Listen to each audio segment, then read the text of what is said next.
Painkiller already, 514. Most likely just the boys all show. Maybe someone on the back half, we'll see. We'll see. It'll be a surprise for us, too. Surprise for everyone. PKA is brought to you by Postmates, Blue Chew, and the National Highway Traffic Safety Administration. We'll hear all about those later. But for now, Kyle, you had some news that you were chomping at the bit. You have rants. I had to resist talking about it on PKN because I felt like it was more of a PKA topic. And then obviously we played games, I think, that night, too. We played some Vermintide. And I really wanted to talk about it then because everybody was coming to me from the 50 Discord talking about this stuff and sending me links. And we were all just having a real good laugh about it. And a few tears as well, I suppose. From laughter? Honest. From sadness, from genuine, oh no, what's happened to him? Sadness. Not coming from you, though. This sounds like bullshit. Blade was on the show and he said that he was sober. 1994, Taylor. You know, 1994. I was 8 the last time I cried. That's when I watched Where the Red Fern Grows for the first time, and since then, just not a drop. Well, that doesn't count. Everyone because I'm a man. Yeah. Okay. So anyway, you were crying. I was crying, and so Blade, OnlyUseMeBlade. I like Blade. I really do. We all do. You know, watched him for a decade or whatever. You know, just such chill Call of Duty commentaries back when that was a big deal. Every one of us enjoys his company.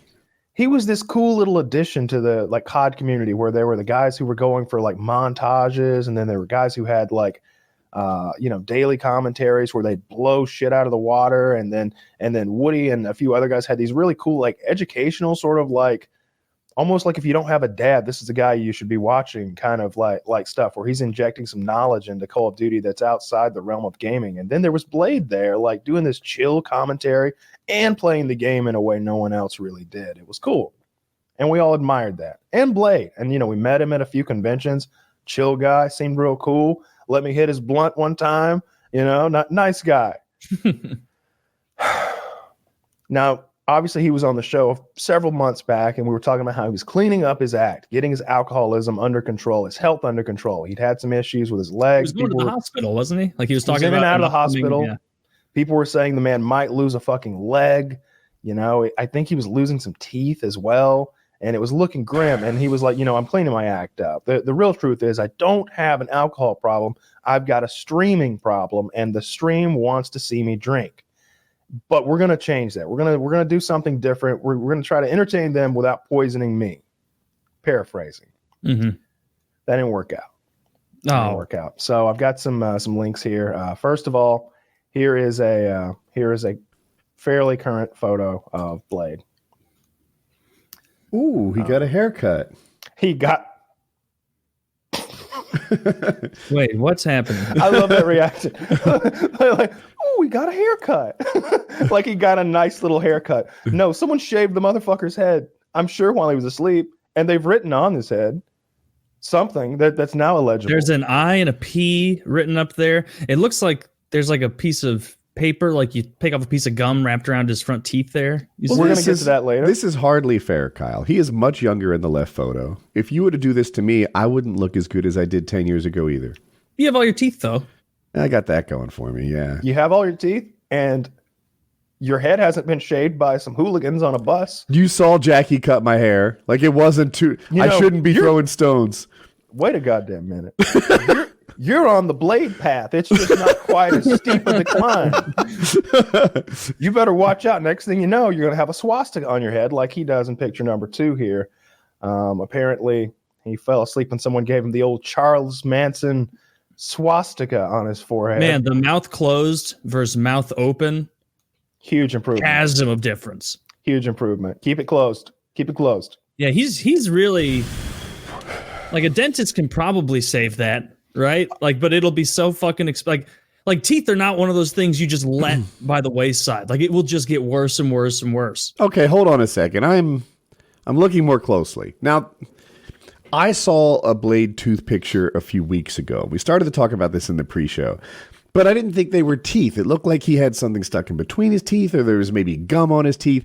I thought, oh, well, this isn't fair. He has some dentine in his teeth, and people are misrepresenting it to look like his teeth have gone in a really south direction. What am I seeing in these 2 front teeth? Well, here's the thing. I have two videos that tell a bit of a story. Now I'm not sure if they tell the story that I'm going to tell, but I'm going to tell it nonetheless. So here's video one. Let's all queue up on So this. speaking of the blade path, do you see how he has half an eyebrow on his right side, left of the screen? Yeah. Jesus, you know it's not a good photo when I didn't notice that at all. That's what Blade also rocks the half eyebrows. Even in the early picture, his eyebrows are heavy centered focus. Another parallel between Blade and Woody. Dude, I've got eyebrows for all three of us. 2 peas in a pod, Blade and I. All right, I'm ready to watch this. All right, so this is a Reddit. Oh, it's a PKA subreddit. All right. Can I watch this on stream, or should I just watch it? Yeah, this one's all good to watch on stream. There's no genitalia passed out or threats of rape. I have that as well. If you're Jesus interested. Christ. All right, he has a tooth emoticon. I kind of respect it. all right. That's pretty fucking funny. All right, you guys ready? Yep. Yeah. Set, play. Oh my god. Go for it. So he's fallen asleep. He's passed out. Oh wait, what is that? He pulled his teeth out? They took his teeth. No. Fake teeth out? It looked like a folded piece of paper. Am I crazy? They stole his teeth. No, I'm getting to that. So Blade was, for the audience who's not watching video, you degenerates. Blade's passed out on a couch, and they've already painted his face blue like fucking William Wallace from Braveheart. And then I guess they conspired to steal his fucking teeth out of his mouth. So one guy holds the camera, another guy reaches in and pulls the man's fucking chompers out of his face, and then they holds them up triumphantly like an outfielder who just robbed a homer. I stole his teeth from the passed out man. His teeth. So here he is talking about that, like, maybe a day or so later. Again, this is the narrative that I'm telling. So he wasn't even making money at that point on the stream. Oh, he makes money while he sleeps. Blade's figured out passive income. Another parallel between him and Woody. All right, I'm ready to watch this one. This is safe to watch? Yes, this is just conversation. It's important to listen to what they're saying. I mean, make sure it's full. All right, ready, set, play. Blade always. Yo, bud. Do you find your teeth? No, but I made backups. Let's see. Oh, wow. You made backups out of chickens? No, not chiclets. It's just How do you lose your teeth, dog? because I took them out to eat. But I have backups. That's the whole point. Yeah, that's good.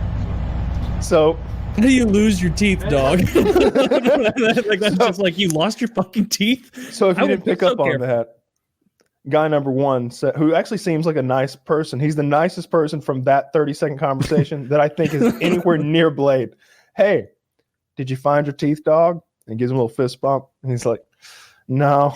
Because I made backups.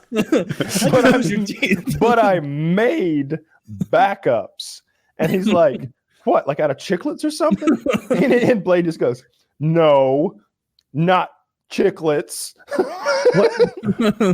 They only had juicy fruit, so I had to fold it. That's why they look yellow. Do we know? I was gonna go with spearmint, but that's just off-putting. It just burns. They're just 2 Tic Tacs, like beaver teeth. He's about to fill in the 2 toothpaste. There's 6 Tic Tacs. You look like a fucking millipede mouth. Yeah. What? Do we know what he's making teeth out of? No. Nobody knows what he's making teeth out of. Nobody knows. But that I saw him. It looks like there's some sort of like they slide on his teeth stumps. Yeah, like a clip-on almost. If you look at the previous thing and pause it around 7 seconds, you can see it looks like a little taco. Yeah. I didn't. I had a friend who ran into a tree while he was skiing, and he knocked a few teeth out. And what they do is, yeah, you're right. It's just a little plug thing in it, but it usually attaches to the teeth on either side. So I think his like replaced 2 teeth, and so it clipped onto the 4th and 1st or whatever. I don't know what he's clipping it onto because it doesn't just stay there. Like it has to be clipped to adjacent teeth. It's a taco. It clips on what's left of his teeth, just clamps it from the bottom. Okay. So here's another image just to give you an idea of the sort of depravity that goes on. Who's renting them Winnebagos at this point? Blade. He's renting his cards at the counter. Yes. That's what I'm told. That's what I'm told. Again, look, I could be wrong about some things, and I fully admit that. I'm going in. This is what I've been told. I don't watch Blade. This would actually make me. Is this the image we're meant to look at now? Yeah, I sent the image there of him covered in packing peanuts, face painted, passed out. They've shaved just the top of his head at this point. I'm sure he filled it. He shaved the rest and not look like an insane person later on, or less insane. And they are, of course, pouring. Water. You know, I think to assume that is water is a fool's errand. I need to know who this cast of characters is. Are these other streamers? Did he? Because often he would just kind of stumble into groups. So what? I mean, what do you need? What's required to be called a streamer? To be on? If you're on a stream, are you a streamer? If so, then yes, these are other streamers. Okay, all right. They seem to be a group of degenerates that he has that have coalesced around. I was imagining like the old Ice days where I could picture him going out and be like, "Hey, dude, you want to come in and pour piss on my friend?" No, dude, it's fine, dude. Like, but I don't know. I'm picturing like a Shark Remora situation, right? Where it's a synergistic relationship, but clearly the shark is the guy who's really benefiting all the people around him, right? Like the Remora might help the shark a little. It's a 90-10 situation. Is that what Wings? Is that what Blade has going on here where he, these guys are just leeching off his fame? Is he the most popular guy there? Oh, I would say so. Okay. I mean, he's what you come to see, he's the draw. guy. He's definitely the draw. So is that an expensive watch? No, of course it's not.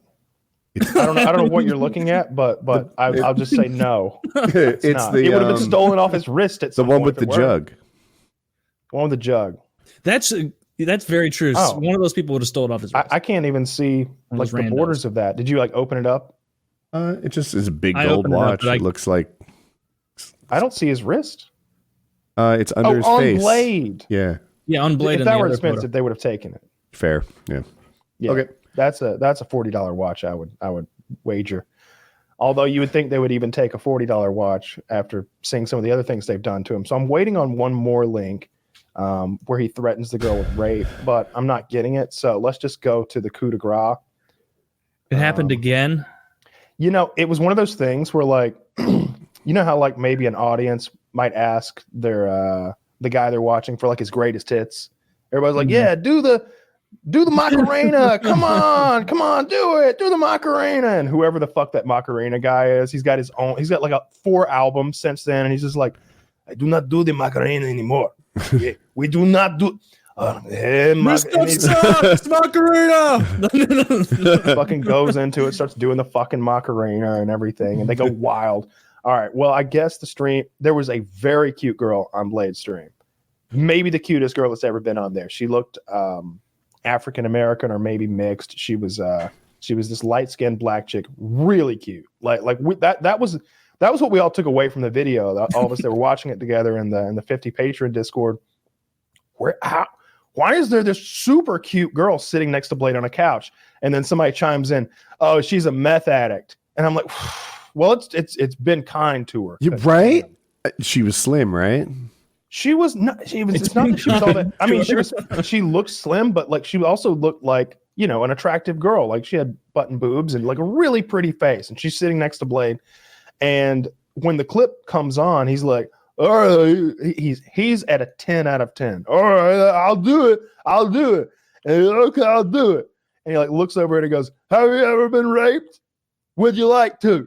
Like he doesn't even wait for the response. like there's no timing anymore. He's just like, "Have you ever been raped? Would you like to?" He's rushing through the bit. And if it is the bit, she's just like, "The fuck?" And he's like, I'm just kidding. Fist bump. And then someone in the background goes, "Don't fist bump for that. Don't fist bump for that. Don't fist bump for the rape. He just threatened you with rape. Don't fist bump for that." She's just super uncomfortable, clearly. So this last video, we have to watch without you guys. We'll react to it and we'll tell you what's going on.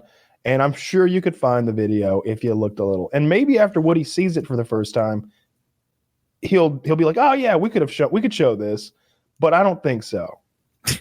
Well, then if you don't think so, probably not. This one's a little longer. This one's a couple. Do you want to queue up? Yeah, this one's 2 minutes and 30 seconds long. We got time.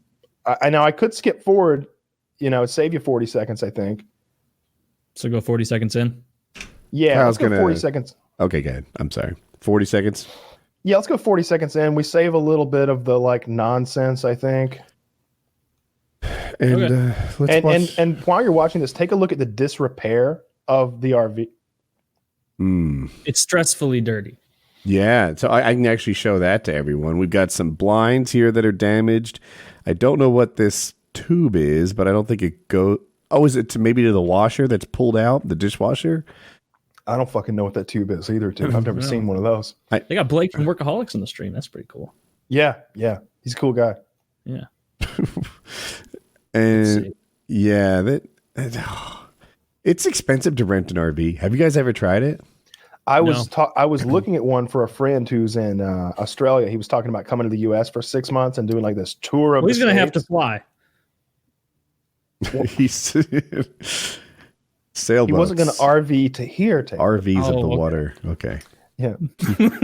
I think you know that, though. When he got here, he was looking at maybe getting an RV and touring the United States. And it was going to be like 12,000. No, more than that. It was thousands and thousands of dollars for 6 months of RV. Like it was many thousands of dollars, like close to 20. Yeah. To the point where it was like, you threatened just buy 20. a car, dude. Wow. You just buy a fucking car. You could buy like a used RV and sell it afterwards and do much better. Yes. Or that. Or just, start renting it to Blade, because pretty soon normal RVs aren't going to be renting to him. So I'm at 40. All right, I'm good. Ready, set, play. All right. So these guys are, I guess, doing laundry. They're making beds. This one guy Blade seems is to under be that blanket. This guy in the blanket. foreground This is. guy's He's got that I'm about to pee pose. Oh, he's peeing. Oh, He's and Blade got is the- under the blanket. I see. He's not done. He peed on bladder Blade's control. head, but Blade was protected by a blanket. Wow. Does look like Blade from Workaholics. He's coming back for more. Newfound respect for demons. Yeah, it didn't look like a full pee to me. Apparently this guy's name is Demon. Demons too fucking savage. Oh, he's peeing really on Blade's giving it to face him now. again. Oh. Yeah, he is going really to giving it empty to his him. bladder on Blade's face. Someone else is going to rent this RV. If any of you are out there looking to rent an RV, burn this image into your mind and don't get this one. So, wow. Now he's just sleeping in a piss-covered What- blanket. I like that he's washing his hands after. That's cool. It's really disrespectful to pee on someone while they're sleeping. Is it? Yeah, I hear where you are, but like, I would go so far as to say rude. not to do politics, but 30 years ago, they hit a statue of Saddam Hussein with the bottom of their shoes, and they said in this culture that's considered disrespectful. Fuck off, dude. Just get up. Blade wants his pee blanket. Stop. Stop. They were gonna pull the pee blanket off, and it was like, yeah, I guess the bottom of shoes is disrespectful in every culture, but there are levels to disrespect. Pissing on a man's face, good God, It's universal. it's the peak. You're covered in piss now, dude. You're covered in piss now, dude. He's Who just can like, sleep fuck around it. these people? No. Clearly you can't. You certainly can't pass out around them. Yeah. We gotta start moving. All right, so he just lays there covered in urine for Okay. God knows how long. Oh, it's over now. So yeah, that's how Blade's doing. Seems to be going through a real rough patch. I just got linked this one video that's called. Okay, here's. Oh my God! Why are there so many? So many Here's- videos of peeing. This one's called "OnlyUseMeBlade threatens to rape children while he sleeps." How does he tell you to do that? Yeah, one says that's only- an idle threat. You can't threaten to rape while sleeping. This one's called "OnlyUseMeBlade grapes Laura on the RV trip," and this one's called "OnlyUseMeBlade caught raping a passed out girl?" Question mark? Question mark? Wait, that's is that an not old one. one? That was the one at the back of the RV, and we talked about that I feel like a year and a half ago. I think. Let me watch a little. It might be a new He one. Maybe- addressed that. He's talked about that on the show here. He has, and he dispelled that. Oh wow, those teeth. No, this Jeez. is. Oh dear. No, Dude, well, you this- got to go to a dentist, man. A dentist, It's a new dentist. right? Like, He's far. I feel like a dentist would be like, oh, this is above my pay grade. You need to go to a reconstructive oral surgeon or something. Like You're probably right, actually. Yeah, all you get at a dentist, or all he'd get, is probably a referral of like, you need to go to doctor, rip your whole mouth out, and install a new one from a cadaver. Yeah. Wait a minute. Cadaver mouth. It just occurred to me. Right? Remember that guy that hooked Boogie up with all the new teeth? Right? Yeah, that fencing company. That guy works. Oh yeah, Sherwin Williams. They did a great job. No, wait. I'm on the other side of this. I will grant you that they're not 10 out of 10. But I think people forget he had 17 teeth before. He's supposed to have 32, I think. And the lisp is very becoming. And like I still believe it was a huge upgrade. People just they move the goalposts on him. They're like, oh, those aren't as great as great teeth.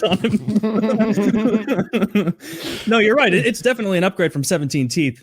It's just like, I remember I went and I got he got the real deal veneers, like the heavy duty, like they're not veneers. Oh, I thought he got like full on implants. No. Yeah, they bolt into the bone, right? Yeah, Kyle says I'm wrong. So like the prestigious thing to do would be to get implants, and that's where each tooth is secured, individually. Like they put a new chomper in there, and they drill into the bone up there, and they put a tap in there, and then they screw the tooth in, and it's all connected.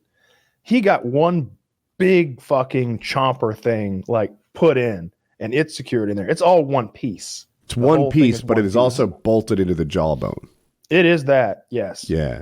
I think we're on the same page. No, that way no one can steal it. Well, you don't want it falling out while you're eating. Bolts spin out. I'd have welded it, but that's just me. Fuck, I don't know theft-proof implants now. Sherwin Williams. Oh, I just know when I got my fake teeth, like I don't have what he has. It's not drilled in. It's just composite shit over my teeth. That like I got it done. And the next day I was like looking at it, and the guy like had left too much composite on my two front teeth, and I looked absurd. That day I was like, I'm coming in. He's like, well, you need to make a follow-up appointment. It's like, no, you need to grind down my front teeth. I do a podcast on Thursdays. This needs to be taken care of now, like today, please. And he's like, okay. So like I went, literally, he took care of that for me to make it look more normal. But that took me 18 hours after seeing it. And like, I was talking to my girlfriend. I'm like, you don't think it looks ridiculous? She's like, no, I think it looks good. And I'm like, you fucking liar. I look like I could shoot through a tree. You're just like, I love you too so much. Going to the dentist though. My dentist, I have a great dentist. So I chipped my teeth. This is not the recent time, but before that I bit a fork again, the first time. Anyway, I know, right? Slow down is right. I get to. It hurts so much when you bite a fork. I'm not pretending like I don't bite forks. Oh, really? I thought it was only me. I thought it was genuine. I've bit like 3 forks in my life. It hurt every time. I bit 2, but I might do it harder. It's awful. You ever bite your finger and shock yourself at how hard you're biting when you're actually eating? It's quite frankly excessive.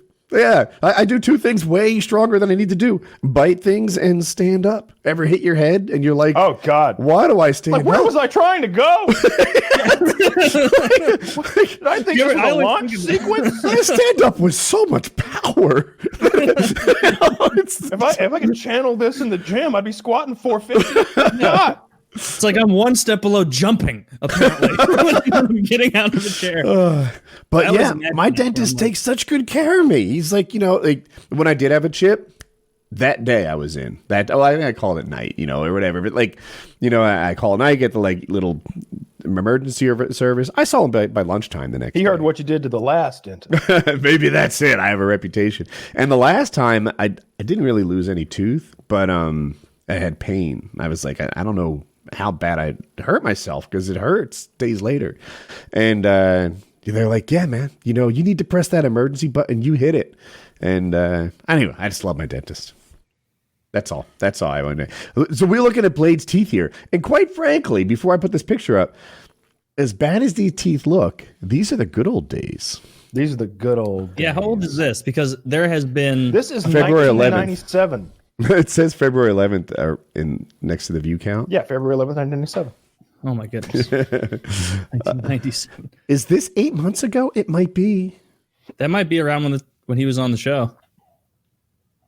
Yeah, I think this is 8 months ago. Do you guys know something about teeth that I don't? Do you know why?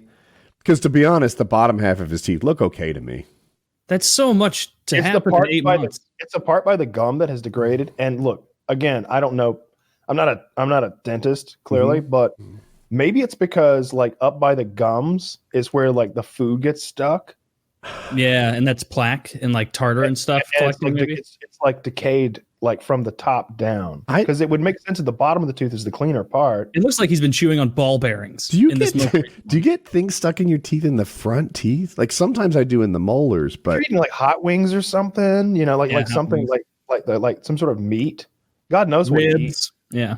I have a problem where my front teeth press together very hard, right? Normally you have a good arc. In the bottom you can see they're like split up. And did you guys know, I think I told you I'm getting braces.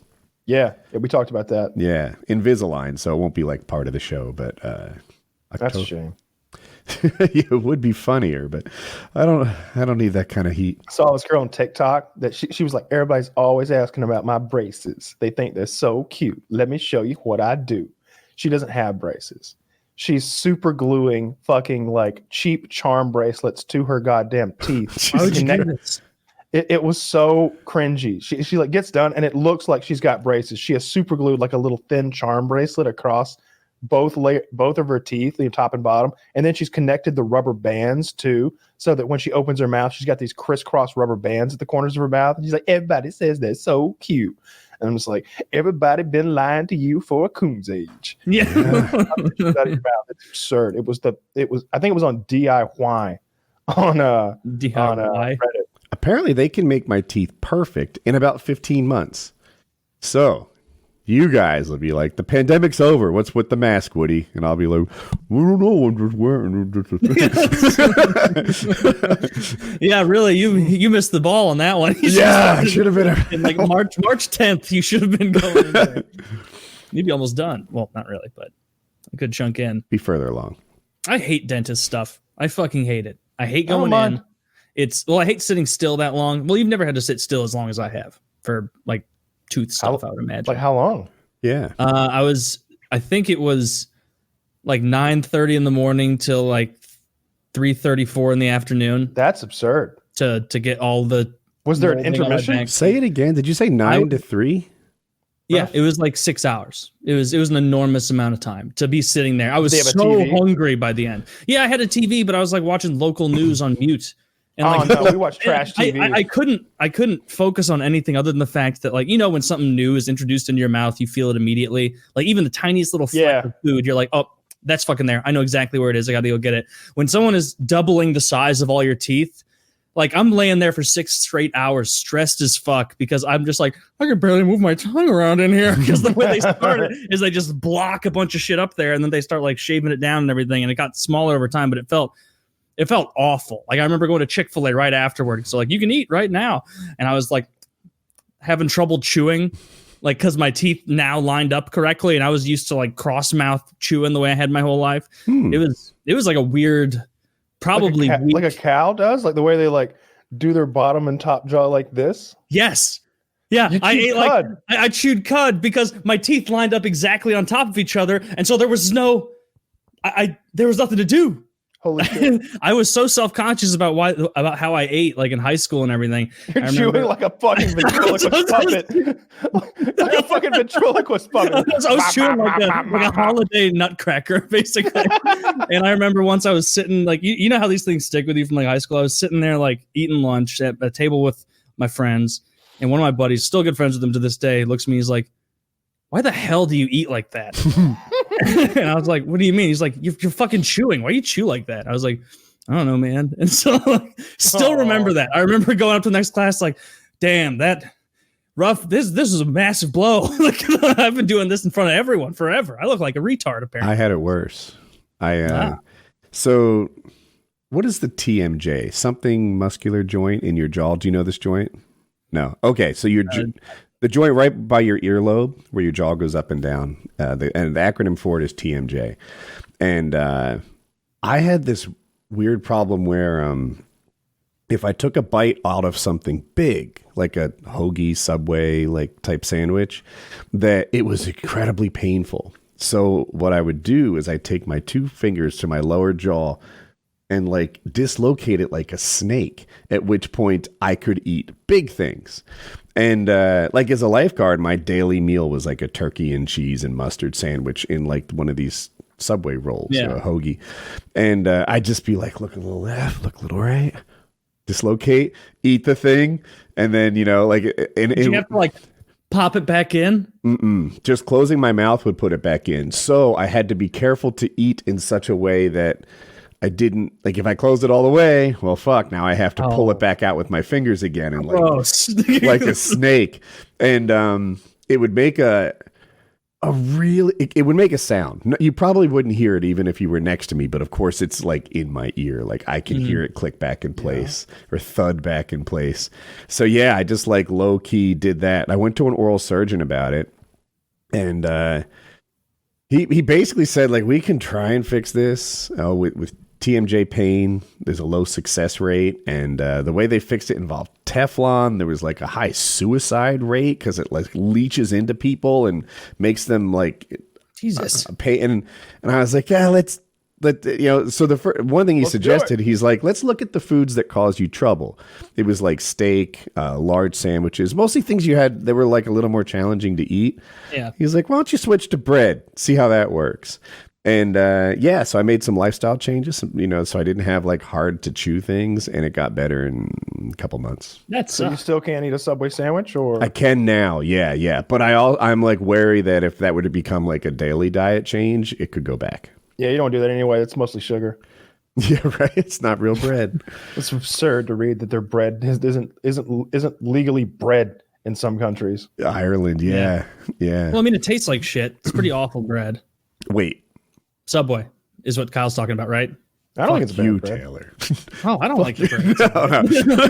No, Mr. Bread connoisseur over here. Subway bread's not good enough for him. I remember going in the first time they introduced the Asiago cheddar bread. I was like, that sounds great. And I must have ordered during the Great Cheese Famine of 05 because there were 5 flecks of cheese on top of it.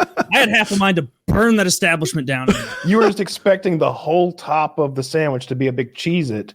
And there was a huge sign that said Asiago cheese, and the picture was coded. The top of that fucking sandwich is covered in goddamn cheese, and that wasn't enough cheese for you? It wasn't this time. They put cheese on the inside of the sandwich as well. It was the Great Cheese shortage of 2005. Tell me something, Charlie. How much cheese would you say you eat on a given day? I do need to slow down on the cheese. I got my blood tested, and my cholesterol is a little high. Really? Was it? Yeah. Are you serious? I talk all the time about how many deli meats and cheeses. It's not a bit. This is how I live my life. It's how I go in. My cholesterol's fine. I'm pushing 50, Taylor. I have like a family history. I'm being how many blocks of cheese it's not that high, but it is a little high. Was it in the green range?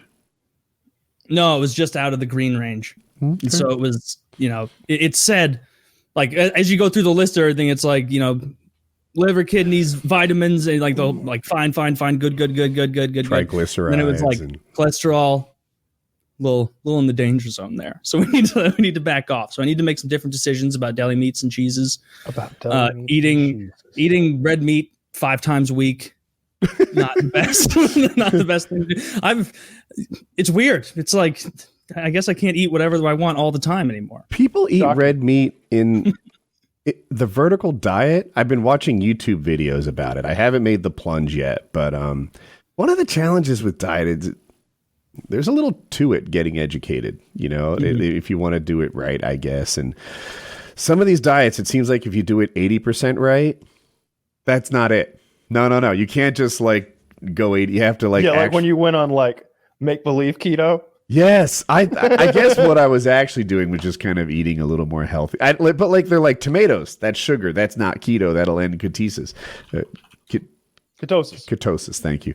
And I was like, tomatoes are sugar, like fuck, they're not even that good, and you consider them sugar balls? I went into the diet's bullshit. Into the deli meat section where I get that stuff. And this was after the test, and I got the little result, and I was like, I've never looked at the back of these packages. And I went in there and I looked at like the information on some sopressata, and I was like, this can't be true. Like, this is an outrageous amount of cholesterol. It's like serving size 3 pieces. Who eats 3 pieces of deli meat? You eat the package until it's mostly gone, and then you convince yourself this isn't even enough for a sandwich. I may as well finish it off. That's how you eat deli meat. That's how you eat Well, deli at this meat. point, it would be rude to leave this roast beef behind. That was my favorite thing about The Sopranos. I was like, all right. But then I was like, all right, he's not a beacon of health, Tony. So- And as the Isn't he years dead? go on, and you watch Tony, you're like, I've been living my life by this man's code. I've made a terrible error.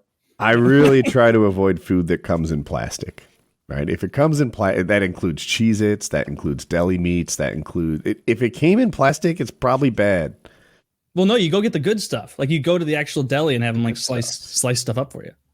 Yeah, the stuff in the you're wax probably right. paper. That's good for you. Yeah, maybe that's not a great example. But yeah, if the food No, comes in... it is a great it example is. because When the there's a deli meats are standing- not good for you. Taylor is They're just they're either terrible. being... I bet there's being other ones. Like facetious or turkey foolish. can't... I don't know. Isn't turkey a little bit? Like if you would have turkey... Oh, and- turkey's Sure, fine. turkey. That's barely even meat. I've never, out being like, I need a snack, went and got slices of turkey. It's always like fatty, like I like turkey a Or lot. feta I like really thinly sliced turkey sandwiches with like lettuce and tomato and I like that, but I wouldn't just want to eat a piece of turkey. You know, like you can eat just like salami or stuff like that, and it's delicious because I like to eat the turkey. I like to eat pieces of turkey. I really do. I like I turkey get on the fancy turkey though, like Cajun turkey. The house ran out of trail mix a week ago. You were about to see Adonis Woody emerge. Lifeguard Woody coming back 2021. I don't remember the last time I ate trail mix. Like I don't understand the Me appeal. either. I don't like it that much. And I feel that way about like Taylor's weakness foods. So a lot of it I feel like is this like normalizing deviant behavior, right? So trail mix for you guys, perhaps you see it and you're like, what? No. The like enjoyment see it as- calorie perspective is way out No, of that's whack. not it. Oh, go See, on. I see it as this weird, obscure food that I've never seen anyone else eat outside of like Boy Scouts when I was 7. To me, it's like if you had a Mike and Ike's problem. That like you're like, I got a real Mike and Ike's problem. We got all the Mike and Ike's out of the house. We looked through all the cupboards, all the drawers. We got a good and plenty thing going on. I went up in the attic, got all the Mike and Ike's out of there. Jackie's car was full of Mike and Ike's, so I went in the glove box, got those, got my secret stash of Mike and Ike's out of the gun vault. And secret Those stash. are gone too. Now I'll admit, I do have a small baggie of Mike and Ike's in my pocket right now, but that's me telling myself I'm in control of Mike and Ike's. So I get it. All right. But I still think the normalization of deviant behavior is like kind of on it. Like you see trail mix, you're just like, that's not even a food that enters this cathedral, but I turn my nose up at Cheez-Its. And I think it's just a little easier for me to like look down on them because the like cost benefit ratio for me isn't that high. I look at Cheez-Its, I'm like, that comes in plastic. It's just like cholesterol salt. What's your favorite part of the trail mix? Because again, I literally haven't seen this shit since I was a child, but I do remember that it's like 5 things mixed together. Yeah. M&M's is one of Yeah. So M&M's is one of them. M&M's is definitely a high point. Mine has M&M's. It has like something in like a milk dud family and a salted almond and something about the sugar and the salt together. This is like This an is alcoholic. an almond joy bar. This is an alcoholic talking about why Jaeger is so good. Like, That's different. Kyle, I take a bite and then it just warms my insides. It gives you. You guys know that. this I can just problem. feel my That's teeth tingling that every soothing bottle I drink. feeling of hearty warmness and a sugar. I think really what it is, it's a sugar and salt combo that you don't get in too many other foods. Sweet and savory. It's good. Name something else that's both sugar and salt. I mean, there are foods that do that, but there's nothing that's like naturally just salty and sweet. chocolate covered almonds are just pretty much exactly what you're talking about. I love those. Ooh, Yeah, those are I great. bet I would too. But I'm too good for those, Taylor. I don't put that kind of junk in this cathedral of a body. Here's what you might. Well, see, almonds, right. almonds are like, I'm gonna go eat a half pound of cholesterol salts. As you put it. yeah, you ever have London broil? Who's gonna be laughing when you're looking for another host? You know? London Oh, broil, man, it'll be so the embarrassing steak. if I have a heart attack before you. The whole reason I got it tested is because my dad had a heart attack like a year and a half ago. Not like a serious one, but like had a stent put in. He's like A little warning heart attack. 7-year-old, a little like fucking watch it, dude. And he's like fit and does So that was like part of it. I was Oh, like, a I just little. wanna I thought you were talking to Kyle just then. You were talking to yourself. Watch it, dude. Like, be careful. Yeah, Right. yeah. Like that's what he got, the little alert. Right. So very disappointing. Very disappointing that I can't eat whatever I want all the time. It would probably be good for my weight loss because, Who can say? who can say, a food is bad for you when you refuse to look at the back of the package. Like I'll like cut up like a bunch of Gouda or like the meats and everything. And like, I get so excited for that. That's my favorite snack. And it'll be like half of like a mini wheel. And it's like, I'm not going to look at the back. Dude, I'm not going to do that to when myself. I was still smoking weed, that was like our favorite thing to do on like a movie night. Was Big charcuterie board. a charcuterie board. Yeah. I would get this really fancy. It's called it's this blue cheese that's like spicy. It's got like some sort of peppers or something in it. It's called like Wildfire Blue. I get that blue cheese and like 5 other the fanciest cheeses that Ingles have to offer, which surprisingly they've got a really fancy cheese section. Ingles is a supermarket. Yeah. I guess they're regional. And a couple of like fancy crackers, and then like 3 different kinds of like fancy meats. I remember Chiz sent us some like Italian sausages one time or something like that, some sort of meat logs. So that was part of it. That was around the time, and God, that had to be like 3,000 calories a board or something like that. Just huge amounts of just cheese, because we'd eat half a block of cheese in one sitting, and it's like, wait a minute, we ate half of 3 blocks of cheese in one sitting just now, and half of a meat log of indeterminate origin. I was like, I don't even know what kind of meat that is. Was that horse?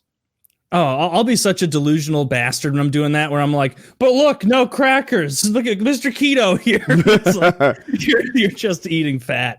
You gotta have crackers. So little. The crackers are the best part to me. You gotta have the crackers. I prefer the crackers, but if I've just got meat and cheese, What kind of crackers? I'm literally watering at the mouth to the point where like it came out when I said what kind of crackers. It's like we're talking dirty and I'm masturbating. Can we pause the episode and have a mini meal? I like the variety pack. Yeah, sometimes I feel dirty. What kind of put the salami on your nips. Spread it all over that cracker. I like all kinds of those crackers, like those water crackers, the Ritz ones. I like all of them. I don't like the kind that's got a bunch of black pepper all over it. No, fuck that. That kind sucks. Or the kind with poppy seeds all over there for some reason. Don't care for that either. They go poppy seeds are fine, but they think that people love poppy seeds. Like we think it's something like exotic, like ooh, la-di-da, poppy seeds. Yeah, Burger King has that shit. I don't want that shit. That gets stuck in your teeth. That you got to go brush your teeth after you eat some of poppy seeds. And you'll fail a drug test and then have to go convince your boss. I've been told so. I like Ritz. I'm a big fan of Ritz. They're kind of buttery. They're delicious. Yeah, you can't go wrong with them. I haven't had them in ages. Again, they come in plastic, but they're good.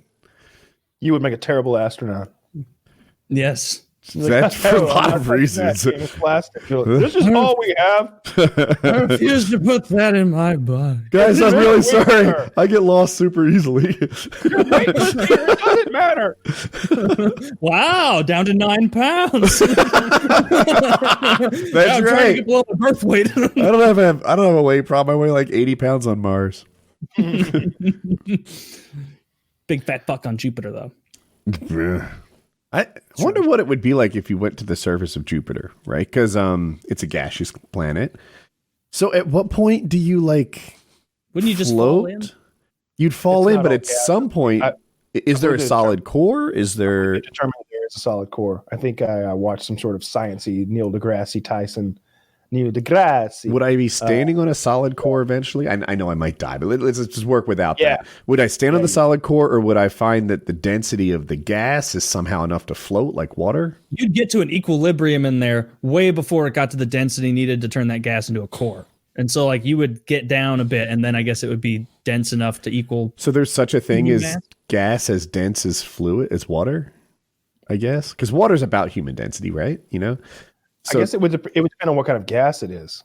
Yeah, because the density of some gases would make them turn to a liquid, while others would not. I want to keep talking about this for a while because it is hilarious how out of our depth. All Oh yeah, I don't know. what kind of gas in Jupiter? What would I think it has a solid core that isn't. Hydrogen. The core is hydrogen. It says Jupiter is mainly made up of hydrogen and helium. Yeah, I think it has a solid core though. I think I read that. I think they all. If I read it, I mean, watched it on TV. What happens if you stand on Jupiter? I'm looking at that too. So if you weighed 100 pounds on it, this is a horrible article. The gravity of Jupiter's surface is 2.5 times the gravity of Earth. So if you weighed 100 pounds on Jupiter, you'd weigh 250 pounds on Jupiter. I read that correctly. Oh, this would not be fun. So it says far beneath Jupiter's atmosphere is a gigantic ocean of liquid metallic hydrogen, which would look and behave like Mercury, except that hydrogen has 60% the density of water. So you would sink for tens of thousands of kilometers to reach a hot, molten, rocky core that's possibly solid. Oh, so we'd get all the way to the core. Oh, you got a Eventually, good guess. parts of you would. Yeah, I want to work past the whole death and dismemberment thing. How long does it take you're to an sink artist. tens of thousands of kilometers? Like years?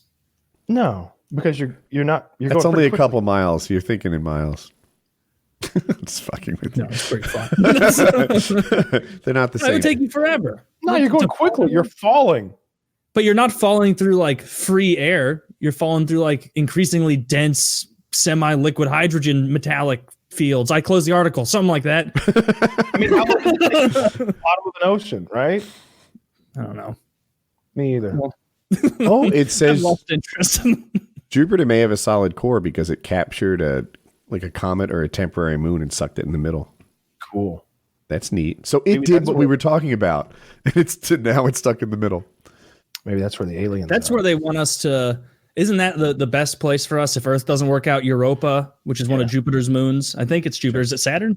I don't think it's the best place for us at all, but it is. They do think that it's one of the best places in our solar system to find life. Or is it Titan, maybe. I don't Because know. there's neither of those places would be good for us because they're so far away. But I think they're saying that those are good places to find life because beneath the core of Europa is liquid water. They believe. It's like an ice moon.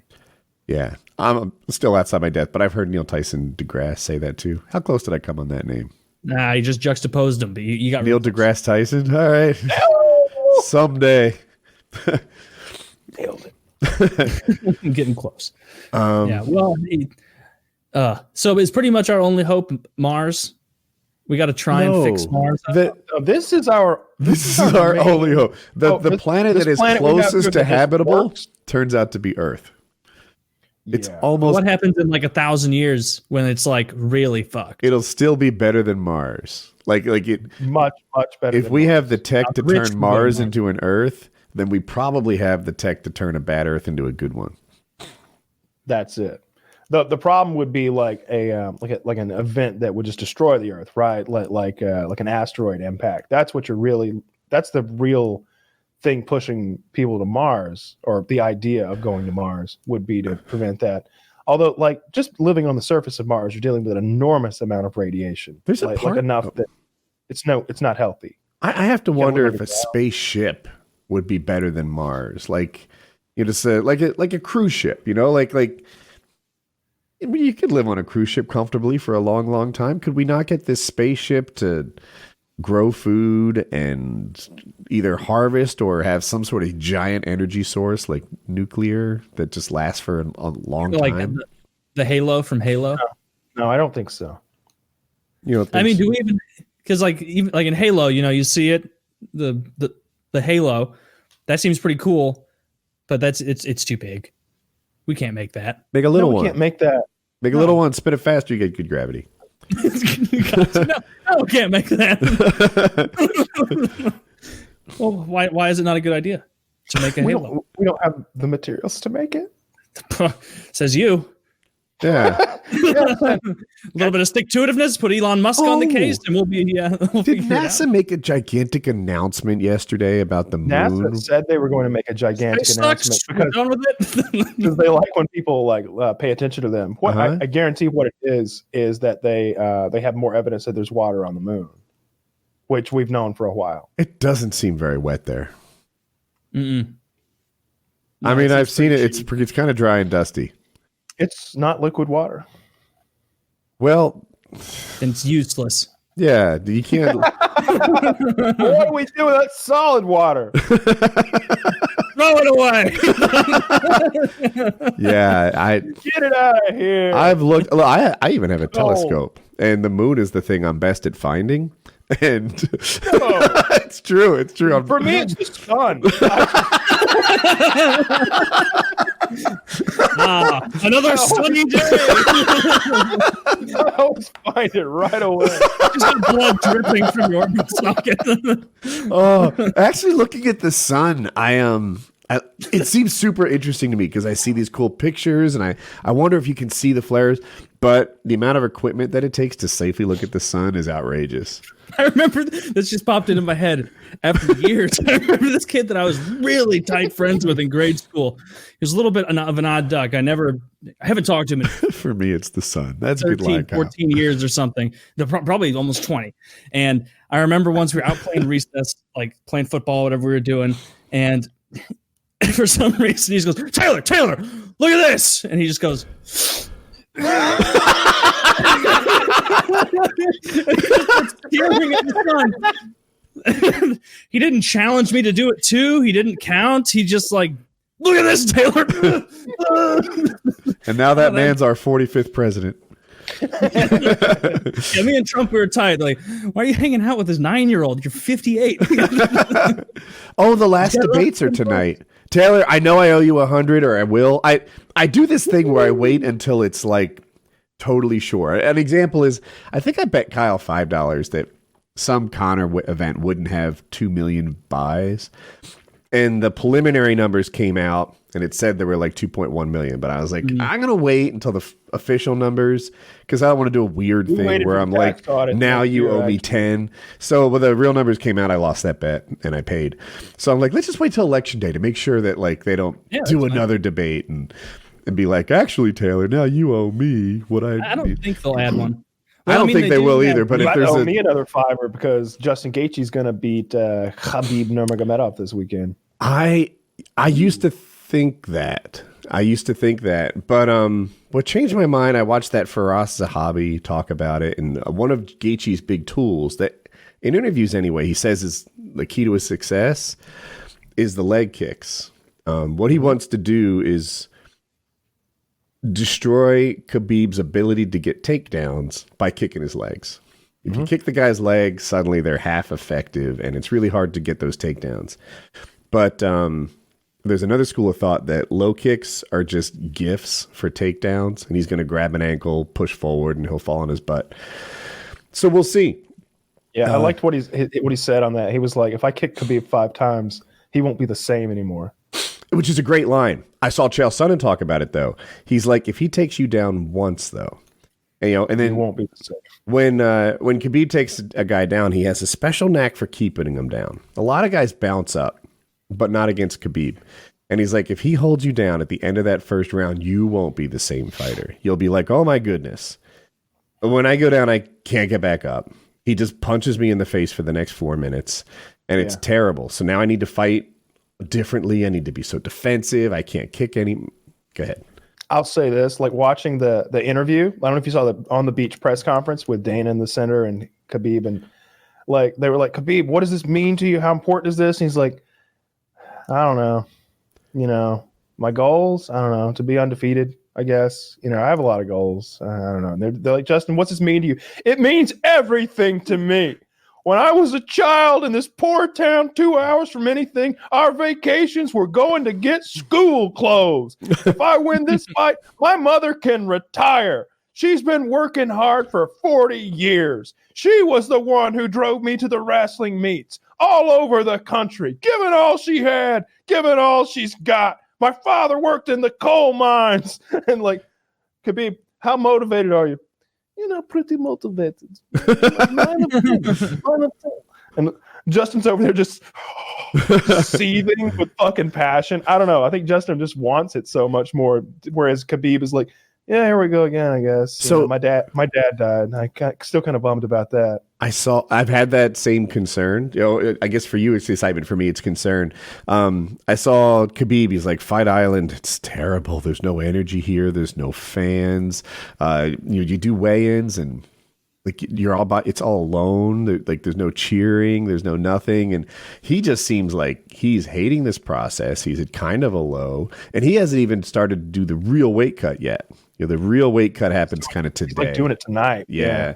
For people who don't know, they typically weigh in Friday morning and then they fight Saturday night. So it's Thursday night as we record this. So right now they're in this world of hurt. They're transitioning back and forth between hot, salty baths and jogging with a rubber suit on. I think they don't jog anymore. They lay down in towels. Like the idea is to lose weight without exercising, so you're not as worn out on fight day. But yeah, it's awful. He may still need to do. It depends how the weight cut's going, right? How it's coming off. Khabib has missed weight a bunch of times, and I can only kidney spelled once. Right. So I can only infer that he has a harder time making weight than an average fighter does. So anyway, right now they're in a world of hate, and Gaethje was doing better even before the cut. It seemed emotionally. We'll see. Thus far, no one on earth has looked good against Khabib.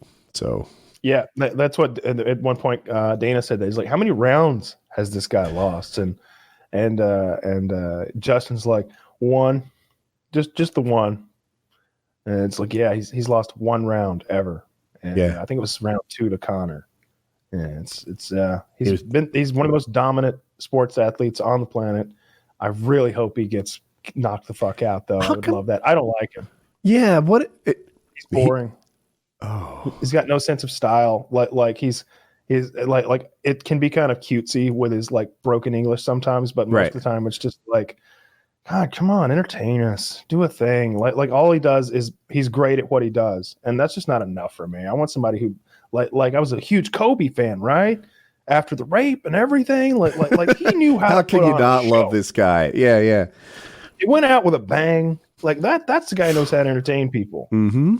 Touche. Yeah. No, I think the Russian accent is more than cutesy for me. Like, so it's two things. If people don't know Khabib, he's Muslim, and along with that, at least his variety of Muslim is like this sort of calm, discipline, like respect driven, like orthodoxy that inhabits every portion of his life. Right.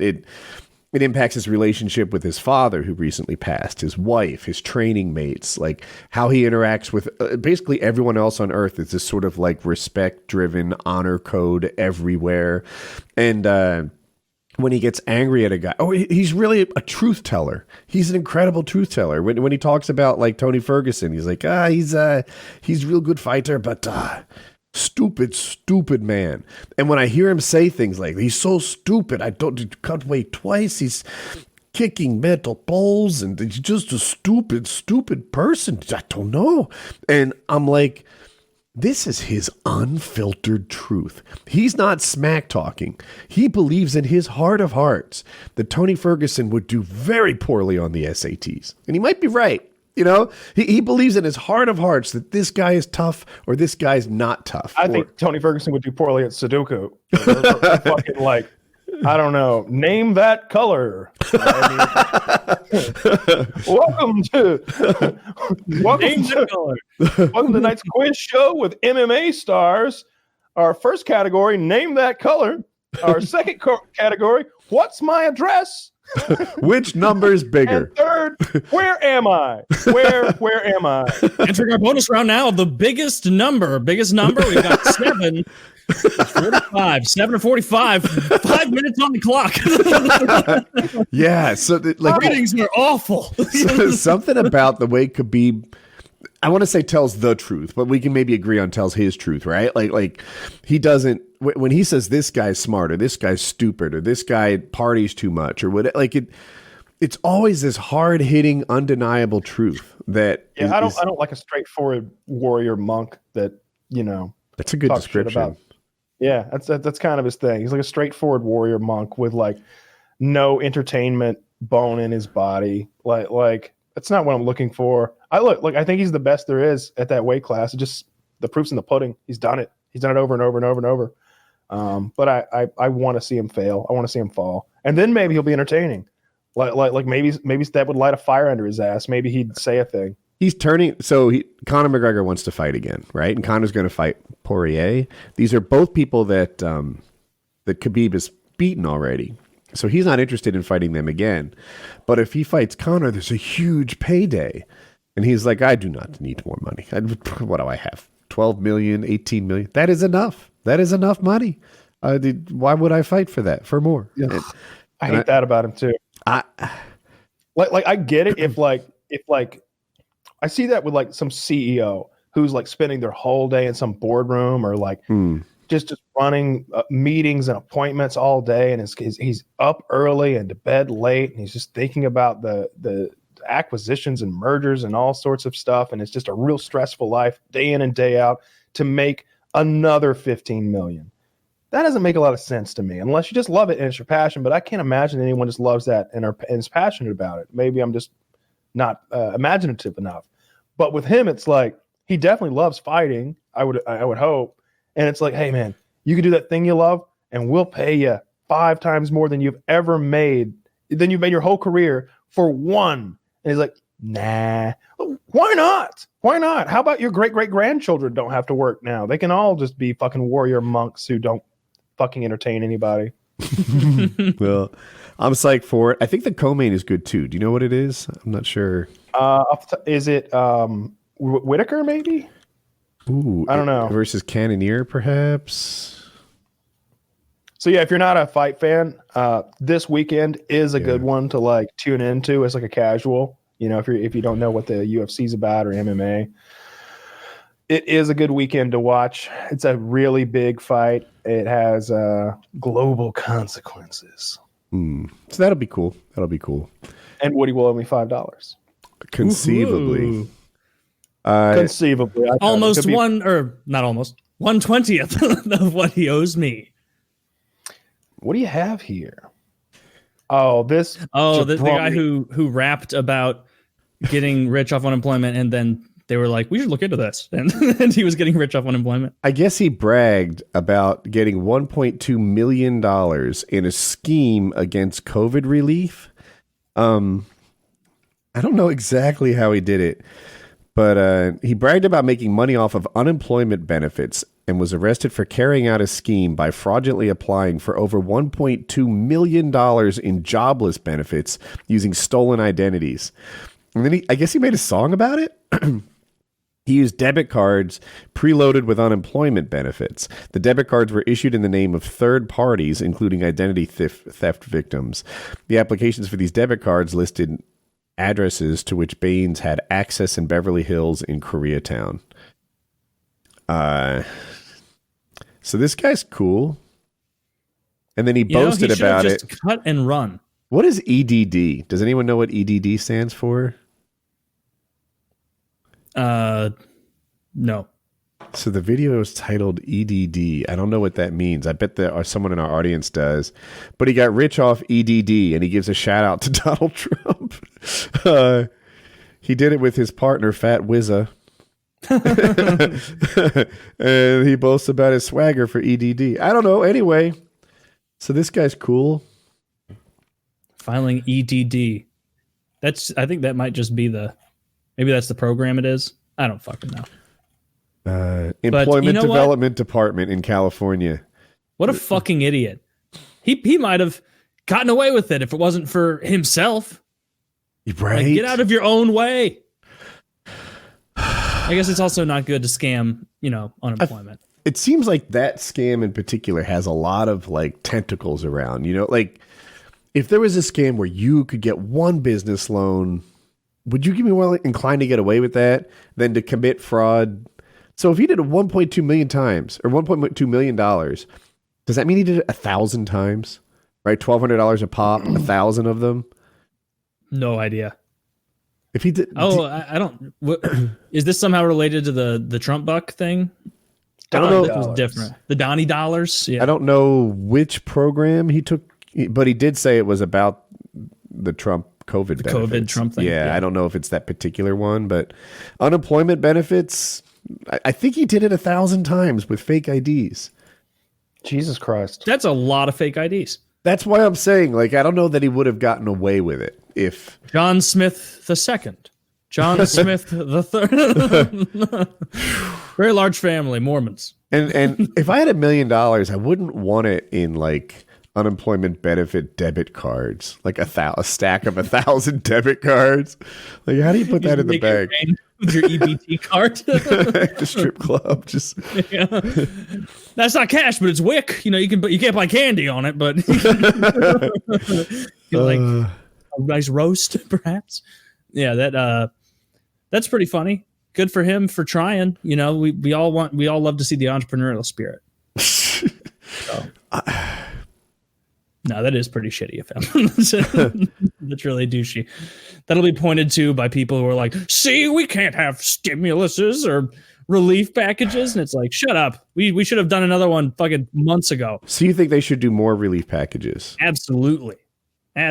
What's the can you I'm a little mixed. If you catch me on different days, I give different answers. But what do you that's understandable in this climate. Like, it's just like, yeah, people are getting fucked.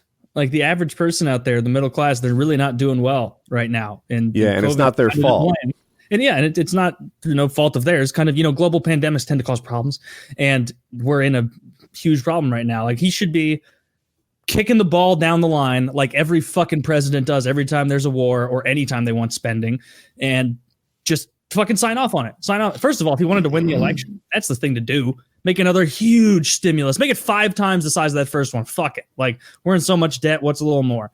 Like that. Do that. Help people out. So give us so much money, we never have to go back to work. Perfect.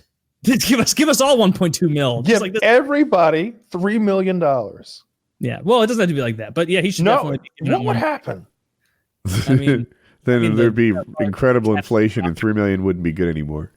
We'd all get to be millionaires. What if we started a war at the same time? That's the American way. But a war makes it somehow better. Prevent inflation. No, These are increasing the the money. questions that Donald Trump actually asks in cabinet meetings, by the way. Like, if you look, what if we just give everybody $3 million? Would that do the trick? They're like, well, then everyone would be a millionaire, sir. I think you're onto something, man. There's some guy who he hasn't fired yet. He's like, sir, the inflation alone. I've heard that before. That's bad. How do we stop the inflation? It's terrible. I had too much McDonald's last month. I was inflating myself. Could we start a war to stop the inflation? I can picture him saying that and like not knowing who's talking around him, like the CEO of Raytheon, Lockheed Martin, Halliburton, Boeing. Like, oh yeah, it's fucking good. War nothing gets things going better than war. Are you sure? That would do it, Mr. President. My God. We're all billionaires, and so is everyone in our family from the last few years. And they're not rich anymore. Donald's on to something here. Did you see the 60-minute interview? You probably didn't. People at Raytheon. No. What did he do now? So here's what happened. I wish I could remember the lady's name, but you know me and names. He did an interview with 60 Minutes very recently, call it 2 days ago. And the interview was kind of contentious, and he walked out. It was going to be him, and then Mike Pence was going to be interviewed next. And I guess the idea was, it'd be a chance for him to make his case, and it would go on TV right before the election. It'd be a positive thing. And she kept asking him questions about like rough areas for him. She's like, so this healthcare, for example, it's been years now. You had control of the House, the Senate, and the executive branch, and you guys didn't do anything with healthcare.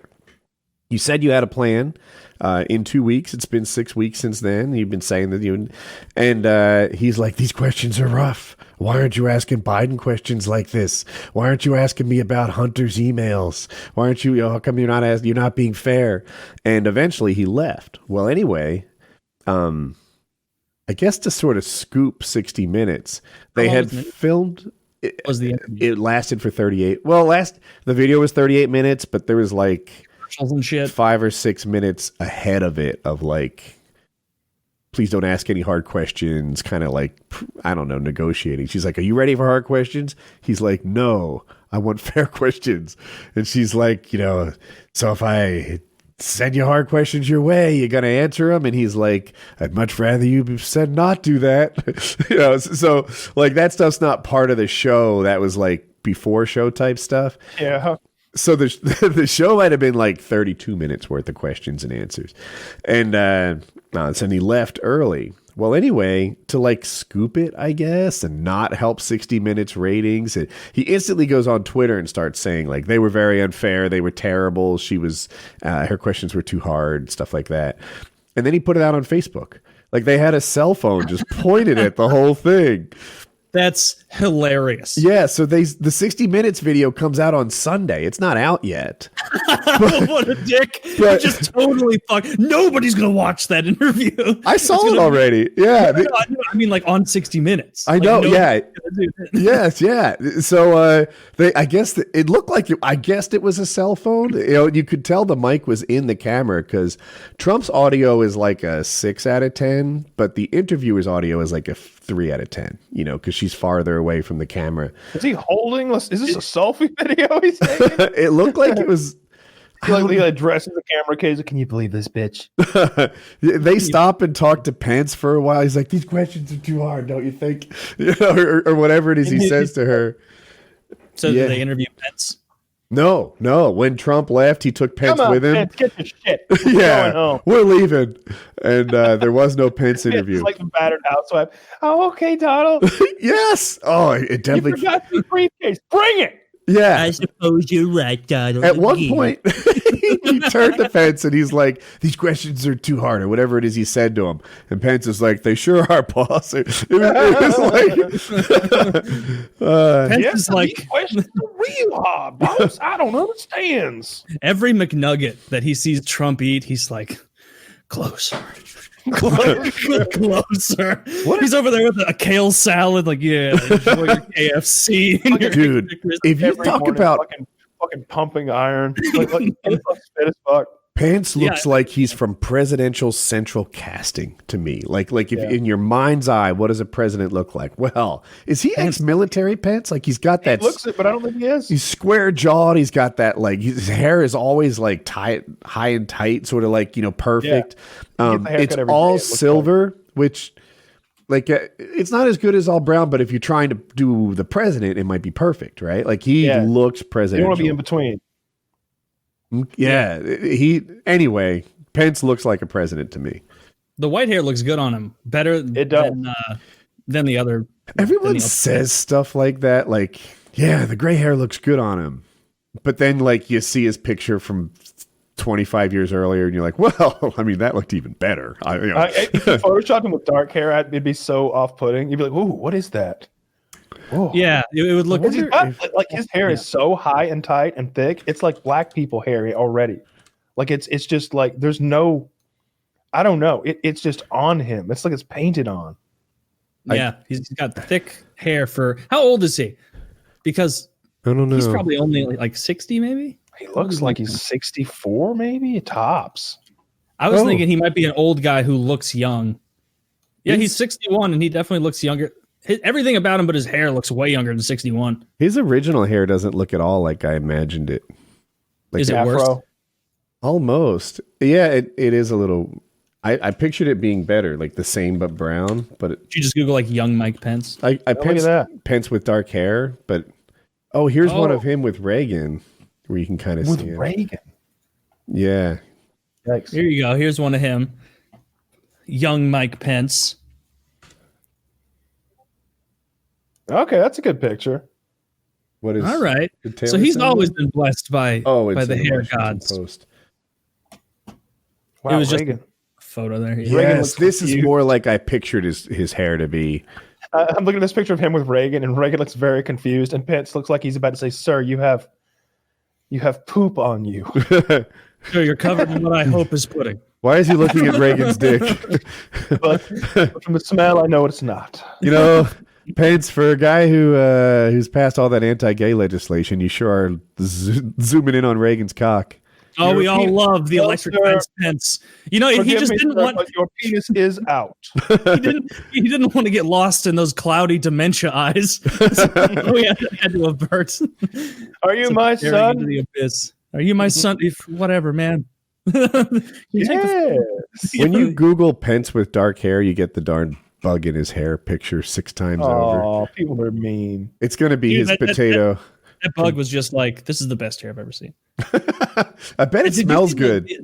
Did you see there's a like whole collection of flies that have landed on like modern politicians? Have you seen this? No. One landed on Kamala. Like Pence's was the longest by far. One landed on Hillary. Remember the Hillary forehead? I do remember the fly on Fly that was forehead. hanging out there. They've landed on Trump. They've landed on these flies are sent by our Lord and Savior Jesus Christ to warn us of the baddies. On So, Bernie Sanders, though, like they juxtaposed it on Reddit where like a bug, of course, the insect lands on Pence's hair and stays there, and then this like. I don't want to get it wrong, but I think a beautiful bluebird landed on Pence's podium and like hung out there for a while. He's like Snow White. Yeah, Snow White with the birds and you know, he like puts his arms up as the bird, you know, graciously is in his presence. It was What a trained bird. it's Big Swallow. Like I'd have like 8 trained like white pigeons to just randomly fly down and land all over me, and they just sort of do like a arms out savior kind of look. How do you think I Trump said would've- Big Swallow as like Big Oil kind of joke, but Big Swallow perhaps the Big Load product name. Just put it in the running. Swallow. Big Swallow. I like the lock and load nut stack. We need to figure out a way to get nut stack in there. That's Maybe that's what we'll call our proprietary formula. The nut nut stack. yes. I can't wait to send that into the trademark office. That's for those of you who don't watch PKN or watched the stream the other night, that is moving forward. I've just got to send like the final formula off to Derek, and he's gonna get moving from there.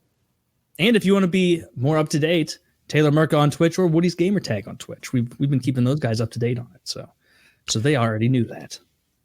But yeah, we're gonna be making you guys have great loads. So I know. be prepared. Can we have make them added- colored? What if it was pink or blue? Like No. It's incredibly Not colored. I'm putting my foot down. All right, maybe we make them colored. green. Let's be green. Yeah, how awesome would that be? What about like an Easter special? This is genius. Pink loads. Yes. Or wait, Mine's always been red. Yeah, that's normal. You always need a little bit of blood in there. Yeah, that's how you know the medicines are working. The sperm is healthy. It's fighting. What do you the- add? What do you add to red to make green? What is They're that? both What is that primary called? That's colors. Blue and yellow. What do you add? Blue and yellow is green. Yeah. What do you add with red to make another color? you can make What- purple what out of on it. earth are you? Wait, hold on. Let's pursue. What do you add onto red to make another? What other color are we making? We could make it That's pink. That's what I'm asking. Make orange. I guess you add a little yellow. Is that how that? Yeah, that'd be right. Well, in any case, we're not going to color your cum. We might be making. We it might taste color better your too, cum. though. Don't. Yeah, we will do that. I am working on an addition to the formula, thanks to Woody, that would add a flavoring to your semen. I want you All right? guys to be grateful for all the self-semen Kyle's been drinking as the taste testing. Gallons at this point. I hope you appreciate what he's doing. I have a team working over me, and we are putting together the The final. team's kind of working under him, to be honest. No, they're working over me. I have to be the one doing the tasting, Woody. That's Okay. I picture them on their knees, but no, it's the other way around. Woody. It's the other way around. okay, my bad. Don't give too many details here. We're going to have a very high quality proprietary blend. I'm excited be about great. it.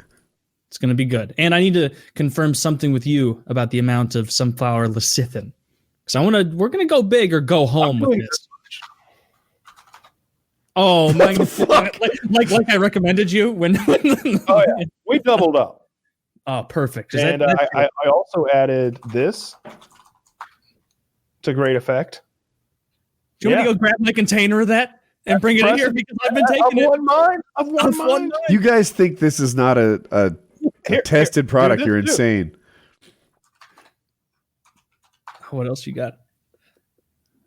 Throw a little bit of that in there. I have that, and I think I get that You're much, probably maybe a doing- little more a day from my my MedRx protein shakes. That's That's a actually shockingly large amount if that's true.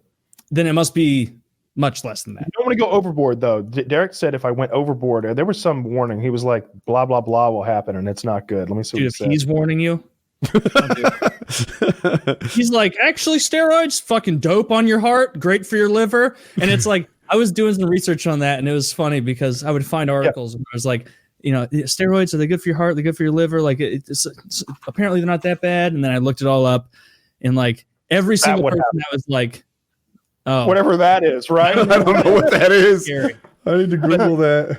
Every single article I found from people where it's like, this is Dr. John Stevens. He loves steroids. And it'd be like, it's actually great for you. It's the best. And it's like a note from the author. And it's a man just bigger than a house. And every article you find where it's like the troubling reality, it's some guy named like Dr.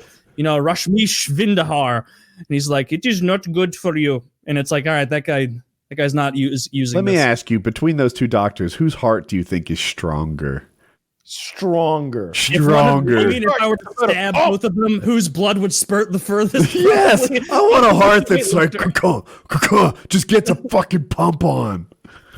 You're right. I want the most jacked doctor. That's what I'll turn away at the hospital. They'll be like, you don't want a woman doctor? It's like, no, I want the biggest man here, the strongest man. Showing that even when he's done saving lives, he's got time to pump iron. That's how committed. Derek took your advice. He did a natty or not on Sage Northcutt. I saw that video. I thought I was going to be one of like 1,000 people that like made that suggestion because it was trending on the MMA subreddit. Yeah, and I saw his answer.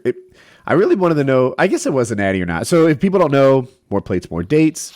He makes videos about performance-enhancing drugs, hair replacement, and he'll often look at a guy's physique and take an educated guess at what he's taking to achieve that physique. And a lot of times it's less than you think. But what was his takeaway at the end of the Sage video? Do you recall? I think it's 38 minutes long. I watched 20 minutes of it, man. I was about the same. He was doing a lot of like implying he's on performance-enhancing drugs. He's like, look, this is his brother, same genetics, more jacked. He's a professional athlete, incentive to take this kind of thing like that.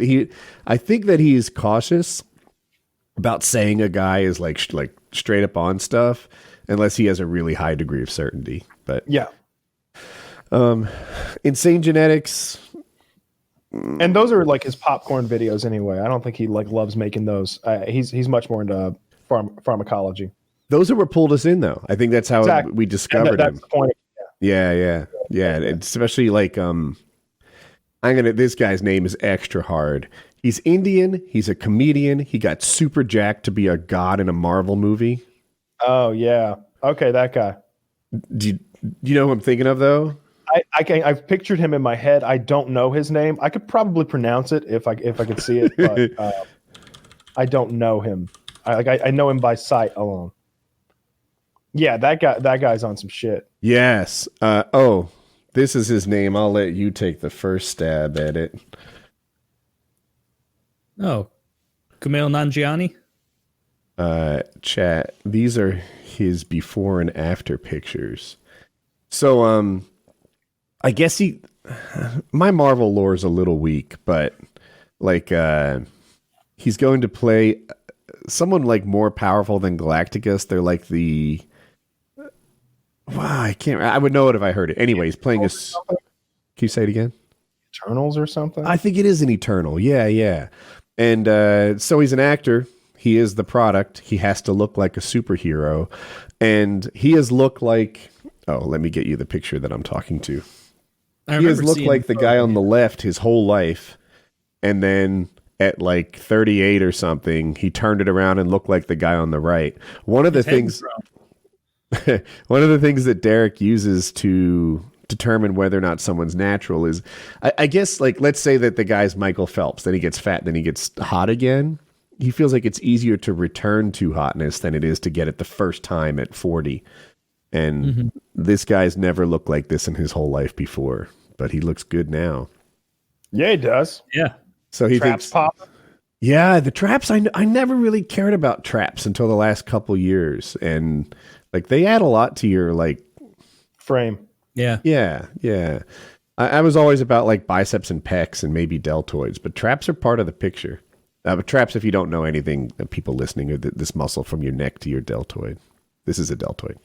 Anyway, yeah, so he does those kinds of videos, and he said this guy was juiced. Oh, yeah. I think everybody assumed that.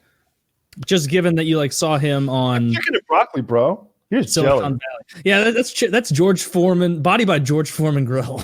That's Body by Wendy's on the beforehand. That's a lot of transformation. Yeah. Another one was Hugh Jackman. Hugh Jackman apparently wasn't really a super athlete his whole life, and then for Wolverine, movie after movie, he just got more and more jacked.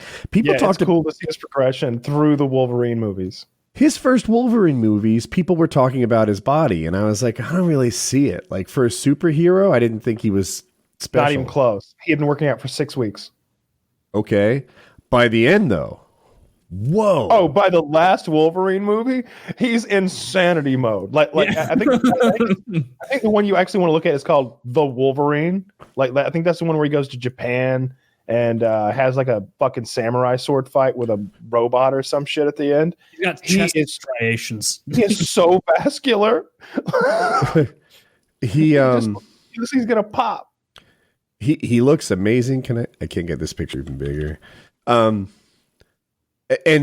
Derek saw this and said it was an obvious trend body, right? So is it Cannibal? Is that the full name? Does anyone know? Trenbolone, probably. Trenbolone. Okay.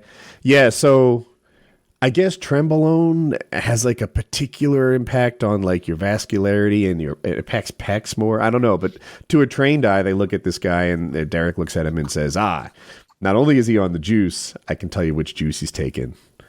Chael Sonnen says he can do that too.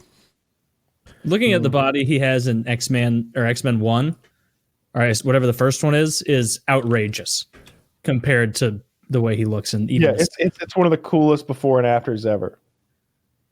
He looks like a volunteer actor in the first film. He's skinny. He's not carrying a lot of muscle at all. He's kind of skinny. Tall guy? No. Huh. Yeah, so he's walking around 150 in X-Men 1. I don't know. Isn't Wolverine supposed to be a really little guy? Wolverine's short. Like a Wolverine? He's supposed to be 5'2", 350. Oh, that's ridiculous. What? Well, because he has all the metal. Yeah. His skeleton is covered in adamantium, so that's part of it. Yeah, the difference. I have two pictures on my screen. This I hope is the first movie. I'll know if it is. Yeah. Yep. And this is the one I'm using as his peak form. It's not even close. Dude, it looks like a different version of Hugh Jackman's consumed the first one. Dude, if we were to hold the same species, you could go to the movies and find a guy at the theater who's as buff as the first one. If you told an alien visitor that the top picture was the female of a species and the bottom was the male, they'd be like, checks out. More robots now, I guess. So, well, that's ridiculous. Before we jump to anything after Hugh Jackman's physique, we're going to hear from Postmates. This episode of PKA is brought to you by a company we have lots of personal experience with, Postmates. You know what's great about eating your favorite thing? It's your favorite thing, and you're eating it. You know what's not great? Getting it. And the only fast things that deliver are not what you're craving. Introducing Postmates, the app that adds a delivery option to your favorite restaurants. Imagine anything you want to eat delivered. You don't have to drive, park, or even talk on the phone to order. Just download the app and order 24 hours a day, 365 days a year. Postmates will bring you what you want within the hour. You can even see where your food is and track the driver. You forgot the eggs and milk? No problem. Craving a tasty burger? Check. Looking for the perfect bottle of red wine or a summer beer? Order up. Postmates is your new long-term Munchies booty call. For a limited time, Postmates is giving you $100 of free delivery credit for your first 7 days. To start your free deliveries, download the app today and use code PKA. That's code PKA for $100 of free delivery credit for your first 7 days. Save the hassle. Get the food you love fast at Postmates with code PKA. So save $100 on delivery. We've also got a very important message from the National Highway Traffic Safety Administration. It can be a little frustrating, especially if you're in a hurry or running late, to find yourself at a railway crossing waiting for a train. And if the signals are going and the train's not even there yet, you may feel a bit tempted to try and sneak across the tracks. Well, don't ever. To the naked eye, trains can often appear further away and moving slower than they are, and they can't stop quickly. Even if the engineer hits the emergency brake right away, it can take the train over a mile to stop. Over a mile to stop. By that time, it's too late, and the result is a potentially deadly crash. The point is, you can't know how quickly the train will arrive. The train can't stop quickly. Even if it sees you, it will end in disaster. If the signals are on, the train is on the way. And you just need to remember one thing. Stop. Trains can't. I like that they didn't use trains can't stop. I know I said that last time you read it, but every time I'm like, stop, trains can't. Wait, that's wrong. No, it's right. It's righter. Stop, trains can't. Oh, it's better. It's better. Don't stop train. Wait, hold on. Fuck. And this was not requested by the National Highway Traffic Safety Administration, but I thought it would be helpful for the viewers if we watched maybe just until Kyle returns, just a little train crash compilation. Oh, Jesus. People who did not listen to the rules. They did not stop. They didn't know that trains can't. You guys do, so there's no excuse. We can't show this. Can we not? No, I'm looking at all like the copyright data in the description and stuff. Like it's been claimed and. Oh, okay. All right. Well, rest assured, these cars are getting butt fucked. Yeah, they can hear it a little bit. At no point does the car or the truck have a chance. The train doesn't even slow down. So be wary of trains. This is cool footage, though. Like you'd think an 18-wheeler like I know between a train and 18-wheeler, there is no competition. But 18-wheelers are not pussy vehicles, right? Here's an 18-wheeler that is a car hauler, with all the it's I don't know how many wheels that is, but it's quite a lot of wheels all put together, and the train just sliced through it like butter. Yeah, like the train hits the semis harder than a semi hits a motorcycle. Bicycle. Yeah. At least you get hit by a semi within 100 yards at the most. They got it under control. I just watched Actually slowing the train down, though. What's really bad is when the car jumps in front of the train and it has no time to slow. I saw a train hit like a stack of telephone poles or something, right? This is a solid mass of what are going to be telephone poles, and it doesn't even change speeds. Here's a train trying to stop pushing a tractor trailer, and it's as if the tractor trailer in front of it isn't helping at all. Were you guys into trains as a kid? That's like a weird thing to be into. No, Thomas the Tank Engine. Lots of kids like trains. It wasn't my jam. Lots of kids like eating boogers. I did not like that. Even as a child, that made me want to vomit seeing kids eat boogers. I've talked about it. I used to jump on the train. What are you going to do with them? For transportation. Like there was a 7-Eleven, which is like, everyone knows what that is, right? Yeah. And the walk was like 3 or 4 miles. So we would walk down the train tracks, and if the train came, we'd hop on it as it went by. So we're having a fuck show this weekend. Oh, I forgot about that. Is that still happening? That not only is that happening, we might. It's going to be a weird Sunday. Brace yourselves. We may indeed have dueling fuck. No, is that true? There has been talk of a second fuck show.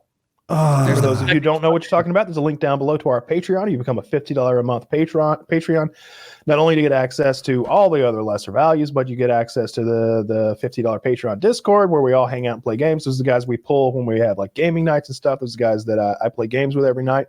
And those are the guys who get to hang out with us once a month for 2 to 4 hours, depending on how many people show up.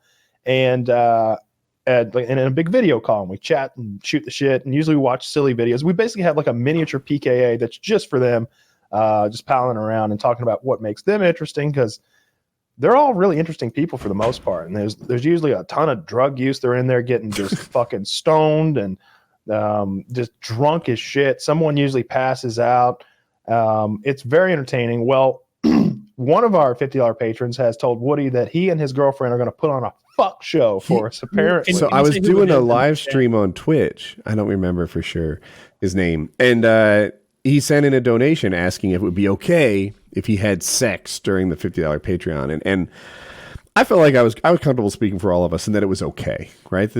Yeah. I don't care. Yeah. And, you're good. You're good. Assuming as long as it's not anal assassin. It can't be past anal sex. Oh, I'm down for that. I'm Let's down. go. Yeah, anal assassin. I do not share in his discrimination. I want to see your. No. Anal assassin, you get Although after. anal assassin, I do want you to at least have another partner.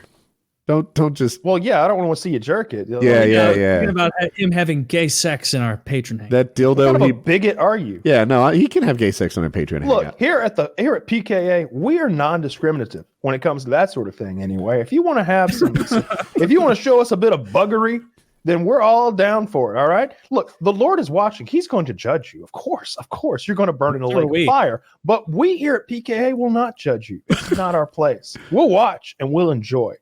You'll watch, especially Taylor. We'll forced clockwork to watch. orange you if we need to. Yeah, you fucking go. Yeah, absolutely. During the hangout, you're like, Taylor, your eyes aren't on the top right. I know that's where it is on your screen. So who is the person? And I don't know the who's. I only know it from the donation. He asked if he could fuck on the hangout. I was sure that we were all going to be okay with it, and and yeah, now he's in. I hope he's a Blue Chew customer. I think right? the stipulation was also about camera angles. We wanted to give a little feedback there.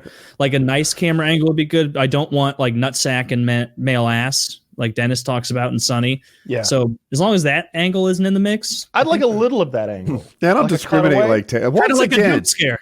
I think Taylor's being a little vanilla. Yeah, I think so too. I don't I'd mean like to a- not kink shame. If you could set, but you so need one more of our kinks. patrons, one of our patrons has that really cool setup where he can click a button and he goes to 3 different camera angles. Right, man. If you set that up, I'll start fucking donating. You know, like if you could, I want a little bit of that rear angle, the penetration shot. But I'd really like to see her face in the camera with maybe you behind her. That'd be fun. Go for that. I don't think he's the one fucking on camera. I don't think he is either. I'm telling this other guy that he can aspire for greatness here, and he could get a couple of camera angles. Yeah, I'm over the month, guessing we can provide that this critique. guy might be they might be like a chatterbait couple already, and maybe this is not new to them. If they are, then you can expect better video and audio quality, maybe some lighting. Tell you what, if anybody wants to put on any fuck shows for us and you are a chatterbait couple, just become a $50 patron. It's free advertising. We're going to pimp your product. Totally, yeah. You would be a good return on investment, I think. Absolutely. And we will sponsor you with your first 3 months of lock and load. Of course we will. You'll be That's the a first one to win-win. get- That's how you get them in. Now we're all You give them a making little money. taste. Like this guy. Oh, now we're all making money. From the bottom. Give them a little taste of that sweet, sweet cum. And then they're coming back for more begging. Yeah. I wanted to put a tiny amount of methamphetamine in the pills to make sure people, stay subscribed. Oh, God. Just put some nicotine in there for no reason. Get them addicted. Stop taking my cum pills. I'm waking up sweaty and shaking. No, I think Derek did mention a prescription drug that would absolutely increase loads. So I am going to discuss that with him a bit more. So maybe if someone, we'll see. We'll see. Maybe we could start writing some scripts, on the down low. That's Dr. Taylor. Blue Chew does it. Right? Like you go to their They probably website. filled out the right They, forms. they ask you a medical history, and then a doctor checks it out, and they approve you. No, not even a conversation. You just tell them about you, and they'll decide if you're a good fit for the Blue Chew. Speaking of which, I think I haven't received dick pills in a while. I need to check my account. I haven't needed them because I've still got that giant bag full Satchel. of surplus. Yeah, I got my mail carrier satchel full of dick pills. So I can probably wait 14 months. Not that long because I take unlike 10 Kyle, mil- I don't take them every day. I take 10 milligrams every day. I have noticed though, because like you take them before you work out, you do get more vascular. You don't Yeah, get a see? stuffy nose on it, Kyle? No. Have I've you had ever that heard of that before, before? Yeah. I only get that with sildenafil, which is the Viagra. Oh, The okay. tadalafil. That's one of the reasons I always recommend to our viewers if they're going to try out Blue Chew to get the tadalafil. Me personally, I've had no side effects from tadalafil, even at like very high doses. At the highest they recommend. With the tadalafil, I At can the get highest my doctor recommends. I can At get the a, highest which you recommend. Stop Kyle, it. They are a sponsor. so I've never taken more Blue Chew than they recommended. Thank you. Even tadalafil can give me a slightly stuffy nose, which for me is a big thing because I have the CPAP machine or BPAP machine. Yeah, you don't want that. I've only ever got it like super minor, and that could You have get been a little Vicks Vapor Rub. a fever. Does that unstuff your nose? Yeah, It does. It works pretty well. I'll have to play with that. good stuff. And it covers up the smell of rotting flesh, which Does for it? me at least is also a concern in the bedroom. Bit of a necrophile. Well- Is that an okay kink to not like? No. Yeah, there are no kinks that are okay to not like, Taylor. Open up your Well, mind. there's just the one. What could it be? Well, you know what it is. Oh, I stopped doing that. Well, they made you stop doing it. Yeah, it's like it was your decision. Yeah, it was mutual. It was a mutual decision. Go to the park anymore. Yeah. You also decided I won't go near 1,000 feet from a school ever again, or a park. Or When a I playground. said that I did it, I didn't even know what it was. I was just pretending I did a thing that was so horrific. It's your child fuckery. That's where I think Kyle and I were headed with it. It's the little boys. Taylor, do you want to read this, or am I Yes, going yes. to? So this article, Sheriff, cannibals lured a victim to cabin in the Oklahoma woods, performed illegal castration. And so Bob Lee Allen, 53 years old, and Thomas Evans Gates, 42, were arrested after going to the hospital in McAllister to try and visit the victim. I can't say it's cult activity, the sheriff told reporters. It is something that we've never in my career run across in the country. The 28-year-old victim had flown from Virginia to Dallas and then was driven to the cabin in southeast Oklahoma for the surgery. A sheriff deputy reported in a court affidavit. So basically, he wanted to go, it seems. Yes. All right. So what's happened here is that this man wanted to have his testicles removed for gender reassignment, and he found someone who could not only do it but wanted to because they wanted to eat his testicles. Oh, this is just a win-win. Are they acting like it's a bad thing? Yeah. This is big government stepping into our private lives yet again. The more I'm reading this article, the more I don't think that's what it is. The victim stated that after the surgery was over, that Allen said that he was going to consume the parts and laughed and said that he was a cannibal.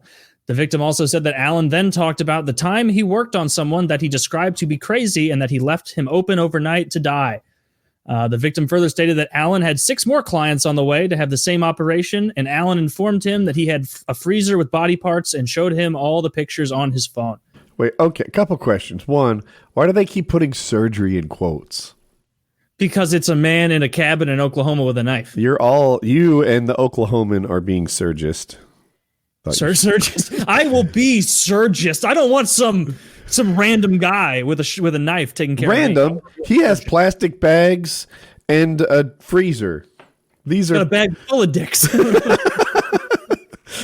My dick bag, don't touch it. $295,000. But on the bright side, he's a religious man. Allen reports he tithes $267 a month to the Oratory of Mystical Sacraments. Cool guy. so it looks like the victim is okay, right? I hate to even call him a victim. The customer. Bleeding. It seems a customer. Well, it seems, at first, as always, I don't read the article ahead of time.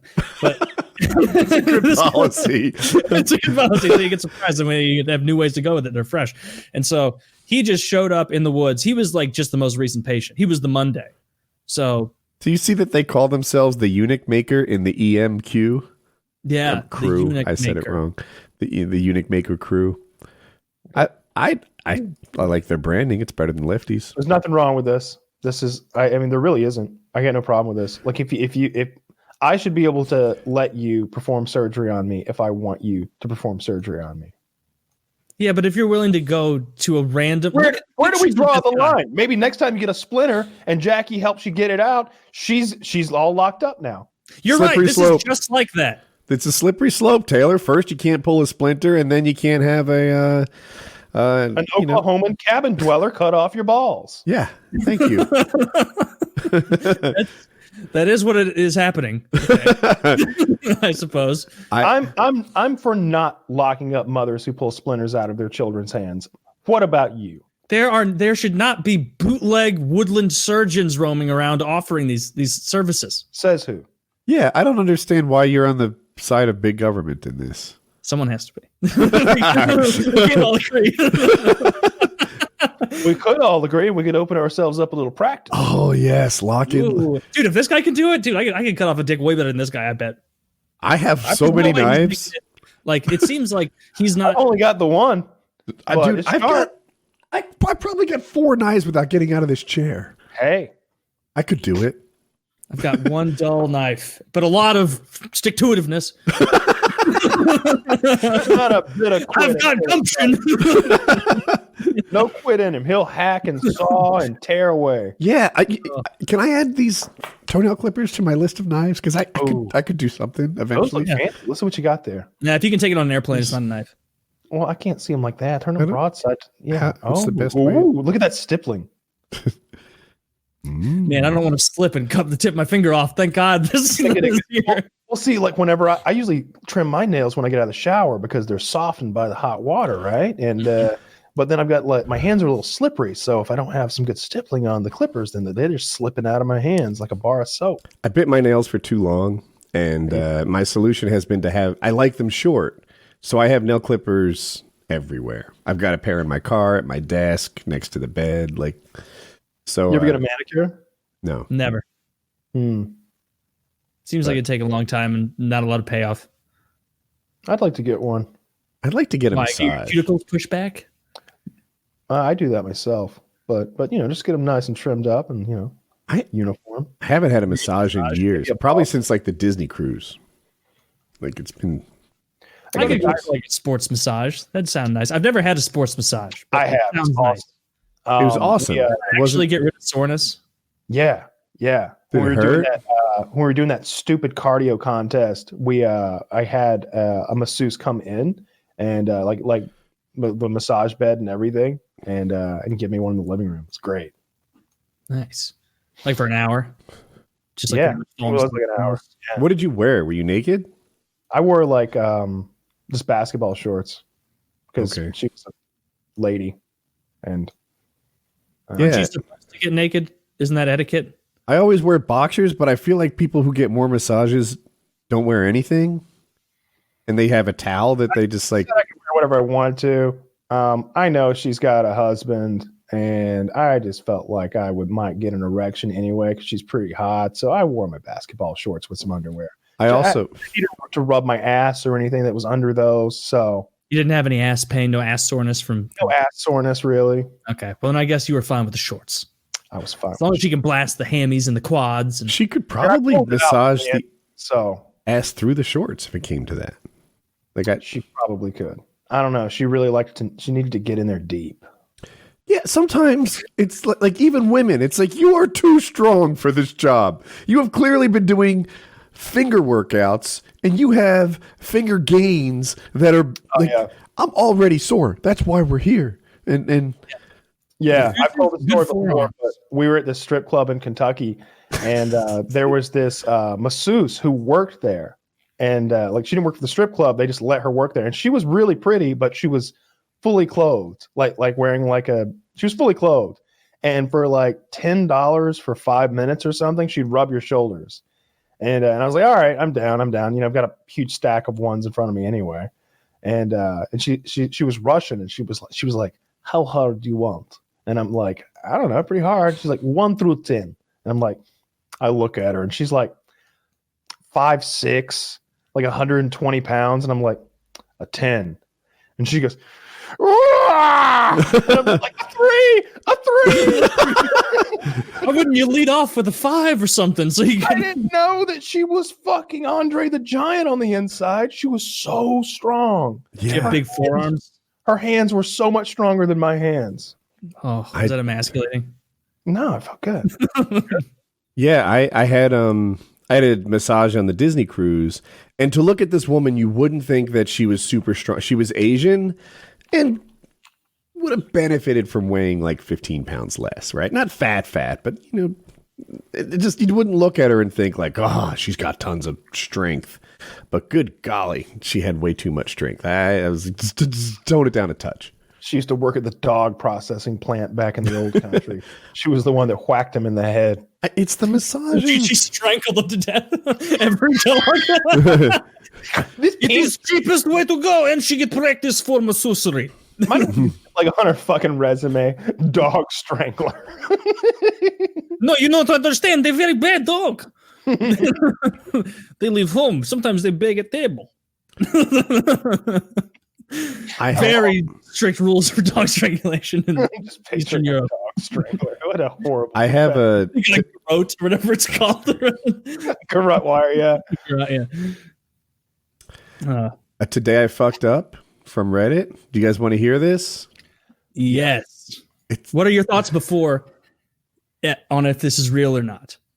Like, if you've read it before, what are you going into it with? Because that's always what I am. Oh, shucks. So I think it's real, but I am prone to thinking that. Okay. Let's hear this. All right. Today I fucked up by getting high with my fiance. Last night, I managed to finally convince my fiance to smoke weed with me. She's been anti-420, but now that we're just a few weeks from getting married and being all grown up and shit, she went full YOLO. Fast forward to seeing my fiance high for the first time. She became extremely relaxed and talkative. It was cute at first, listening to go on and on about life and love, and then shit got kind of specific. She mentioned how she never expected to be with someone like me. I didn't even have to encourage her to explain because the floodgates were already wide open. All the details spilled out without any fucking filter. This is what I learned from my fiance that I never knew before. 5 points. 1. Most of her past relationships ended because she was notoriously promiscuous. 2. As per one of those relationships came to an end after she cheated on her boyfriend by hooking up with his younger brother, which was also cheating on the damn brother with his best friend who just so happened to be the same sex. 3. I'm the first guy she had to do the fake orgasm thing with. Apparently, all of her exes push the right buttons, whereas I don't. My asthma is a turnoff when it comes to sex because she feels like she needs to hold back so that I don't get too excited and die. And the last one, all of her exes had horse dicks. Of course they did. And I'm her first average. Those were some of the key points. I was too traumatized to register whatever she said afterwards, and I don't think I blinked for the rest of the evening. Too long didn't read. Convinced my fiance to get high on relationship-destroying weed. There's an update. Relationship destroying weed. That's some good weed. Update. Good stuff. Even though I knew what my fiance said would haunt me forever, I was willing to bury it in the back of my mind and pretend like last night never happened. However, my fiance wanted to talk, so we did. It was brutal. She said my mom was right about her being wrong for me. Long story short, all of this shit was building up to her admitting she'd been sending nudes to one of her horse dick exes, a fucking Chad. I am emotionally destroyed. It doesn't even feel real yet. So I have trouble accepting it's over, but it is. I guess I'm returning that ring and getting a PS5. Appreciate all the advice. Well, clearly you're what a bitch. What a bitch. What an absolute cunt. You've got to know that the PS5 is going to be inferior to a PC in every way. Get into the core of it. Yeah, I like it. PlayStation 5. Some console, mealy-dicked console nerd. Truly, I don't think either of these two are built from the right stuff, right? One's a cheating whore and the other's a console player. Which is worse? What's her... does any information on this young lady? She sounds like a blast. Kyle's like, got a phone number? I'm down for open relationships. I mean, she sounds funny. She sounds great. I wonder how those lines were delivered. See, I don't know if I believe this. He doesn't deserve her. That's where we're going with this. He doesn't deserve her. I like it. I agree. This guy's a fucking loser. PS5. This wasn't one of our fans, was it? No. This was like a public. Like, if this was a PKA viewer, he'd be like, "Hey, I'm returning this ring and getting a 3080 and that new AMD chip that they just announced." The PKA viewer is the horse-dicked X. Yes. And free nudes, and she's giving him that pay pig's money. Taylor, this sounds like a $50 Patreon you're describing here.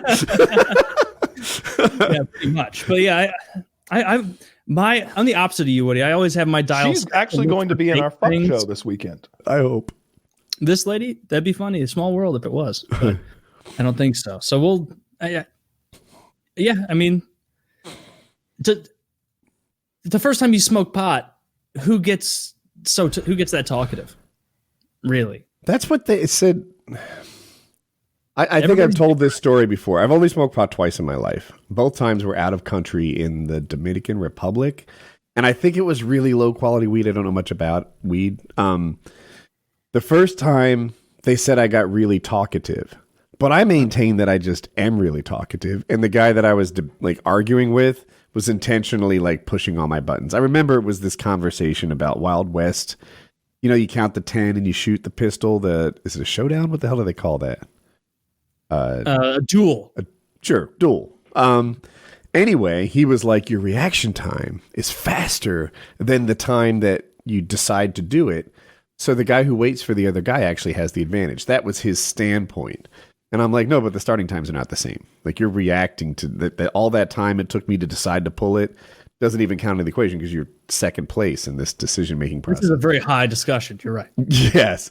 Anyway, they were like, Woody, you're talking so much. You're obviously high. And I'm like, I feel nothing. This does nothing for me. And this guy is like making a really terrible argument that I can't seem to let go. I don't think this is a weed thing. And then the next time I felt sick, really sick. So I didn't know, like, I didn't really have a weed mentor. Like, everyone was just smoking and so I took this like really, like the biggest inhale I could off of an apple bong, I guess, the apple, whatever. And they were some high rollers, huh? We didn't have the tools, you know. They had a idea, which was a website where you insert the things you can find around the house, and then they'll be like, "Well, you're just like a ballpoint pen away from a bong," and like where you could like engineer that. So anyway, just go to any high school and ask anyone, and they'll. As a website, though, wouldn't it be fun to be like, I've got a paperclip, an old watch, a coffee cup, an apple, and a big pen? Yeah. Oh, that exists. Yeah, there's an app for that. Okay. Really? Well, we thought we were really clever. But I felt terrible. And I felt like nauseous. I was coughing even like long after I'd stopped smoking it. And I'd spent my time sitting on a curb with my head between my knees waiting for it to pass. Oh, that sucks. Yeah. Usually weed is good for nausea. Had you had any alcohol? No. Okay. Well, then that is strange. Yeah. How much of the apple did you eat? No, I forget how. What if Woody did that? What if they passed him the apple all loaded up and he just went, "Oh, it's awful." I got a bunch of leaves. An apple, I keep calling it a bong, but bong means there's water in it, right? Yeah, it's a pipe. I would imagine. Maybe Okay. Water sort of made a pipe out of an apple, and maybe a pen was involved. Or maybe a they pen probably was involved in used the pen making it. to they connect. poured it out with the thing, and then they stuck it in through the side to make the little chamber thing. I've actually never smoked out of an apple. Because like pipes are so cheap, like the little glass like Get on like my level, bowls. Kyle. They're like $5 or something like that.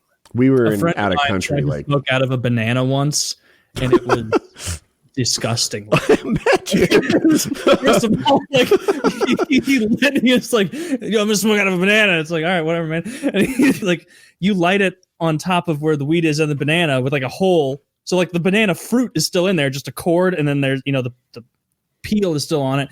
Like immediately, all the waxy banana like melds with everything in there, and it just becomes a.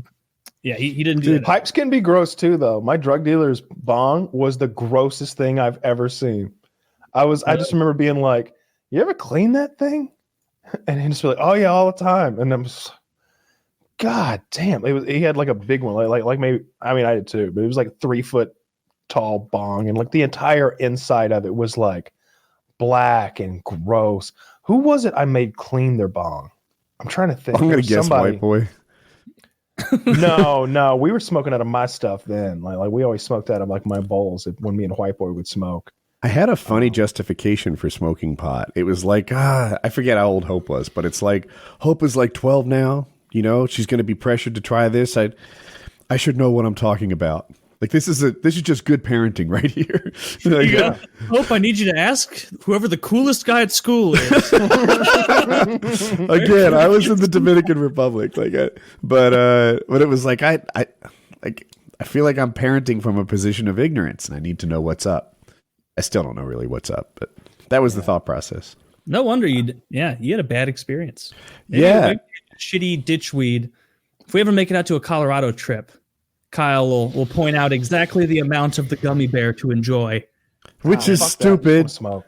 Yeah. I'm told that edibles are not for rookies, that they're not the... Like, if anything, like the least harsh thing that you could try would be a vape pen. Like you can buy these one-use vape pens. Like they basically give you the pen for like free if you buy the liquid that goes in it. So you'll pay like $25 for like a milliliter of liquid, and the pen is $1 more.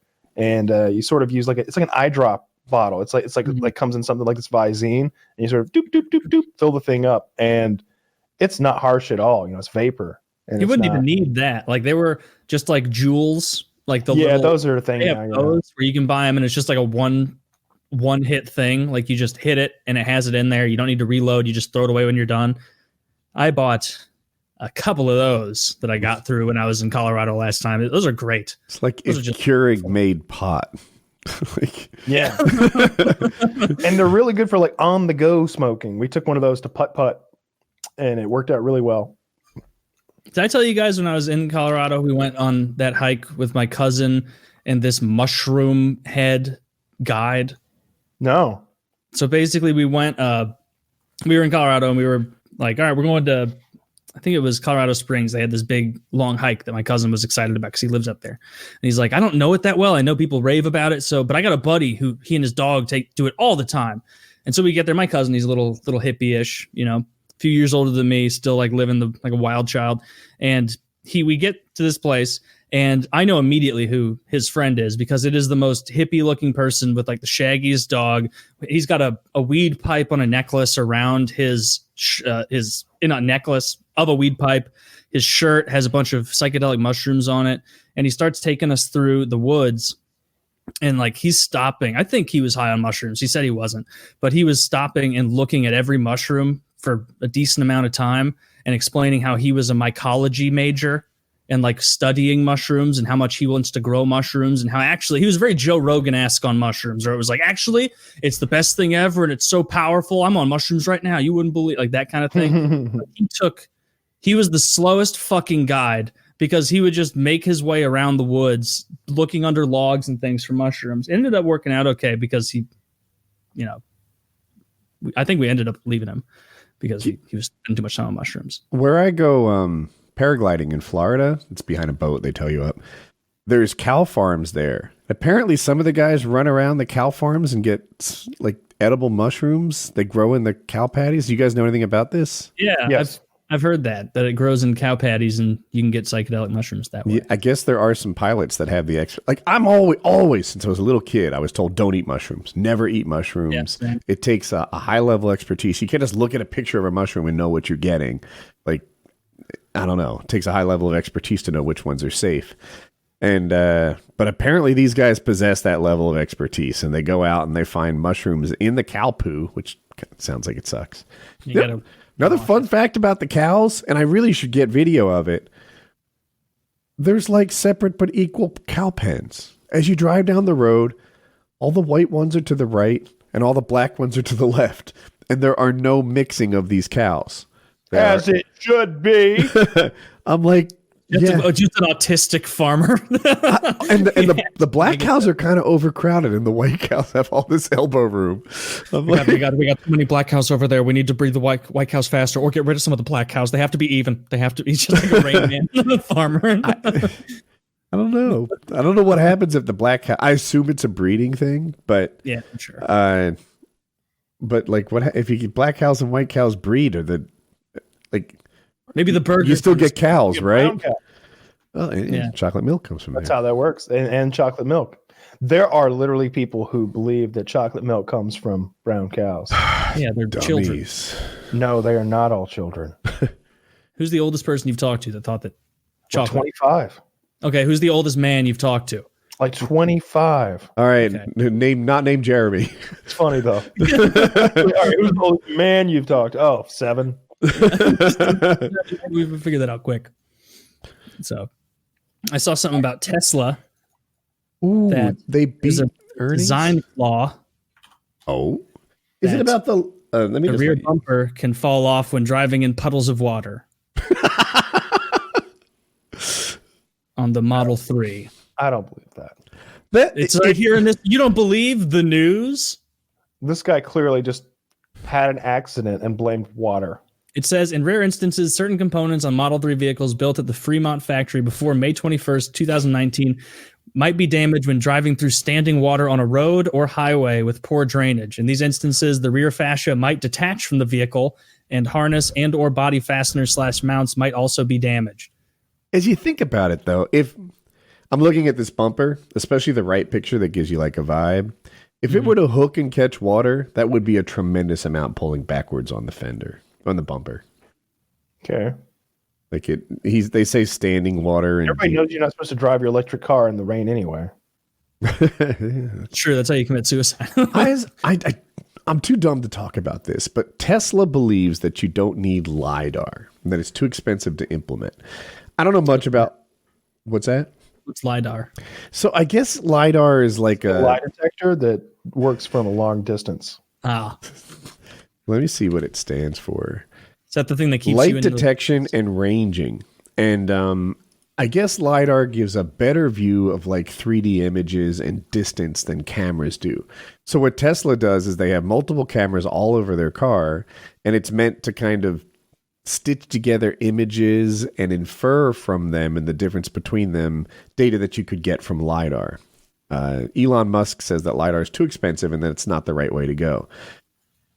I don't know. I'm sitting here questioning Elon Musk as if I know what the hell's happening, but all the other autonomous car people use LiDAR, and it's in the new iPhone. So when you say it's too expensive, Elon Musk, do you mean it's like $13 per car? Like how much? There's LiDAR in iPhones now because it helps them do the autofocus. Like they get distance information better than you could otherwise.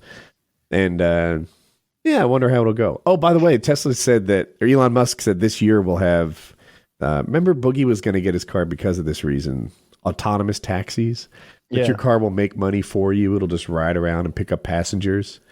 What do you think? Think he'll deliver that on time? It's got a month and a half. Nah, they'll make it. They'll by the skin of their teeth, it'll just be a very dangerous taxi service. Don't share this, but look at the name of this product. I'm making double sure I'm not sharing. Oh, That's a great name. It would have been a major name. That's a great name. Great name. Put that in my head. Yeah, we're gonna blow this out of the water. It's not even gonna be a fucking contest. Lots of low T people taking these pre-existing knockoffs, I like to call them. I don't think that does the same thing, does it? The debate's going on right now. Yes. We've hardly talked about politics this year. Good. Yeah, I agree. Good. Everybody talks about politics 24/7. That's a fair point, actually. Yeah, I'm sure the world is getting their politics talk. President Kamala is going to win. We all know that. There's probably. I put my conspiracy hat on. There's been some news lately talking about Trump's momentum. I guess voter registrations in Florida have been a little more Republican lately, and something in Pennsylvania has been a positive Republican indicator. Not polls so much, but like something else. Like I saw something about how they were overperforming polls in a number of states. I want him to win, just to be clear. I don't know why. Trump has not been a great supporter of Kyle. He's banned bump stocks. He aggressively pursued marijuana enforcement. And agreed. What else did he do? If he came out and said, one of my favorite YouTube channels back in the day, so when they make pressure, don't look too into it. He's from Georgia, so where the fuck you people? And I found out, get this, a little bit of pot, take all his guns. Disgusting. I was waiting for his following video. I go back 6 years later, still hasn't posted. This motherfucker hasn't posted. I tried to go to Hiccup 45, no explosions, nothing. And so I am giving him full pardon and all of his guns back. That would be fun. Now, would you vote for him if he said that? Yeah, of course I would. That'd be fucking awesome. But wait, let me finish what I was saying. I figured out the other one. There's aggressive pot criminalization, right? He's after that. He's banned bump stocks. And if he had your way, Kyle, you would have like 4 or 6 kids by now because he's going to outlaw abortion. About to be 6-3. He's not going to do any of those things. Yeah, they're not going to outlaw abortion. First of all, You don't it think was so? Sessions who was aggressively going after marijuana. He's gone. And it was, it's this proposed Supreme Court justice that's against birth control. But what I'm getting at, I don't care about any of that shit anyway. I'll just go to places where those things are legal and exercise my almost free rights. But what would be really interesting is if he gets elected again and we get 4 more years of this comedy show that we've been living through. You know how boring Kamala Harris and Joe Biden are going to be? It's going to be. It's going to be like boring. It's going to be like it's going to be so it's going to be terrible. It's not going to be entertaining at all. Yeah, We'll never talk about politics again and have a good laugh. True. Yeah, it'll be fun to watch. Like, Imagine PKA without politics talk. Now you know how to vote, people. that's the We best. spent way. a year on Trump. It was great for material. I liked it, but I remember some people I don't did. think they'll win this time. Oh, they're I think- faggots. yeah. Don't listen to those people.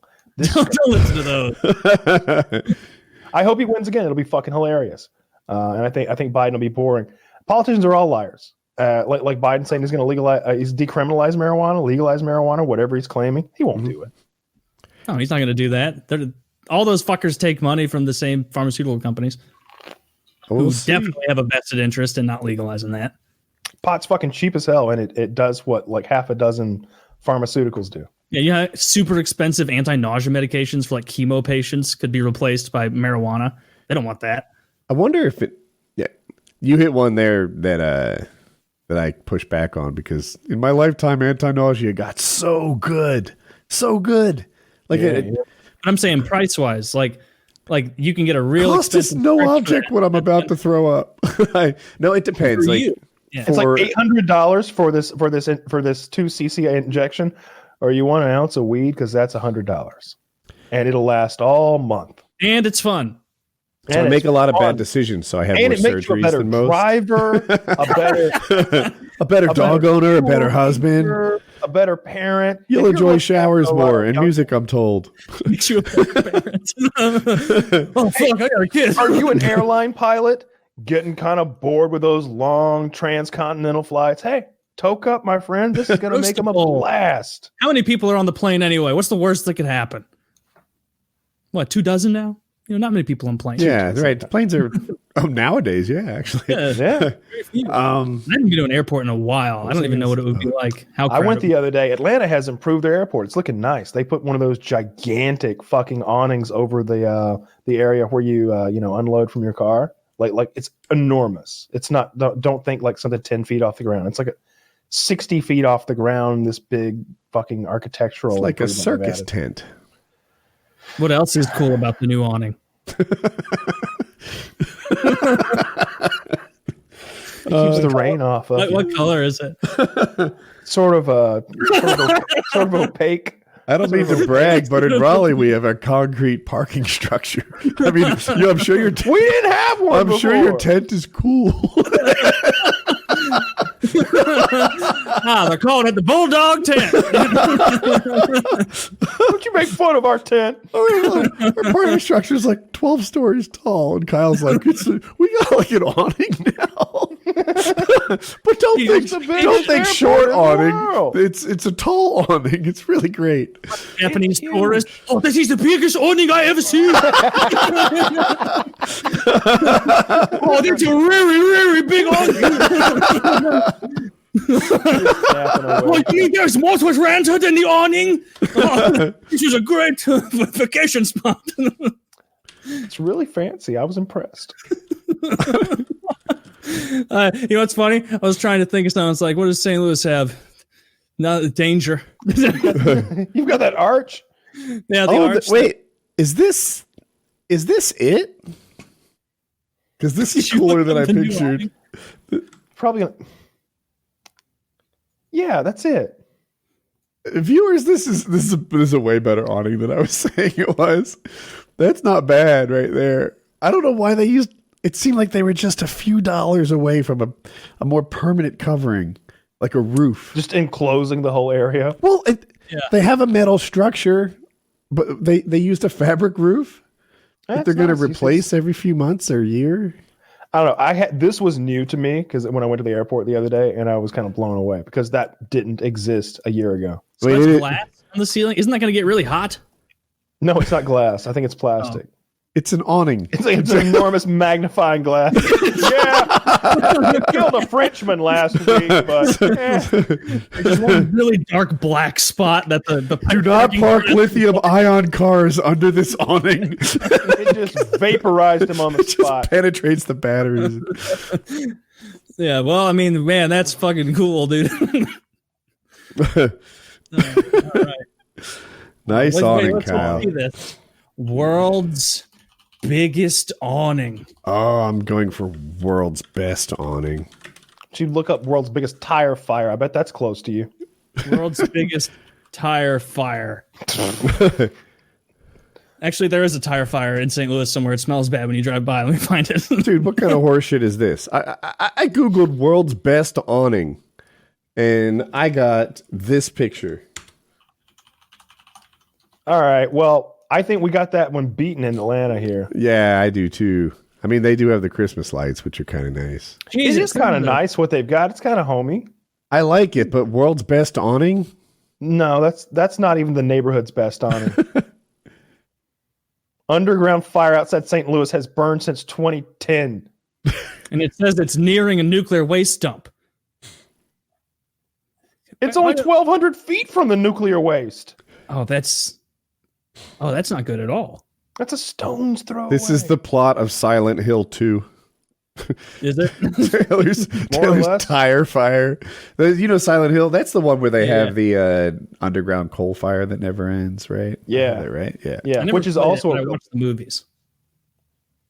The underground coal fire that burns forever. That's also a real thing. I think that's might be in Pennsylvania, That's somewhere right. in the Northeast. Yeah, it's in Pennsylvania. And I don't know why they can't. I guess it's a lot of fuel, right? Coal burns really well It's for a a long tourist time. attraction. We're not going to put out the biggest draw to Chesapeake County we've ever seen. The people love it. I think you can't go there. Blocked No, off. you and can't. It stuff. like closed down a little town. Like it's like that's the whole premise of that movie. Yeah, I apparently it's going to burn for like the next 1,200 years or something, and it's Meanwhile, they've got us fucking like flushing with a half a liter of water, and my car's got EPA emissions that slow it down. But there's a coal fire in Pennsylvania that's going to burn for the next 18 decades. yeah. My dumb ass is like, can't you like starve it of oxygen or just fill the underground with water or something? I don't know. That's what I thought too. And then someone was like, "You can't do that," and I was like, "You're probably right." Yeah. Like they would have thought. Like, there's no way some guy's gonna walk in and be like, "We flooded out," and they're like, "My God, we've been throwing matches at it." Yeah, let's put out the fire with. Holy shit, we've been fighting fire with fire this whole time. We need to burn it out. Show that we have the more powerful flame. Turns out fighting fire with water is genius. It was just an ancient saboteur terrorist who's like started that phrase. No, you want to fight fire with fire. Yeah. I think that actually means like you pre-burn areas so that it can't continue, right? No. Where like I've seen farmers do that where like if there's a huge out of control fire, they'll like pre-destroy crops. Yeah, but fighting fire with fire has nothing to do with actual fires. Yes, it has to. At some point. No. At some point it came from that. It's a metaphor. Oh, actually, when you Google it, the origin of this phrase is believed to come from firefighters who literally fight fire with fire, depending on what the method of the situation calls for. That's right.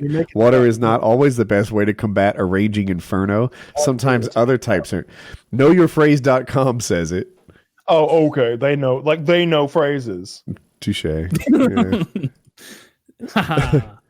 It's clearly a metaphor. Oh, well, the phrase finder says respond to an attack by using a similar method as one's attacker. It can be both. Yeah. And I guess Shakespeare used it? What's the most common usage? Is it, oh, we have a fire, let's use actual fire to extinguish it? Or is it, let's turn things around on our attacker and give them back what they're giving to us? I haven't seen the studies. I wouldn't deign to guess. Well, what would common sense lead you? I think this is a Kyle argument here. Hear me out. King John, 1595 from Shakespeare. Be stirring as the time, be fire with fire, threaten the theater and outface the brow of bragging horror. It's about using the same weapon as the other person. Fight fire with fire. But firefighters said it too, and they weren't talking about Shakespeare. So Okay, Mac. I'm not giving up on this when I win. He confirmed it. That firefighter Confirmed that I won. Are you slandering the good name of firefighters? Are you slandering Saying they're Shakespeare? liars? 1595? Yeah, he's dead. Who? 1595. I have a new topic. Do you guys know who Jeffrey Tobobin is? No. I know he is a journalist that was naked on a Zoom call. So this is what, let me lay it out. So Jeffrey Tobobin works for CNN as well as a newspaper. And The New Yorker. Yeah. Is it the New Yorker? Okay. And he was on a Zoom call, like Taylor said. I guess he's not the most tech savvy guy because apparently he muted himself and then didn't realize he was still on a Zoom call. And this part, I'm kind of connecting the dots because you don't get the greatest details, but it appears that he had pulled his pants down and started pleasuring himself. So he was in a meeting, and I think the meeting was about how they're going to cover the election, like different scenario planning, like if they win Pennsylvania or whatever, like what they're going to say on game day. And he's like barely paying attention to this thing. He's got Chatterbait up on the screen, and he's like pleasuring himself. But he thinks that he's not in this Zoom meeting. He thinks he's showing his dick to like Chatterbait or I don't know where. And I think he thought he wasn't showing his dick to anyone. Could be, but the camera, I guess, showed his dick. So but he doesn't. My camera's not showing my dick. You know, like you guys don't know what's going on down there. Like, my age maybe. And anyway, but he muted the call and thought that he like wasn't participating in the Zoom call with the other CNNers. So then he comes back to the Zoom call like nothing happened. Like he has no idea they've been watching him work his dick for some period of time. And then he becomes aware of it. He is suspended by CNN and suspended by the New Yorker, Taylor says. And it's a pretty big embarrassment for him. And I'm in my head, I'm like, I don't know what to do with this guy. Like, do you cancel him? Do you cancel him? No. It was an accident. Like intent is a piece of the puzzle here, right? Sure. But he did show his dick to people. There were women on the call. Whang. Yeah, it was their first time seeing dick, I'm sure. When I first heard it, I was like, they described it as like may have exposed his penis. I think they inferred like his underwear was on, but as I've heard updates, it sounded like he was out and he was playing with his dick. Yeah, that's what I've heard. And there have been other news organizations where like sexual assaults have cost tens of millions of dollars and stuff like that. But that sounded like there was a little bit of like, if you want to get ahead, you have to do this happening. This was not that. This was a guy who sucks at Zoom calls. A man masturbating on a Zoom call. Thinking he's not on a Zoom call. The sort of thing that we encourage around here, frankly. Right. He should have joined the Patreon where that behavior is welcomed. It would have been A-okay. But instead he's on with, these uptight broads at CNN. And I don't know. I was talking about it with Jackie this morning. I'm like, what do you do with this guy? Like, and now they're like, well, he has a history of stuff like this, but his history is like he cheated on his wife 3 years ago or something like that. What the fuck? Yeah, I'm like, this isn't. He has a history of penis-related incidents. Yeah, that's last week he pissed on the toilet seat. Can you believe it? Right? It wasn't like he'd shown his dick to other people, in a work environment or anything like that. It was like, it was a bit of a stretch to tie in, like an incredible stretch. Yeah, it'll be a meme for him for the rest of his career, but like, he's not going to get fired. So he might get 6 months off. In a related story, Borat 2, which comes out on the 23rd, which is tomorrow on Amazon. Apparently he tricked Rudy Giuliani into some sort of interview, and there was a female interviewing him who I'm told looked very young, and At some point, he was convinced to pleasure himself on camera, and 73 or 76-year-old Rudy Giuliani had his hands in his pants touching himself. Was he masturbating? This is all I know. He had his hands in his pants touching himself with this female interviewer, and that is the point in which I'm told Borat bursts in and says, stop, she's 15, she's far too old for you.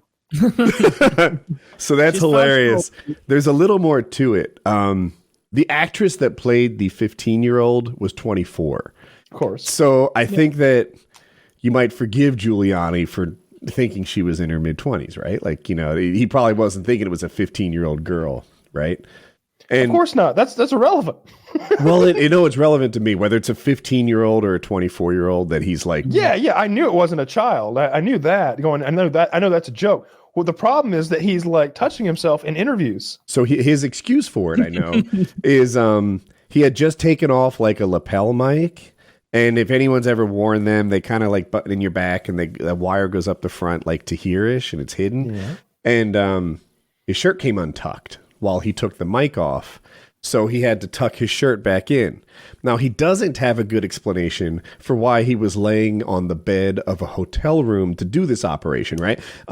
Probably Kyle. I know me. I've worn wireless lapel mics a bunch of times.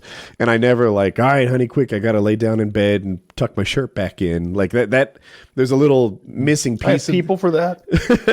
Yeah, I have a tucker. But you do have to tuck your shirt back in. Like that's part of the deal. Like it goes right up toward the front and into here. So I can see why he was tucking his shirt back in. I don't know why he was laying on the bed to do that.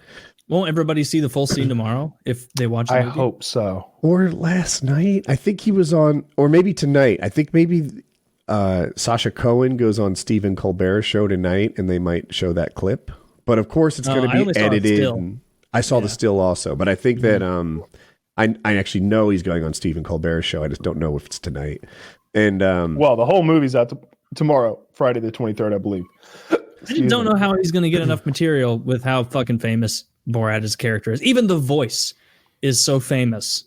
You know what I mean? Like, how often, how long can you go back to that well before you suddenly have like people playing along with it? Because they're like, twice. Borat. So what I think has happened here is, do you remember Sasha's like political hidden camera show that he did last year, right? A little underwhelming in my opinion. I remember he did. Yeah. He got like Dick Cheney and a bunch of other people on camera doing silly stuff.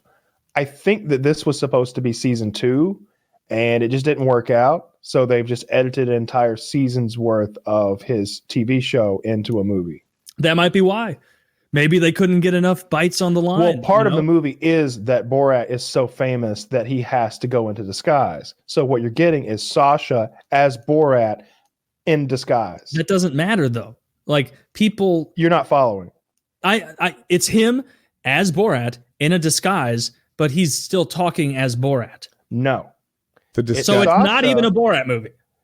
It's Sacha. It's Borat coming to a realization that he is now famous in America, and he doesn't like that. So he is disguising himself. So it's Borat in a disguise, not Sacha Baron Cohen in a disguise. Which is kind of like Sacha in a disguise that's not Borat-ish. Exactly, but it's Borat in the disguise, doing Borat trying not to do his regular voice, but failing at it in a disguise is the idea. All right, we'll see. Yeah, which if you remove a step, is just Sacha Cohen in a different disguise. Exactly. Right, and we'll see what it came out as. You know, yeah. I don't have another funny character. I'm scraping the barrel. Who did Ollie G? Was that also? That was the Ollie G show. Yeah. Yeah. So that's wrong. He's got a really serious movie coming out at the same time, pretty much too. So it's what's it about? I don't know. It's a drama though. Yeah, it's like a serious movie. He's a good actor. You know what I watched just the other night was, I can't believe, I love John Carpenter movies, so I'm surprised I hadn't watched this before. They Live. Have you watched that, Kyle? With Roddy Piper. First time he'd ever acted. I like how, first of all, early in that movie, for no reason, they just show him like shoveling dirt. And it's like, we're establishing that he's shredded and very strong. And at the very beginning of the movie, he's some drifter guy, comes into a new town trying to get a job. And basically, he stumbles upon a Global underground global conspiracy where there are aliens who control the media and every bit of power, anything that matters, they control it. They control the media, banks, like the army, the police, and he finds these sunglasses that you put them on, and now like when you see an advertisement, he'll see through the advertisement to what it's telling, which is like, ignore what's happening, consume, be submissive, don't think, make no free babies. thought. Believe what you're told. Trust the media. And then it's got like a picture of it's got like a dollar sign that says, "This is your God." Yeah, that kind of thing when the guy's holding it. And so basically, and what I loved is the speed at which that movie progressed, because usually I was thinking like, okay, Roddy Piper just got the glasses 5 minutes ago. He's looking at everything. We're talking about They Live, and he's looking around. And I think you're muted, Woody. I did. I figured that. I said I figured it out, and then I figured that out as well. Oh, okay. So basically, what I drugged me into the movie initially was I knew the movie's supposed to be good, and I'd never seen it, and it's maybe 3 to 5 minutes of movie time and of real time, because it's more of a continuous shot between when he puts the glasses on and is like, oh my God, there's a global conspiracy of aliens who are trying to just get us consume and don't question authority, and just money is your God, all that. 3 minutes of real time later, he is murdering them. He walks into a store, and like I'm thinking like he's gonna have to try and find that cult or that underground operation that's trying to break the truth to everyone, try and formulate a plan. No, he walks in, looks at some like gross rich like elite woman who's one of the aliens. Like that's pretty much the theme. Everybody in the elite class is an alien, and he just starts going, "You're ugly on the outside, and you're a fucking bit," like bad acting, like insulting all of them. And then, of course, all the aliens start turning, and going, we got one that can see. We got one that can see. And he's like, I don't like this one bit. And he runs out of the store and then stands in front of the store for like a minute, like thinking about things, not retreating. And then a couple of cops who are also aliens pull up on him, and instead of submitting at all, he immediately kills both police officers, and then goes on what amounts to be a 70-minute, mostly rampage. 9 minutes to 12 minutes, I swear to God, is him fighting his black friend in an alley. That fight goes on for so long. It's the longest fight I've ever seen, and so many times it's like, dude, they would be in their death knells.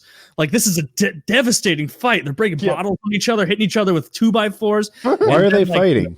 They were fighting because he wants his put on the glasses. And the black guy's like, I don't want to put them on. And instead of being like, so they hold a WWE match right there. Yeah, I know this sounds crazy.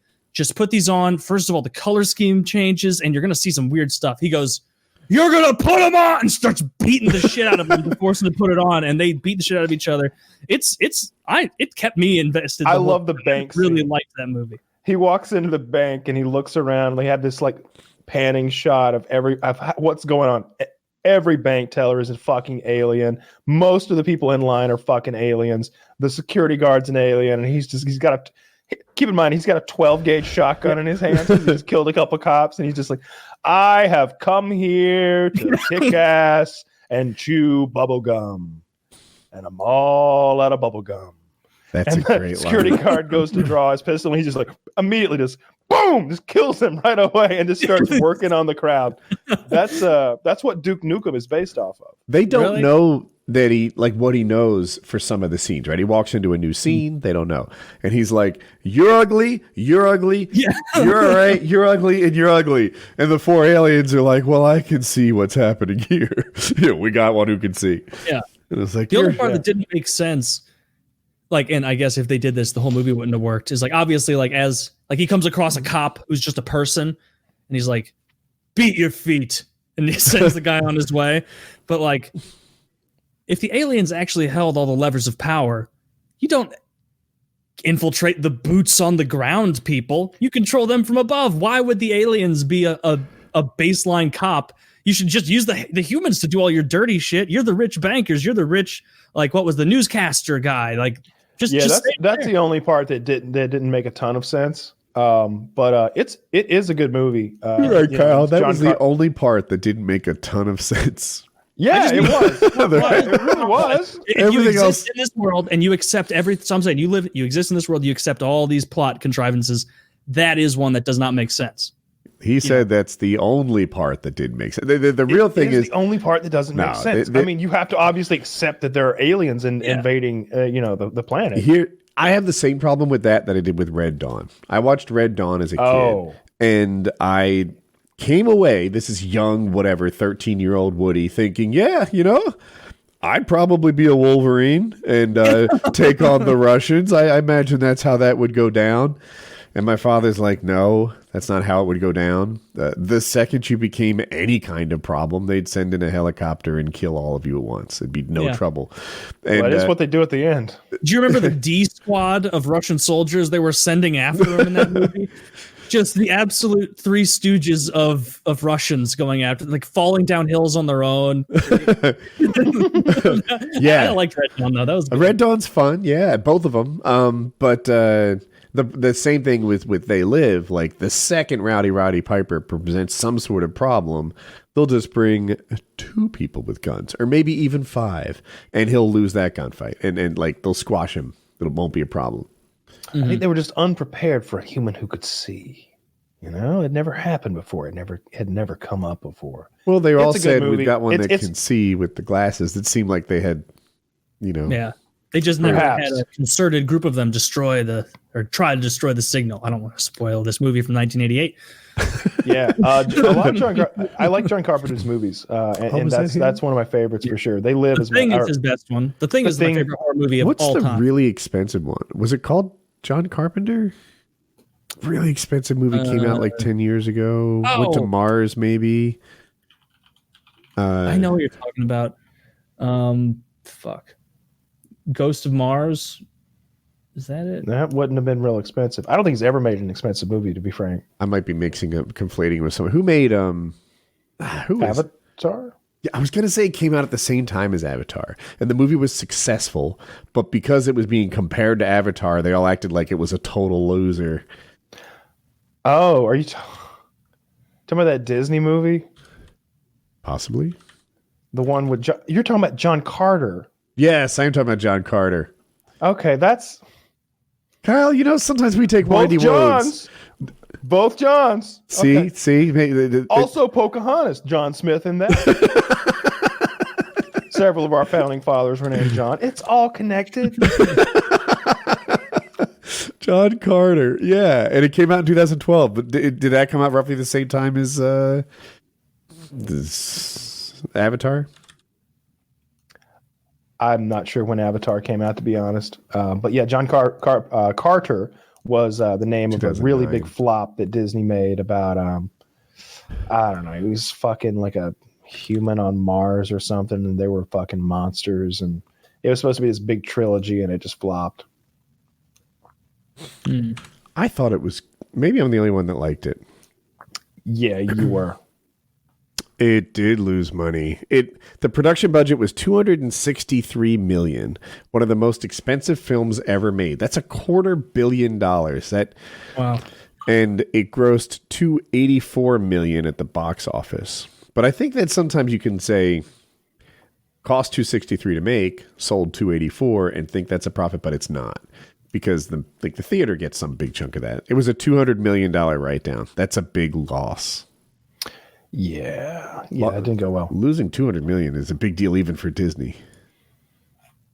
They're really putting everything in their streaming service right now, with their theme parks and cruise lines down, and it seems like they're really putting a lot of eggs in the streaming basket. There's they're going to do a Obi Wan Kenobi TV show now too, with Ewan McGregor.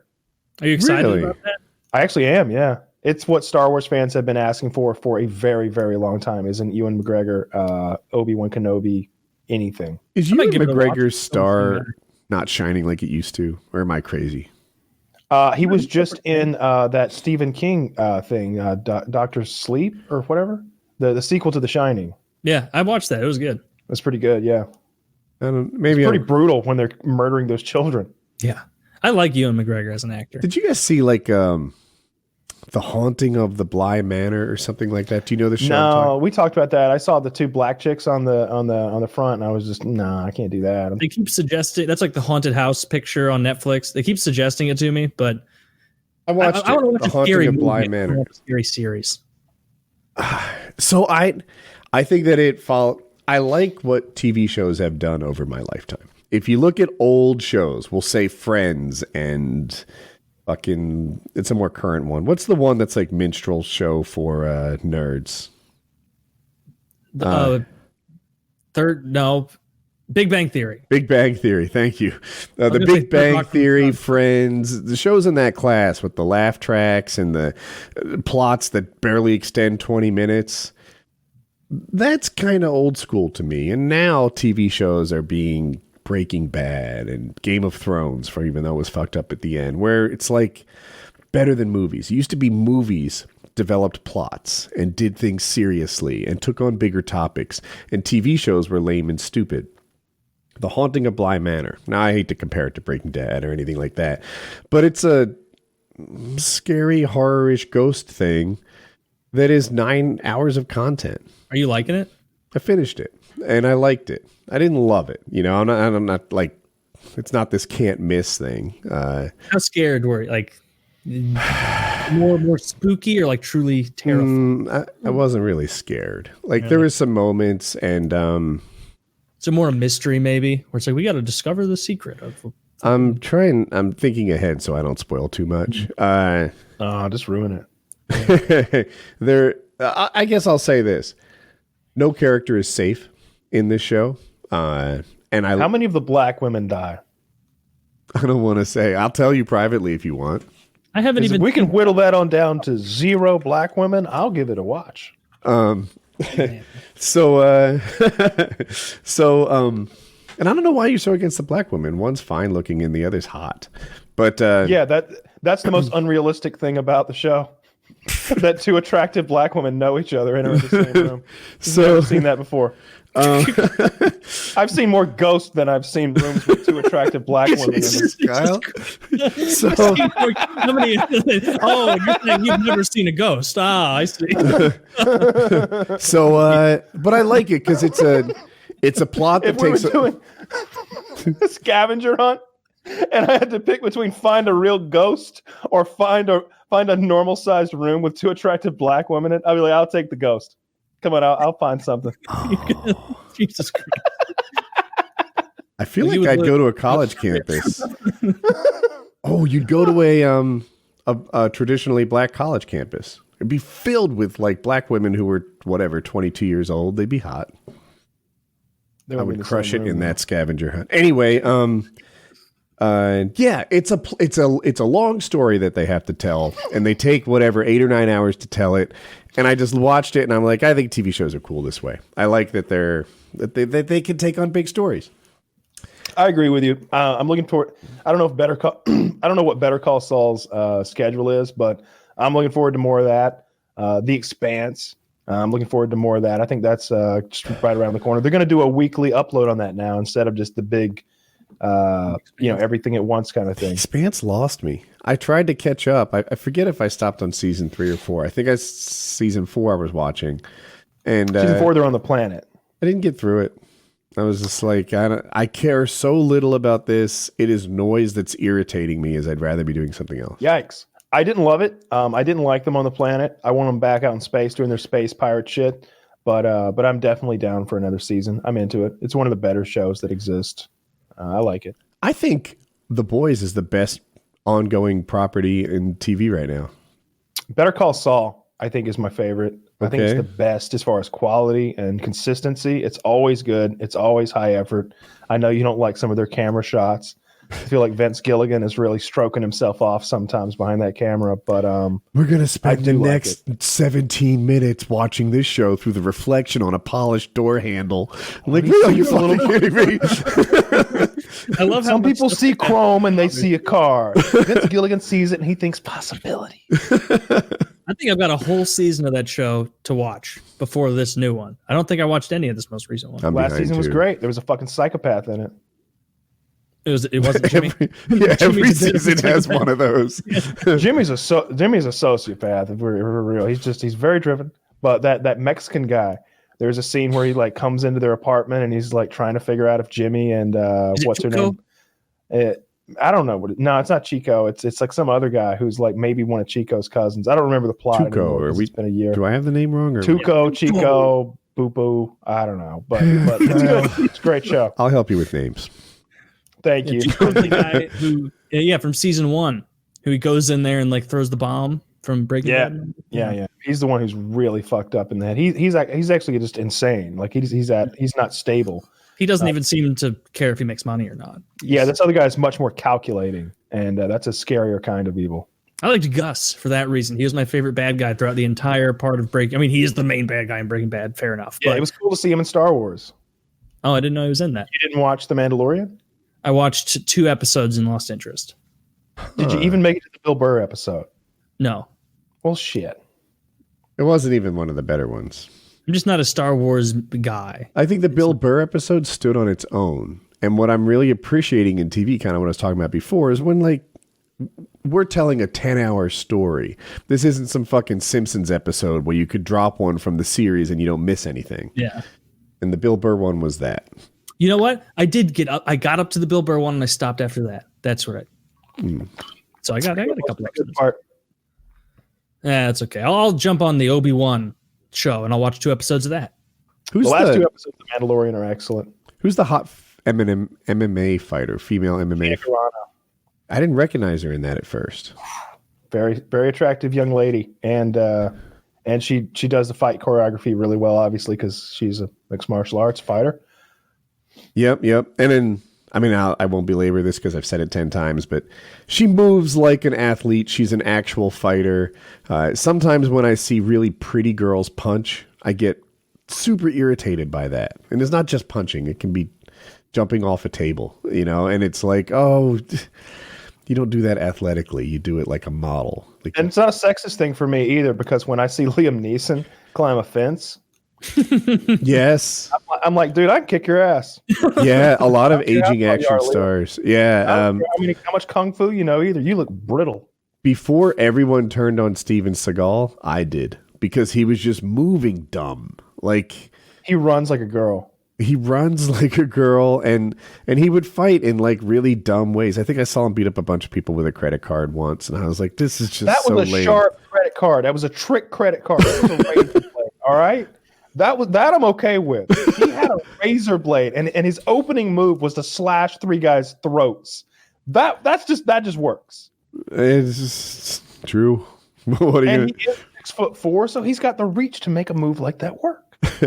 But when I watch him like punch and lunge and stuff, it's like, I can see that after a lunge like that, why they cut the camera off you, because 2 people helped you up. Like, that looked ridiculous. Dude, one of his Cumtown, I don't know if you're familiar with their YouTube stuff, but they did a whole thing about Steven Seagal. I'm pretty sure it was them that did it, and they're showing clips from some of his recent stuff. Oh, first of all, he's 200 pounds overweight. And he's wearing that's a lot of pounds. 200 pounds. He should be walking around like 170, and he's walking around like 370. I'm Googling him. Steven Seagal 2020, 200 pounds overweight. Come on now. He's got this leather jacket always fully zipped up, so he looks like a package, and he's just.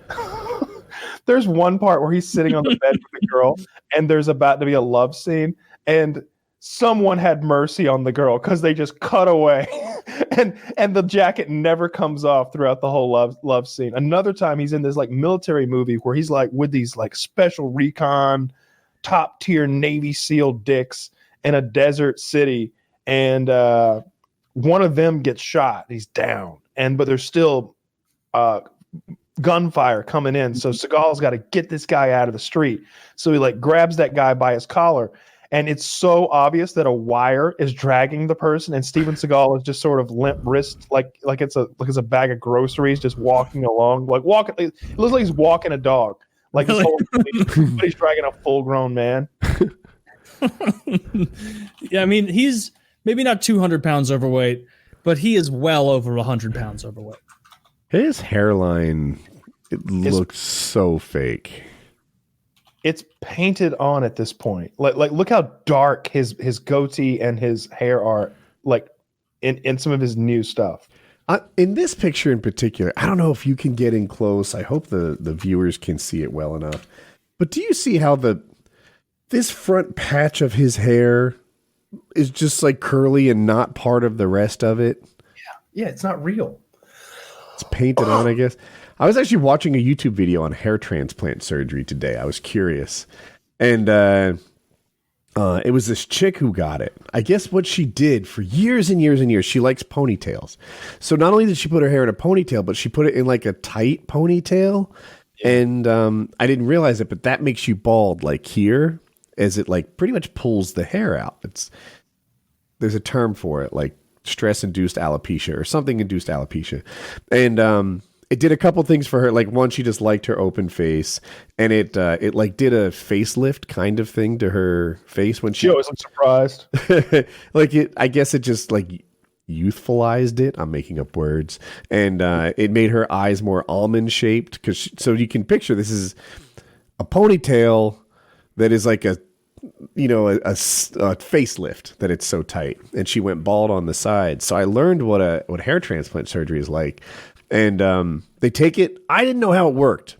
My dumb ass thought they took like a patch. Like, all right, we're gonna take like a 6-inch wide football shaped patch out of the back of your head, and then seal it back up, and then we'll put that patch somewhere. Like, I don't know. I'm like, how the fuck does this work? We got to ask Anthony Cumia next time he comes on about that. Oh, did he have it done? Yeah, he had. He doesn't like when you call them plugs, but he had hair plugs put in. So what they do now is they go to like the back of your head where there's usually no baldness or even thinning happening. Like people who are bald have nice like back of head hair, like by the plum. And they remove like a third of it, but I guess you don't see or notice it. Like you've got plenty. And they remove the hair follicles one by one. Mm-hmm. It like sucks out through kind of a vacuum, and you're anesthetized and stuff. And then they put them back in one by one. And weirdly, they fall out and then grow back, or like it's really normal 6 or 8 weeks later. It's like transplanting grass. Okay. or grafting, maybe. And then, well, I remember then they put it back. I think Trump had a different kind of hair transplant. I've read someone who theorized it, where they actually did take a patch and then put that patch elsewhere, because this is how they did it like 30 years ago. And that's why he has that really complicated like set of comb overs that geometry. That is the Trump haircut.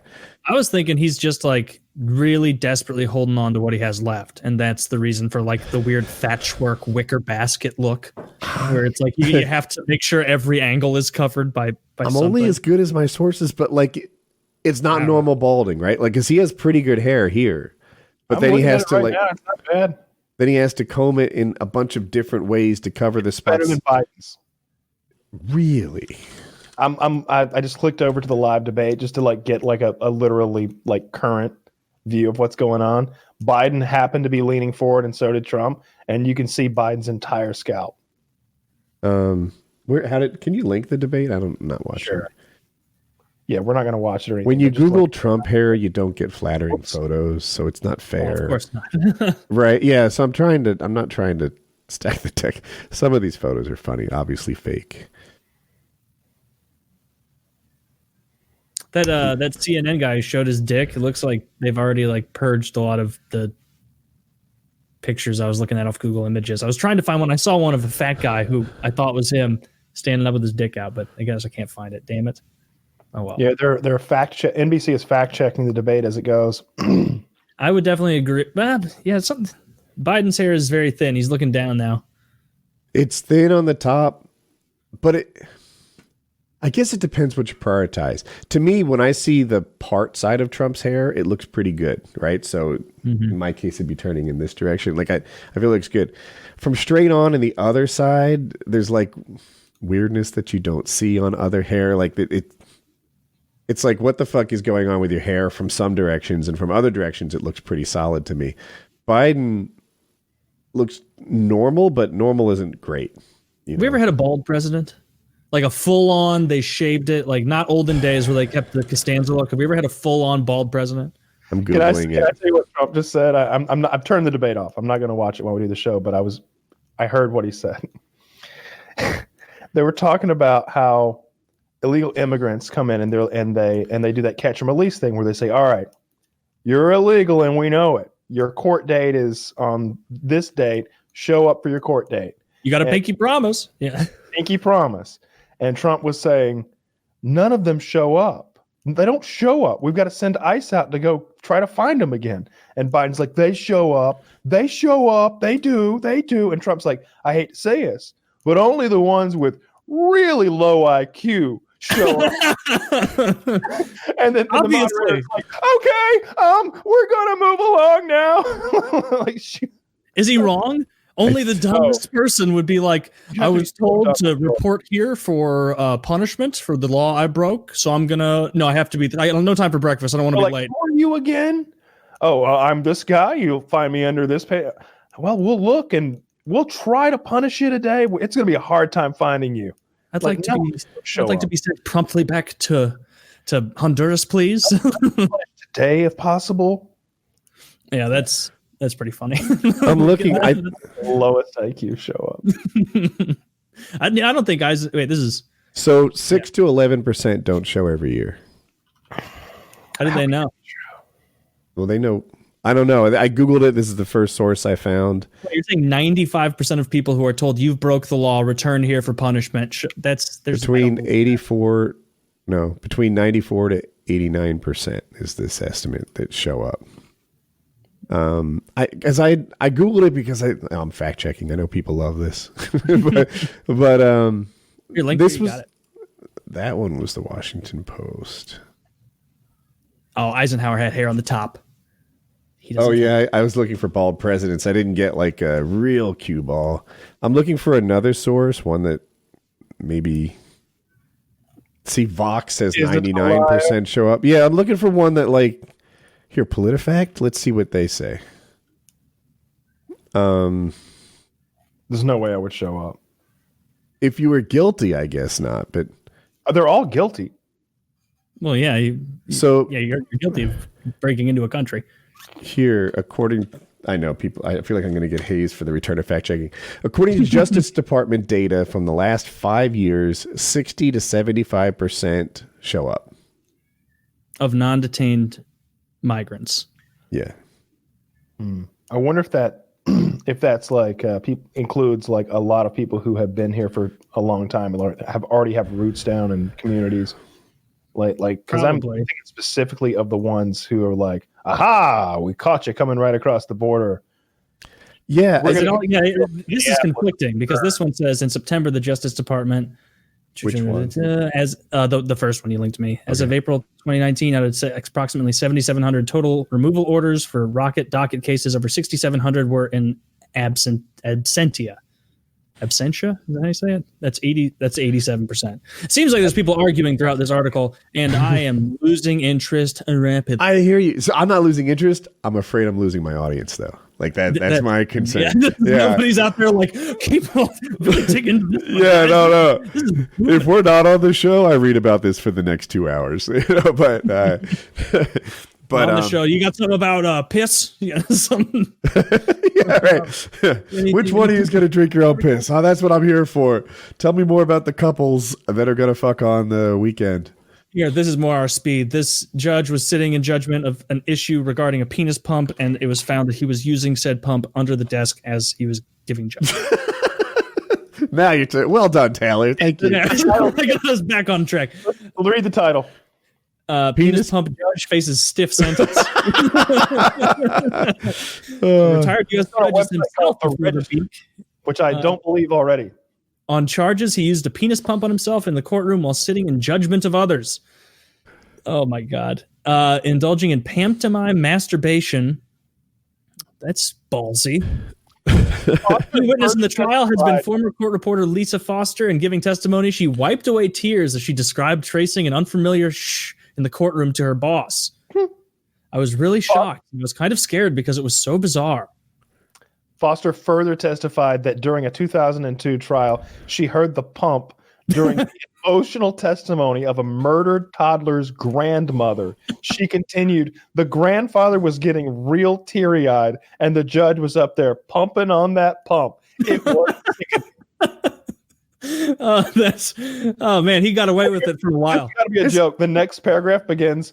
The judge's name is Thompson. Thompson's pneumatic proceedings came to an end after a police officer heard the pump's distinctive signature during a case and photographed the device during a recess. Thompson was charged with 4 counts of indecent exposure, each carrying a 10-year maximum sentence, and faces the possible withdrawal of his substantial $7,500 a month pension. Do penis pumps work?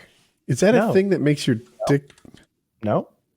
No, it's supposed to get your dick hard. Remember Austin Powers? Nope, that's not true either. I thought it was supposed to make it bigger. So here's the thing that I'm stuck on.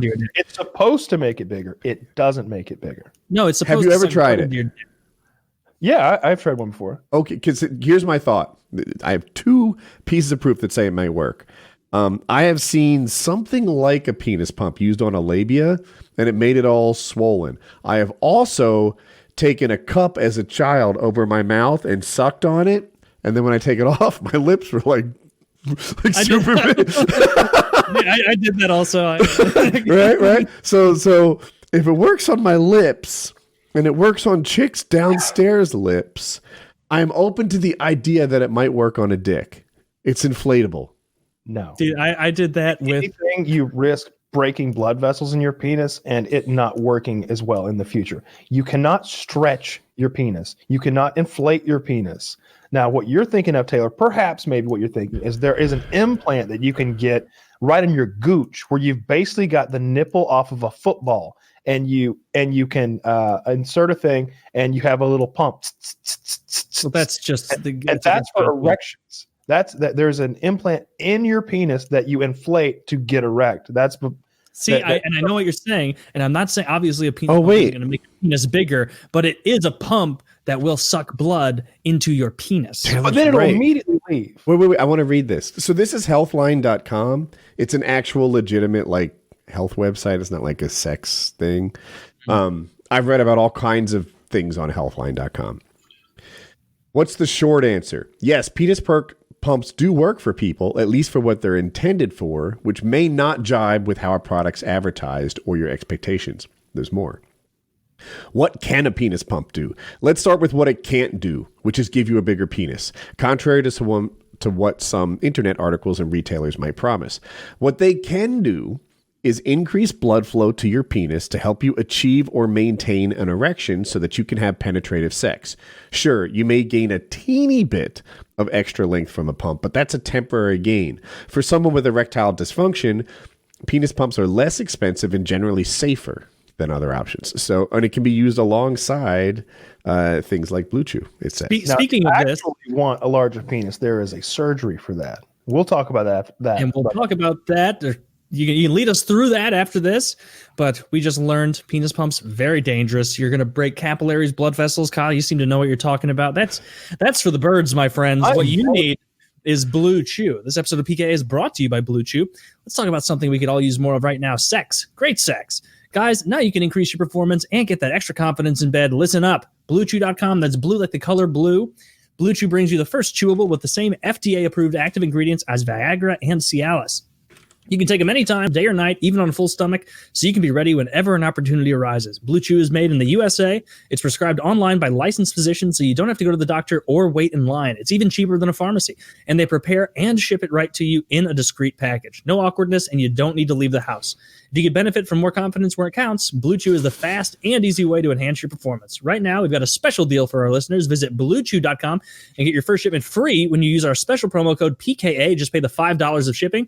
Again, that is BLUEChew.com promo code PKA, not slash, promo code, to try it for free. Just pay the $5 in shipping. Blue Chew is the better, cheaper choice, and we thank them for sponsoring the podcast. And remember, when you support our sponsors, you make us look better, you make the podcast possible. So be sure to use the promo code PKA at checkout at BlueChew.com. Just pay $5 in shipping and get yourself some free dick pills. Check them out. Yep. Free is a good price. Don't go to ridiculous nonsense like a pump. You're going to hurt yourself. Kyle's very well versed in the dangers of this. He's a resident expert. Exploded. It exploded. It exploded, and Blue Chew's never exploded his penis again. And I was there. rupture. It was horrible. I'm still a little traumatized from it, and don't ask why I was there. So He was what is doing the pumping. what is this thing you were talking I didn't about? have the strength. You're talking about. Well, Woody was saying that some people who are trying to maintain erections use a penis pump in concert with a cock ring, and So I was just You fill it up, and then I guess the cock ring stops the blood from flushing back out. Yeah. Okay. As Well, you don't God- need any of that nonsense if you got Blue Chew. You really don't. Blue Chew, Oh, it yeah, I was does what gonna say, it does what it says on the tin. you can get surgery to make your penis bigger, but there are some risks. Is it Like bigger? they'll cut too hard and cut it off. Longer. I saw a guy on a talk show once. This was a long, long time ago, and he had a surgery that Kyle referred to earlier, where there was like a little, like maybe next to his dick or something, a little. He could pump it up like an old Nike or Reebok shoe. Oh yeah, the Air Maxes. Yeah. And he was so happy with this thing. He's like, all guys should get it, just as a backup. And Oprah's like, whoa, I don't know about all guys. Like maybe just guys that are having erectile dysfunction. He's like, no, it's great. Everyone needs one of these. Get yourself a pump in your dick. And, I know where his stock is invested. he was really pleased. We call it the air cock. You don't want that. But there is that surgery where they detach a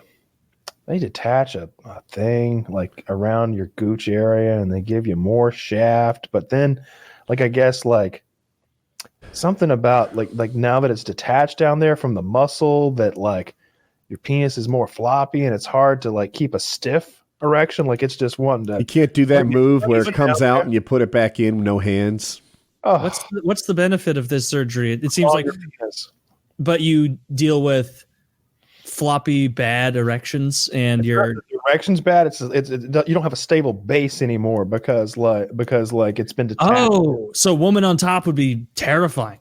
That's terrifying anyway. It is. Like if she gets out of hand, things can go awry. Look, there's a lot of great sexual positions, and they all do more or less the same thing. But there's just the one sexual position that has a 3% chance of breaking the most precious thing I own. That's why I put a belt around her, so she can only go 3.5 inches off of me. 3.5 inches chosen at random. Sex belt by the bed.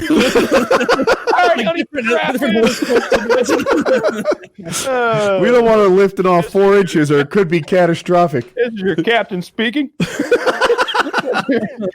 sure to fasten your seat belts and set your trays in the upright position. You'll be cruising at 3.5. Will be a mid-flight meal and definitely a nap.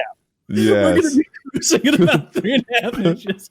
Your pilot's been taking lock and load, so if you need a life preserver, it's under the bed.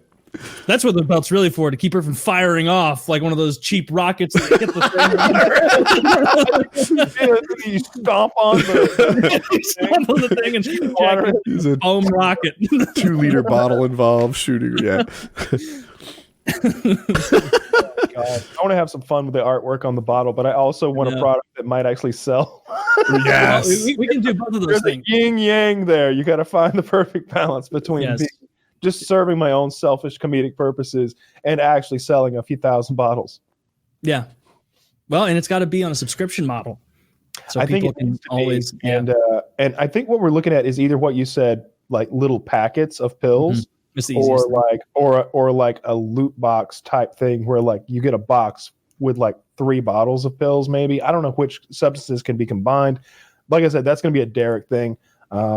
I was gonna message him today with like my final formula because I think I got it, but I didn't wake up until 6 p.m. and we do this show at 7 p.m. So I'll probably after the show.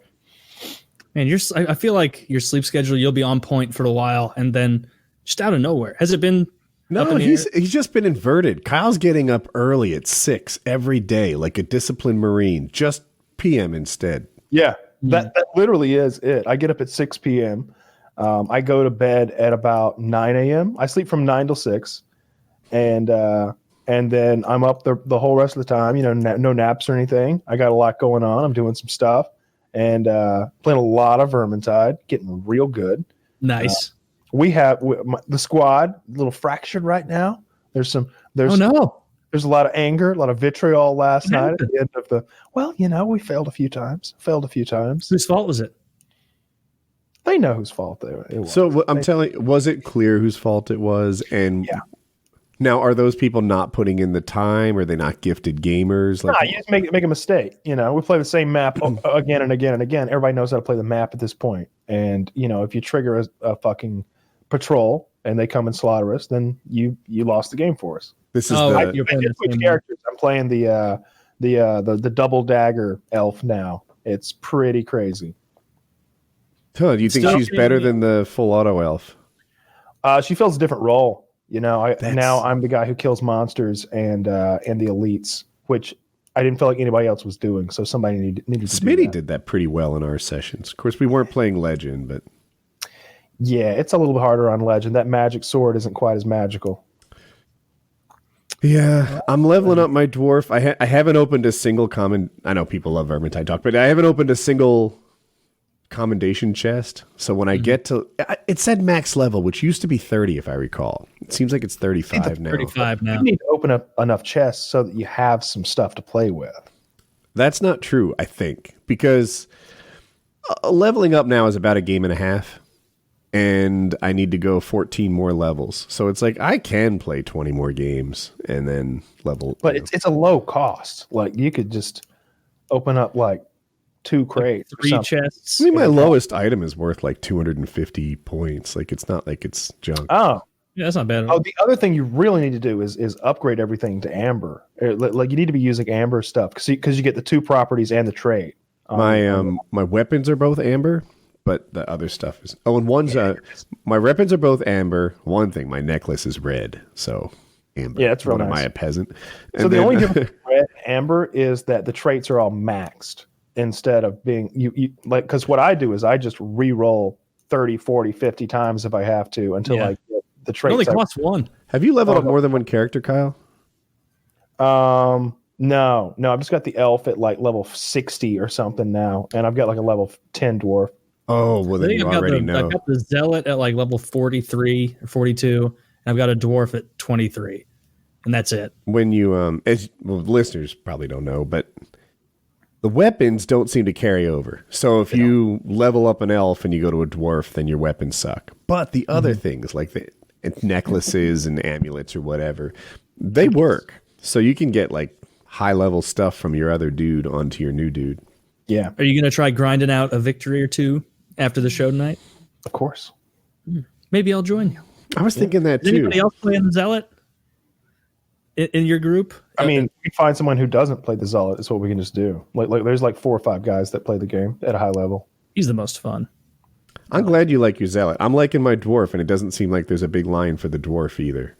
I want a dwarf in every game, and not a lot of people play dwarf. I want an elf in every game because she gives you health as a passive bonus. Does your new elf have that too? Nope. I would miss that. I missed that today when I was playing solo. I wish the Fire Lady was good because there's so much potential there to be really cool. The Fire Lady is good if they're good. I thought you said she was like the worst character. Did say that. I mean, they're all good. I mean, they're all meant to be good. The Fire Lady is just the most annoying to play with, unless they're they can do this temporary health bomb where like throw a bomb at their feet or something like that, or around the team, and everybody on the team gets like a full bar of temporary health. It's really effective. Stuff like that is fun when you're with friends because like if I'm playing with my friends, their health is as important as my health. When you play with randoms online, it's not like that. No one's sharing health very much. No one's doing the passives correctly. Everyone's out for themselves in a way. And I haven't I played with some randoms this morning, and everybody was real cool about health and stuff. Like they would give me potions if I needed them, and I would always not be greedy with the potions if I saw them. I should probably step up a level. My guy's 21 or 2 now, so he could be playing champion. It's just Legend is. I think Legend you need to be like you need to be like 600 or 700, 600 to 650 character power before you fuck around with Legend. I think my guy's 450. Yeah, I think I'm at 600. so I need a little more boost. I'm about 600, 620 or something. It's rough. I think even my good guy's at like 570. Like he's not that high. We've been making it to the end of the Screaming Bell mission pretty consistently, but the final encounter is really hard. With the rat ogre? It's not the rat ogre. We can kill him really quickly. It's what happens between getting there and the rat ogre. It's cutting all the chains down while dealing with the horde and the specials, storm vermin. On the lower levels, cutting the chains is super easy, as you know. Yeah. Yeah, I mean, we can cut the chains. It's just dealing with what comes with that. The horde is so big and we're all split because we're cutting the chains. It gets pretty rough. You need a... fun game. I don't think you'd like World War Z. It's not as complicated as Vermintide, but it's a similar co-op, but it's a shooter. It's like a new Left 4 Dead, but third person. Yeah. The character I play can remotely revive people, and that's a super power. Like, you're down, it's like, I got you, bro, and you bring them up from a distance. Yeah, that's huge. That's hero shit. Yeah, like, I don't think my team uses enough alts that are like that, that are revive alts. We need more of that on our team, I think. That would help us a lot, because when someone goes down, often it's like, well, they're dead now.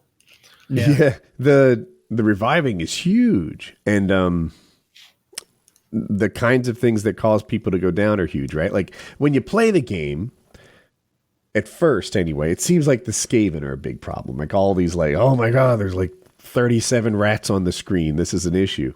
Dude, they're just trash, right? You know, the YouTubers I watch refer to them as just trash characters. It's not a problem. Did I name them right? The Skavens, the naked pink rats? Yes. Yeah. Well, those are the rats in general are Skaven.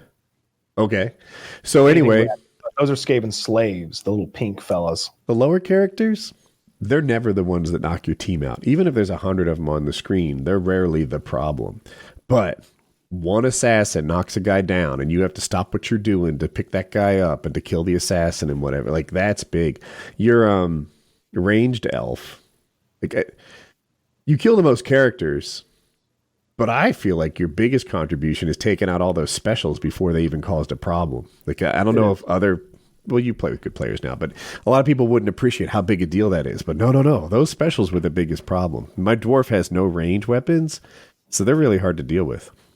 I feel like you should use the armored dwarf that has the smoke bomb ult, because that he throws that and everything goes gray, and you're just hidden for like 5-10 seconds and nothing can touch you, so you can just get revives like it's nothing.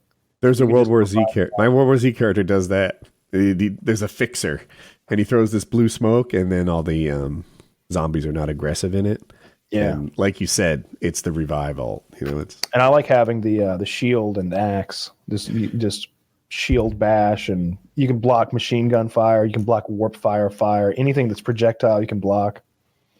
It does sound like it's the one for higher levels. I am so loving the dual wielding axe though. Like I basically take out the trash with him, and I really enjoy that gameplay. Like there's a whole horde. It's me versus 37 guys, and I just work the edges, and they're all stabbing where I used to be. And when I hit characters, my character gets faster. So after a while, he's like 30% faster, and I'm just zipping around like I'm running cheat codes. And I don't think, like, if you needed someone to really fill a role, like your fully auto weapon elf probably does it even better. You know, she's getting like collaterals all the time with her arrows. That's more efficient than me working the edges of a crowd. The Wraith is really fun too. The elf I'm using now, because her ult makes her invisible for like a long period of time, and then she gets all those bonuses for backstabbing things. So like there'll be a long line of them coming toward us. So I'll just go invisible and walk through the entire line, and then turn around and like karate chop my way back to my team. And I don't know, it's really fun. Especially like I one shot the Chaos Warriors, and I kill the bosses so fast, and the monsters super fast. And when she backstabs, the timer for the Wraith goes down really quickly. So I was trying to describe that in the other day when we were playing. When people do solos, they do that. There's a bunch of bonuses for backstabbing things. Like I'm doing like 75% more damage, and a backstab to anything man size is just an instant kill anyway. So backstabbing like a Chaos Warrior while you're in Wraith is always an insta kill. And backstabbing like a rat ogre takes like, I don't know, 10% of its health, but I can chain 4 of those together, so really quickly it's down. It's a lot of fun. I like the game. It's addictive. And the fact that the ceiling for the skill is so fucking high. I started watching that YouTuber JSat. I think you've watched him before. He's the redheaded guy with the glasses. I think that's the one I've been describing. Yeah. He's so good. Yes. He's so ridiculously good. It's really fun to watch him play. He's like he reminds me a little bit of Filthy. Yes. And except red haired and not quite as handsome. And he's really fucking good at the game. And he's got like videos where he's coaching people through various skill levels. And so those are very informative. And then he's got entire mechanic videos where he's teaching you how to strafe jump and all sorts of other things like that. So really good YouTuber. I don't think he even does it anymore. It's been like a year since he's made a video maybe. Yeah, his videos were coming out when I played the game, and he uses that Wraith Elf to great effect. And I think he like maybe kills his teammates and then deals with all the monsters and just does it all solo somehow. Yeah, some of the older videos before there was a mod for true solo, he would just kill the AI really quick. But now there's mods for true solo, so those people just turn off any assistance and play by themselves. Yeah. So anyway, that's probably enough Vermintide talk, but yeah. I got 6 levels today. We'll make my characters viable for some and the team play later on. So Nice. Yeah, I'm having a blast with that game. I wonder how the debates are going. I don't know. I Let's tried see a to measured response from Twitter. Trump falsely claims 180 million people will lose health care if Biden wins. Does Biden want a fracking ban? Who pays tariffs, China or the taxpayers? Where does Kamala Harris? Is it Kamala? I think it is. Stand on Kamala. health. Trump She's gets, our new spokesperson. Oh, she's probably out of our price range. Kamala Harrison here. Kamala Harris. Yeah. Oh, we get a look-alike. Oh, We hire a lookalike Kamala Harris. Hi, I'm Kamala Harris's lookalike. yeah, I'll probably watch these debates afterwards at some point on my own. Yeah. But I don't know if they make a difference. I feel like this election period, even more so than most, minds are made up. Now, that might be a new trend. Maybe next election period, minds will be just as made up. But at this point, nobody's undecided. So I'm not sure a debate is going to change much. Yeah. We'll see. Yeah, probably not. I agree with you. Yeah. And then We'll see. I'm kind of ready for this fucking season to be over so people will not talk about it as much. But it just depends. Some of the clips, very funny, very entertaining and interesting. Other things, it's just grating. Just every day feels like the same. There's a new fucking fire, wolf. And it's like, my God, like, just calm down. It's been turned up to 11 for half a decade now. Chill out. Everybody is like fucking numb to it at this point. Like, there's a new bombshell every 40 minutes, it feels like. I have an idea for improvement, Taylor. I saw it on Reddit. What if, instead of Inauguration Day being in January, it was midnight of the election, and the president had to have their bags packed like it was The Bachelor, and they didn't know? That's way better. Right? They pack all their bags, and they maybe get evicted that night. Oh, and the new president gets to put out the old president's torch.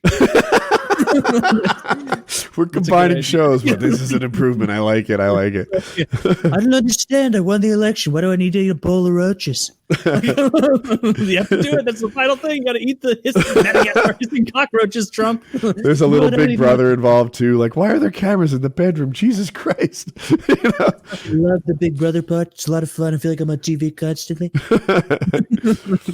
The debates just ended. It looks like that, or there's commercial breaks, which would surprise me. Yeah. So We'll see. Yeah. Something tells me that everybody's take is going to be that someone blew the other one out of the water. Nobody's going to go neck and neck through the whole thing. After the first one, I thought maybe Trump won. Like Trump was an asshole, but I think that for me, an alpha asshole was a little better than a beta nice guy. And then the poll results on the debate mirrored the poll results on the voting, right? It was like Biden, 51-43 or something like that. But after the debates, Biden's lead improved. So I don't know, you could argue that's because of the debates or not, but it seemed like the outcome of the debates was that Biden's poll lead improved. So, okay. Then nothing happened for a while. We'll see. I don't think it's going to change anything. I don't think so either. The Pence Kamala one was kind of a tie. Nothing changed from that. And vice presidential debates don't move the needle much anyway. Yeah, who cares? The dueling town halls, I don't know. Yeah, that's lame. That's just like a cheap little imitation of the debates. Yeah. I'm irritated by Trump calling out things not being fair. He sounds 7 years old to me. That might just be maybe I'm being biased or something. But with this whole, you're not treating me fairly, you're not fair, this isn't fair. Trump, life has been so much more than fair to you all the time, forever. You inherited $400 million or more. You got fewer votes and you're the president, you're the leader of the free world. What is this unfairness that you're constantly railing about? Someone asked you a question about COVID instead of your opponent's son. That's the unfair part of this process to you. And it's just a baby's complaint. You're not being fair. Life's not fair is what my mother would have told me. Yeah, not fair. Now what? Deal with what's true. Yeah, he has had a pretty fucking dope life. Gifted, super life. It is definitely way harder on him than they are on Biden. So that's true. But he brings it upon himself by lying every time you ask him a question, right? They say, hey, you guys, you said you were going to implement healthcare. You didn't do it. Oh, it's 2 weeks away. All right, 2 weeks later, they ask him about it again. They say, hey, you said it was 2 weeks. Time's up. You've been saying this for years now. What's up? Mm-hmm. And he's like, you're not being fair on me. Why don't you ask Joe about it? No, when you interrupt the reporter, when you lied on the answers, then you invite more tough questions. If you just answered them openly and honestly, then you'd be treated differently. You're a hostile witness at this point. You made your bed. It's funny you said he's leader of the free world. Isn't that just us spitting in the face of the UK and France and Italy and being like, you guys all had your turn. We're the kings now. We are. Well, we are the leader of the free world. It's the free part that I take question to. Where we could say leader of NATO or something, and then it'd be unquestionably true.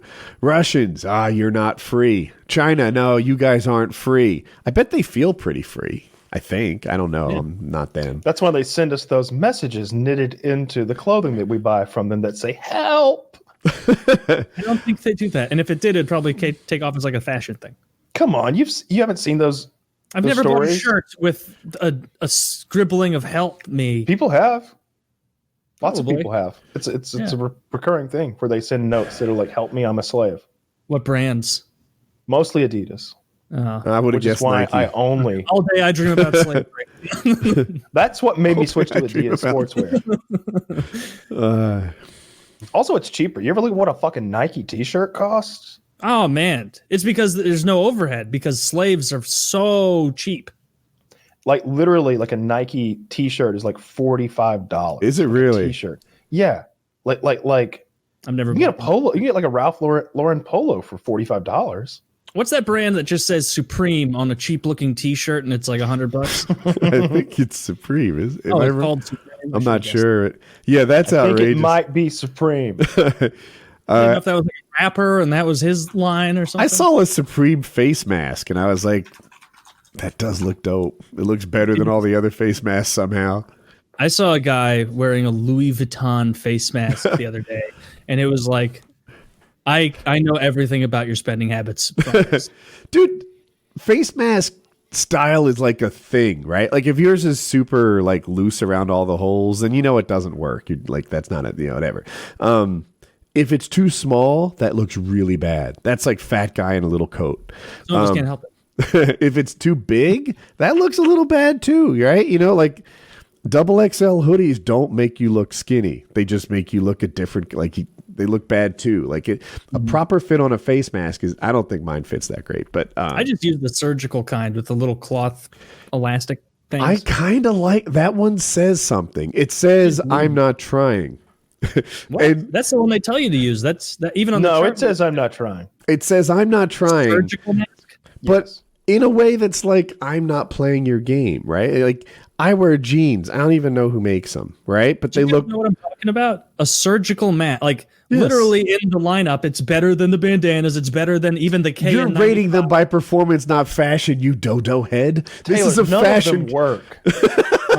Oh, we're talking about fashion. Okay, you're right. It is a bad look. It doesn't look nice. If we actually cared about masks working, we wouldn't be talking about whether we want the one made of cloth or the one made of fucking cotton. We'd be talking about wearing fucking bubbles. If there was actually something out there that we were all afraid was going to kill us, would you really go outside wearing a goddamn surgical mask? No. You'd have a fucking bubble on your head like Charlie Kelly, or you would hide at home.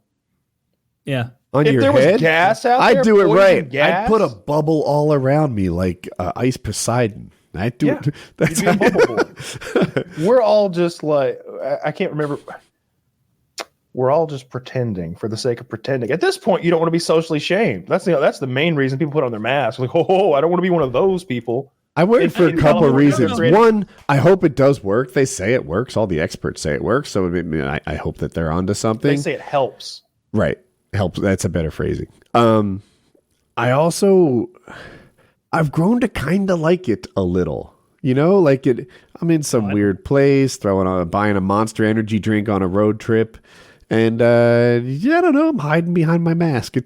No one else feels a little comfortable. I do not like having a foreign object. Whenever covering I'm my robbing a face. I convenience hate it. store, I'm thinking like, this is great. They're not going to see this coming. I've already got my mask on, just like everyone else. I'm going to blend right in. That's true. It's been great for looting. We've seen that over the great past few for months. looting. It's a tremendous, Yeah. a brand new forefront of looting technology. In California, there's something they're doing something now called the Karen Act. The Karen Karen Act. Yeah, it's Karen with a C, and it's an acronym, I believe. But they're going for Karen, and it's making it illegal to call 911 for like racially motivated non-crimes. How do you even know what is that even? It's already illegal to call the police and waste their time. People have been calling tons for like all sorts of nonsense, like especially the ones where they show up somewhere and they won't let them in because they don't have a mask on, so they call 911. That's now going to be a crime. So now they're saying like you can't call the police because someone's not wearing their mask. You got No, the other way around. You can absolutely call them if they're not wearing the mask. They're going to get locked up. Wait, then what were you saying it's about? If you're not wearing the mask and you're trying to get, You're trying to get access and say they're violating my denying- rights as somebody with make-believe respiratory issues. yeah, I'm a nautical representative of the island of Man, and I'm sailing down this highway in my privately owned vessel, I will which always requires take- no registration nor licensing under the maritime law. I will never not take those guys' side. Look, their absolute unwavering competence in maritime law. It's like I absolutely love it. Like they're never like, let me pull up my pamphlet here. It's no maritime law subsection A of paragraph 3. I do not need registration because this is a seafaring land. You know what my favorite one is, though? It's not even the maritime law stuff. I saw this guy who was riding a motorcycle, and they pulled him over for not wearing a helmet. And he said, well, actually, if you look at helmet law, this qualifies as a helmet. And he has Like a Yamaha he has a plastic wafer on that's a third the size of a yarmulke, and it is strapped to the top of his head. And he's like, there is nothing in the law of Minnesota which dictates that my helmet need to be of any size whatsoever. The requirements are that it be made of this material. It is. That it is on my head securely.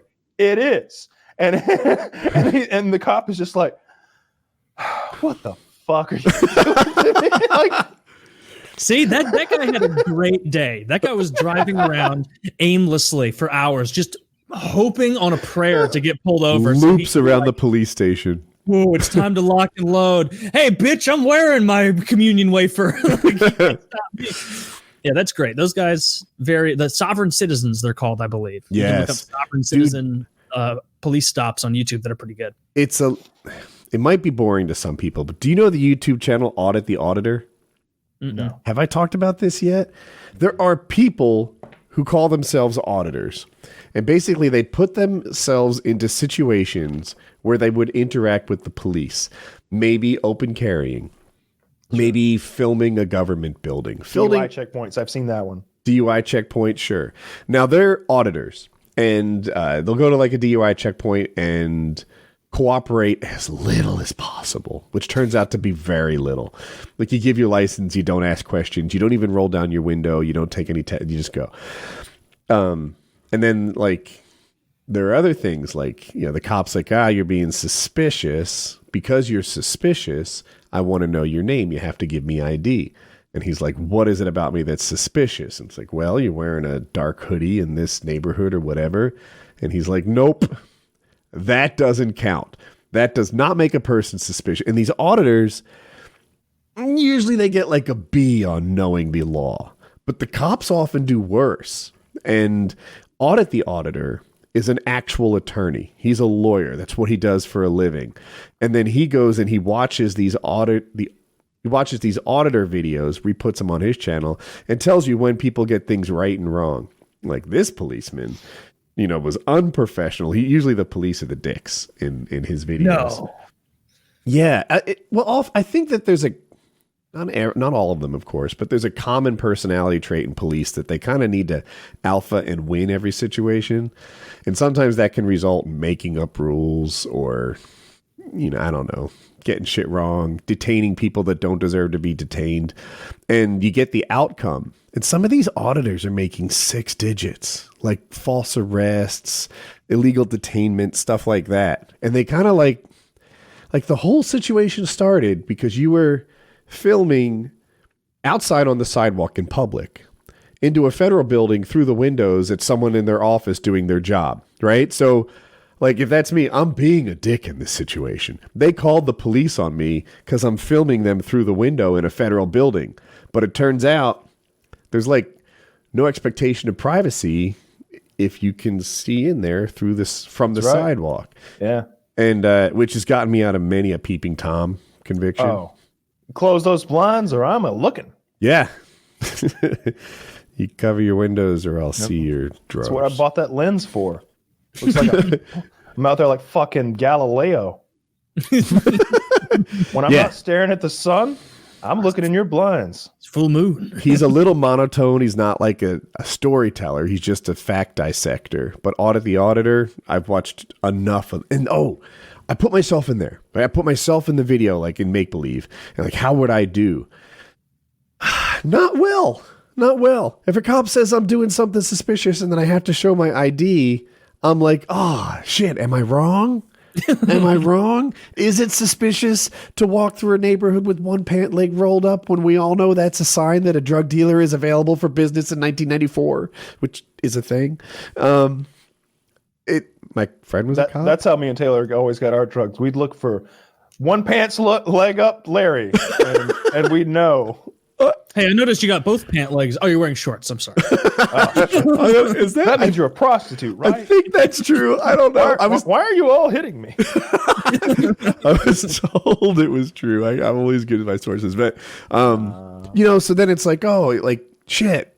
Have I been that suspicious for one pant leg up, Woody? Am I confident enough that I'm right in my Fourth Amendment rights to not give my ID to this cop who wants to arrest me? Because if I get it right, there could be $250,000 in it for me. If I get it wrong, there's 60 days in it for me. Did you have both your pant legs down? It's Never. good to have your lawyer on speed dial and also have his card in your pocket for instances like that. And say, contact my attorney, or I'm going to contact. No, you call him and ask him what to do. I didn't know about the pant leg rule. Lots of interesting ways to get drugs. Hopefully I get an update Monday on what's going on with my shit. My current lawyer had left the firm, so they had to push it off to my main lawyer. I had two, one for the drug stuff and one for the gun stuff. So I think the gun lawyer is going to look into my stuff about the appeal and everything. So maybe I'll get an update Monday. It's been 2 or 3 weeks now. So I Googled the pant leg up thing. Apparently, right leg up is for buying, left leg up is for selling. This is from 2004. That's not the top result I got, though. The top result was it's so your chain doesn't get stuck in the bicycle, or your pant leg doesn't get grease on it from the bicycle chain. So Look at that. That 7-year-old's buying and selling. He's a regular. He's a trafficker. Yeah, I've never heard that one before. I always just went to some sketchy fucking house somewhere. I heard the one for like crack and meth, like real hard drugs, where it's like you go and buy something else, like a CD, and then you take that from a location to somewhere else, and then you give that to someone, and they give it to you, like almost like adding a layer of distance, you know, to make it more difficult to track stuff. If you say so. I've never bought any crack cocaine. I haven't either, but it seemed believable to me. Spotify has destroyed the crack cocaine industry. We're going to need to subscribe to our streaming service. And then if so, get crack. Yeah, I'm trying to think who it was who had that gross bong because it was comical. I was talking. Was it a YouTube guy? No. This is a drug dealer. Oh, I'm trying to think which one. I just. Were you not able to be supplied by just one, Kyle? No, I've had a bunch over the years. yeah, You know, they either get busted or like the relation, like maybe like one drug dealer was like a friend of my girlfriend, right? Like so she was kind of tied into my girlfriend and her friend group. So when we're no longer together, I can't really get back with him. Like next time I change phones, I don't have his number anymore, and he's like 2 hours away anyway. So like he's not convenient. So I got to find a new one. Stopping there. So if you break up with your girl, he'll stop. Kind of lose the drug dealer too. Oh, that. what a terrible. I feel business. like you wouldn't lose your auto mechanic. He's being unprofessional. You might. It's that's how Curb Your Enthusiasm is when Larry like divorces his wife. Like everybody takes sides and everybody's taking her side. Like he's losing like fucking accountants and restaurants and coffee guys. Like they're all choosing her. Yeah, the one guy, he was the same guy who had like that string of bad luck where like he lost a finger, a piece of shrapnel went into his chest, and he got all the tendons cut and one of his wrists so that his hand no longer worked, like in the course of 3 months trying to support his family. And that is why he turned to selling marijuana. Good guy. Like, he's telling me this story all bandaged up. He's like, so I'm hoping that I can just have these plants here and that'll take care of everything. You know, I can't get hurt here, you know? Few months later, we find out his wife's been cheating on him. He spirals into depression, loses everything, loses his house, loses his truck. Poor guy. I wonder where that guy is. Hopefully doing great. Hopefully doing great with his crippled hands. Oh, And then the other drug dealer, he got busted. he's selling hard stuff. The problem was he was selling hard stuff. Like, look, I've never wanted anything but marijuana, but this guy wanted to be like some sort of a drug do it. Like he wanted everything. He wanted to be like he had like marijuana and like LSD and a few other things like pills, I think. And he wanted to carry a gun with him while he did it. And I just remember telling him like, dude, if somebody wants to rob you, just give them your shit. But having that gun mixed with these drugs is a no-no. You can't have a gun on you and drugs on you. Like you can't do that. And I was like, also, you're carrying your drugs in a tackle box. That to me just screams dealer. Like if you just had like a baggie in your pocket, I'd think user, but you've got a tackle box with everything split up and organized. Like there's a drawer for each different thing and everything's split up. You've got scales in there and a pistol. That's no good. Sure enough, like he's gone. They took him away. You're right about all that. Like, I don't know. Unless he's on a wharf or pier or something, that tackle box really looks out of place. People don't carry tackle boxes around. Yeah, in the South, you might. It's not even that it's conspicuous. It's that once they do find it, it's what it says about his level of crime. Yeah. You know, like that's one of the things that annoyed me when I got in trouble. They were trying to like charge me with trafficking, and it was just like, what about half an ounce of marijuana in its original packaging says trafficking to you? Yeah. Like I'm was going to smoke trafficker in America. I was like, that's half an ounce. I was going to smoke that over the next 14 days. Like I was going to take care of this whole thing by myself. Believe you me. You want to watch? this. Oh God. If they'd been like, I wish they'd pulled that one. Yeah. I'll tell you what, if you can smoke all this marijuana while we sit here and watch, we'll call it a day. Oh, my friend. Of course I could smoke. I could smoke all of this and more while you watch. Yeah. I'd have absolutely. Don't you burned it think all I'm up. passing this? You give me a cough drop and we're good. Give me a cough drop and a bottle of water, and I'll smoke half an ounce before you can believe it. I can do a gram and a hit. Oh, you'll be done in what, 35 hits? Is that what it is? No, it's 28 grams an ounce. 28 grams. You learn them. You learn some things along You the learn way. the metric system. You learn the metric system very quickly. the public education system failed me terribly, but marijuana use, you really picked that stuff up. That was on a Gordon Ramsay episode I was watching on stream last night, where he was like, "Does your chef make their own raviolis?" And they're like, "No." And he's like, "So you know how to make raviolis?" She's like, "No." And he's like, 500 grams of flour, drizzle of olive oil, this, that, the other thing. Gives it to the waitress. She takes it back, gives it to the owner, and she's like, What's this? 500 grams? What's grams?" She's like freaking out. Oh, that's a great show. They should get the pothead. And be like, I got you. It just starts measuring it out. That was one episode where, like, near the end of it, like, the head chef admits to have, like, coming into work on meth. Yeah. Problems. That restaurant did not survive. I like it when like he goes there. Initially, he's very impressed. Like, look at these desserts. This place is magnifique. And then they find out they're all from like Walmart or something. They store buy all their desserts, and he gets mad. That was that one episode. Yeah, Amy's Baking Company. That happened. Yeah, I don't know that it was just one episode. A lot of people buy store-bought stuff, I was surprised to learn how much restaurant food is just heated up, like manufactured food. Yeah. Yeah. What is this that you linked, Woody? I know we're getting up close to Body time. standards from across time. I thought it was kind of interesting. I don't know if we've looked at it a long time ago. I bookmarked it in like 2017. But yeah. It's pretty presumptuous to be like, yeah, those 400 years, it was this. What keep talking about? There's no way. I don't know. You think they're onto something here? Man, not with the 14 to 1700s. That's weird. I don't know about the 20s. I like that 90s she's got the 90s artwork to back it up in the background. In 2018, she inflated her lips and put on more makeup. It's hard to see, but like she did Botox lips with her Kim Kardashian look. 1990s looks like a starving person. That one I can vouch for. That was like the style, and it's part of that I find most interesting. I looked at a Sports Illustrated model from like 1990s. No butt. It was just about like sort of an athletic, really flat tummy, thin thing. Like that's what the style was.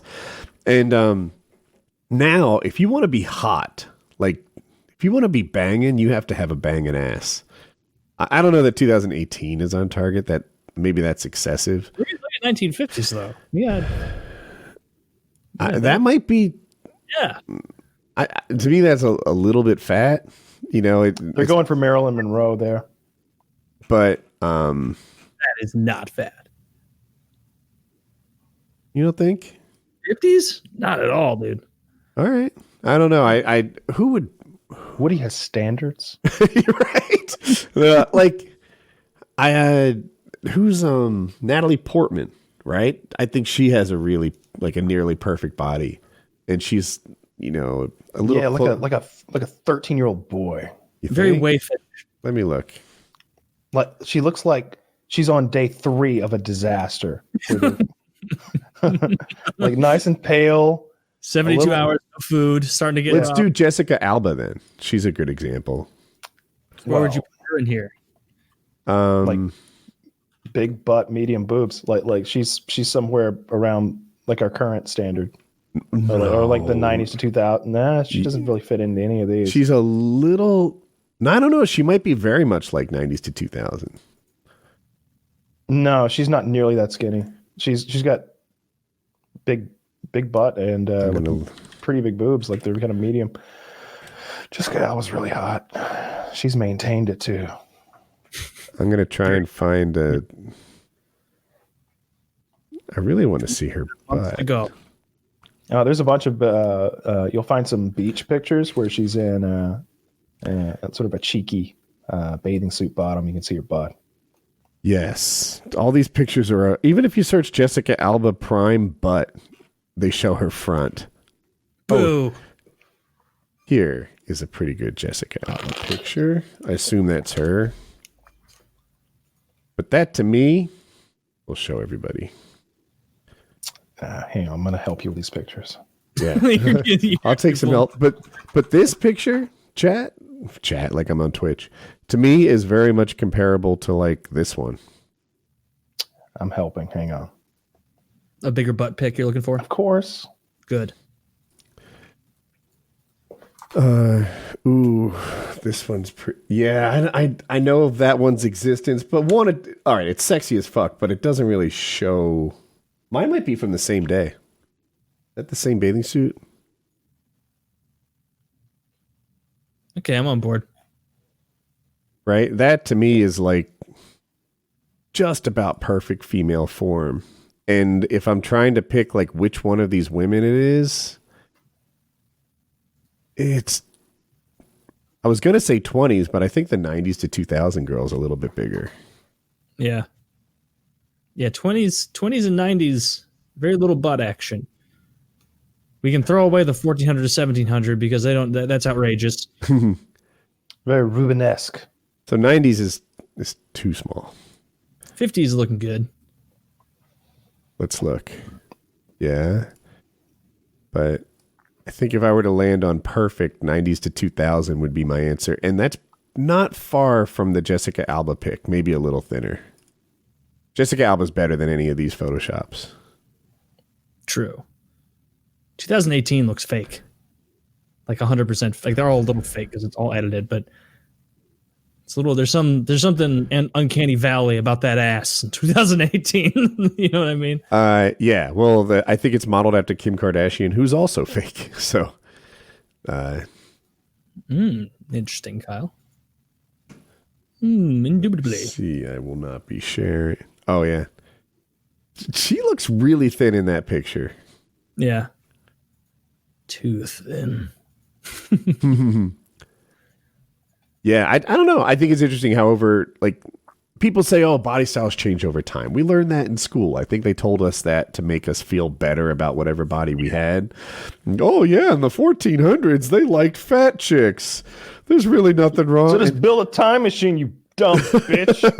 Fucking cow. No, that was the most ridiculous thing is they took like what was back then, which is like, wow, she's not wayfishly thin. She must have at least some means for like, you know, millennial women to be like, they liked gross fat slobs. They would see me barreling in on my rascal into the court and they'd be like, oh, lady, oh dear. No, they would have burned you at the stake.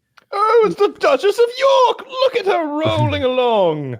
Yeah, can you imagine? They'd probably like send you to jail if you were that fat back then. They'd be like, this is a level of selfishness and complete thoughtlessness from the rest of the community I've never seen before. Did you eat your children, madam? You would be attracted to me. Where did you come across so much meat? You're an absolute balloon. Clearly hoarding resources. Blueberry. Yeah. Blueberry. During my time, body standards, like ideal women have changed. I'm just gonna Google real And quick. it'll change again. I thought it was Pop weird that culture it has changed in like my time. You know, like I thought it was weird that like it happened so quickly. But yeah. Yeah, and of this short course of 50 years. Of 5 centuries from the beginning of that graph. It's ridiculous. That is so lazy of that graph. 1400 to 1700. and then here's the 20s. They should have said olden times at that point. Good God. Yeah, right at like olden days. Actually, in the olden days, they liked people who were fundamentally disgusting. Diabetes was a sign of wealth. My goodness, this man's so rich he doesn't need feet. He can just be carried about by his servants. This woman, Christy Brinkley, when I was a teenager, was the hottest woman on earth. She was the cover of Sports Illustrated. This is literally in Sports Illustrated, this picture that I sent to you guys. Yeah, she's beautiful. She's got no butt though. She's a little bit too skinny. You have to have a banging ass nowadays. She would not have been hot now. She was or just something. Show that you're doing some lower body work. I mean, there's no amount of lower body work Christy Brinkley could have done. She's just got no genetic butt. Agreed. When she sits down, it hurts. We went to Strong Curves. I think that was the subreddit of women like who really work to improve their asses. They were all basically the same. I'm convinced asses are a step away from calves and the ability to like change what you're born with. But Christy Brinkley, if she was trying to be a supermodel today, I think they'd be like, no, guys like a little more ass than that. For sure. So maybe I'm the only one that finds this interesting. But yeah, I thought it was cool. That's Sports Illustrated. That's not like that's the swimsuit issue. That's what hot is at the time. Or I don't know if that's still true. Now it's a little more like politically correct. Don't they not Photoshop and such in Sports Illustrated? I'm going to see who's on the swimsuit cover of 2020. That might be a bit. Oh, okay. What is it? Well, hang on. I'm trying to find 22. Is this 2020? Okay. Hang on. Oh, they gave me a calendar. I'm sorry. I'm still searching. Well, it looks like there's 3 women on the cover. Yeah. They look hot to me. Is this Yeah. if I'm looking at the right one? Here, I'll show everybody. They found the lightest skinned black chick who exists. Is she black in the middle? Is that a black? Yeah. Oh. Like I said, She's blonde, Kyle. that's what I'm saying. She's literally lighter than the white woman to her left. Did you see right. Stephan Curry's wife? No. All right. But I'm looking. Okay, I see her. No way. Dude, if she's black, you're black, Kyle. This woman, she put on blonde hair, and she's barely black anymore. Trying a blonde ting for a hot sec. Yeah, so some social media people feel like she's trying to be white. I don't know. She's a great wife. I like her. But when I heard that... How do you know she's a great wife? Oh, there's it's like her and her husband's a basketball player, and they're on social media a lot, and she's always like cooking and stuff for him. People made fun of her. She had the greatest clapback ever. They're like, all your kids look the same. And she's like, yeah, that's what happens when they all have the same baby daddy. Bang, drop the mic. But yeah, these two are. I think she's like part Asian, right? I don't know. Like a Tiger Woods. But here's a different angle of her, by the way. Make what you will of that. Oh, that one's not as flattering. Not as flattering. No. She looks like she should be serving up some fucking Kung Pao chicken at the mall. Look at how fast she's turning her head. Look at that whip back on the earring. Look how they've drawn a jawline on her whoever did her makeup that day. Trust me, it'll work. Every time I see a woman with like real like dramatic weight changes. Steph, I know you watch our show every week. Sorry. No. Where I was headed with that is I wonder how long it's been since the last baby. That's the thing that pops in my head. I mean, here she is in a swimsuit. She's looking great. Oh, you mean in that photo? Yeah. That she looks heavy in that photo. Here, I'll show everyone again. That was 2018. Fair enough.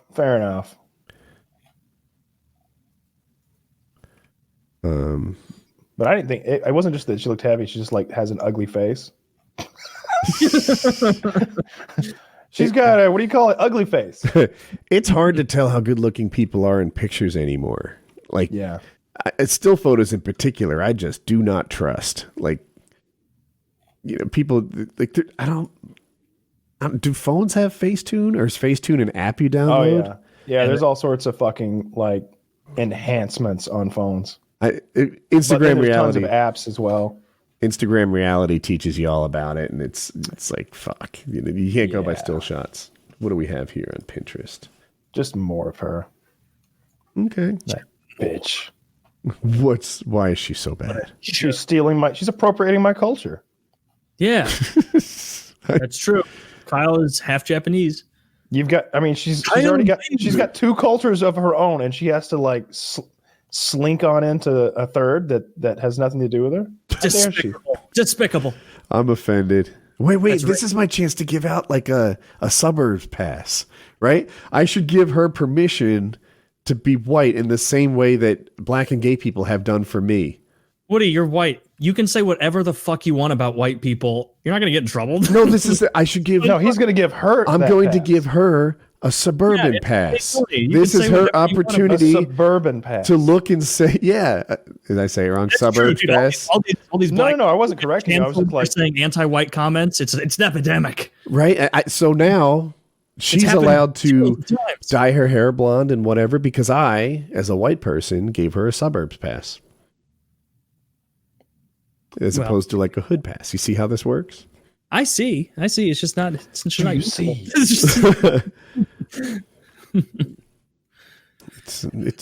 It's every bit as usable as my passes. Which is to me not at all. No, if you'll stop beating me up for a moment, please. Have a Where did you get the acid? Yeah. No, you don't want to Where did you get the acid? Did you just carry this around? You have to be ready at all times with your acid attacks. Doesn't it burst in your pocket sometimes? Probably. I guarantee there's a terrorist who's had his, thigh had a hole burned in it because of some acid. Yeah, I did read a news story about a guy who was trying to acid attack some woman and fucked up and got it all over himself. Ha! Deserved it. Next week is the Halloween episode. Do you have your costume, Taylor? Yeah. I have my idea. I still have to go to the little Halloween store and get it. But yes, I got my. I have my costume. It came. I almost thought it was today, and I was getting my costume ready. And then I looked at my phone and saw that there was another, week in the month. I need to try mine on. I think it's going to be hilarious. We'll see how it works, but I have high hopes for it. I'm dressing up as my hero.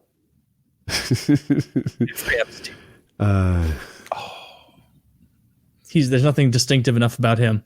One year I wanted to dress as a Catholic priest and get my girlfriend to dress up as a young boy, and she would not go for it. I would have dressed up as a young boy for you. Have some courage, woman. Couldn't. No, it's just me and a lolly. Ha ha ha ha ha. She could like a little girl could nail it so well, like she just pulled her hair back and put on a little boy weight. She did not. She wanted to be cute though, so I was going to be hilarious. Taylor, I could be molesting you all night. It was great. Going on the fucking Raggedy Ann and Andy style outfit. Exactly. Like put the little dots on her cheeks, little freckles. Yeah, and I'm just getting real handsy with her, like in public, like dressed as the Catholic priest. I had the full robe and everything, and the crucifix. That's I'm a gonna good go idea. Jeffrey Tobobin, and I'm just going to show up next week with my dick out. Taylor, it was funny. Initially, we're 3 hours in. You can sit down. Thank God for Blue Chew. Am I right, boys? 3 hours. What's that pumping noise? Yeah, you're right. It burst blood vessels. I didn't realize there were electric penis pumps. Oh, that's it sounds like an air compressor. Yeah. That's how they caught that cool judge. Because it was electric. What a weirdo. What an odd thing to be doing. I know. I hope I get in trouble. You have to be a little twisted to do that, like in a courtroom. Like he's got to like the thrill of doing it. Twisted. There. Like that's got to be a big part of it. Like good thing Lady Justice is blind because this is gonna get messy. You might be right. You might be. I had it in my head. I drew a different scenario, which was kind of a my authority has been so unquestioned for so long in the courtroom. I can literally penis pump my dick here, and I am a king. Sure. That's where my head went. I don't know if I'm right. Maybe. God knows. Who want? I don't want to go to the mind of a man who pumps his penis in a courtroom. I do. No. I want to hang out with him. I do. I would love to drink with that guy. Just get wasted with that guy. What were you thinking? I let got you- away with it in 78. It'd be like, you ever just sentence somebody for like some crazy shit and you know they don't even deserve it? Like just for shits and giggles, just be like 30 years instead of like 8 months or something. Oh yeah, all the time, man. I could tell he was a dick and guilty of something. I just didn't like the cut of his jib. What can I say? Sentencing would get brutal if I was about to come. Oh God, that's the best sentencing I've ever laid down. Oh, imagine if that was his kink. Just like people crying or ruining lives. Pumping during teary-eyed 10 years testimony. for loitering. Oh. You ever watch those clips? You ever watch those clips of that nice old judge on YouTube? Who's, like, always Yes. nice to people. No. He'll like find some guy who was like a fucking like Iraq war veteran, and he ran a red light on his way to his PTSD therapy, and he's just like, I'm fully disabled. I'm a veteran of the Iraq and Afghanistan conflicts, and I was just trying to hurry to get to my PTSD meeting because when I don't get there, I'm really stressed out and anxious, and I just had to get there on time. And the judge pulls out 2 of those big blocks and goes, clap! All right, you definitely are scared. You're not lying. You're free to go. Look at him shake on the floor. I saw Gotta- this This guy is why was we lost. this guy was like 98 years old. He went like 27 and a 25, and he was taking his son to get chemotherapy treatment.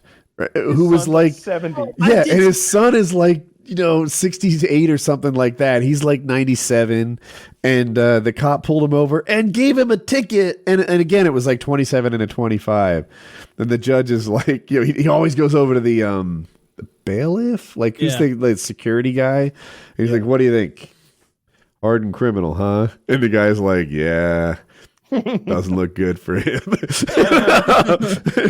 You can tell it's gonna go okay. They're goofing. Like, you think we should throw away the key on this guy? That's the job I want. Feel good judge. Yes. We only get bullshit crimes. Oh, you were smoking a joint at home? Oh. You won a half pound of Hey, go in the evidence room, clean it out. Yeah.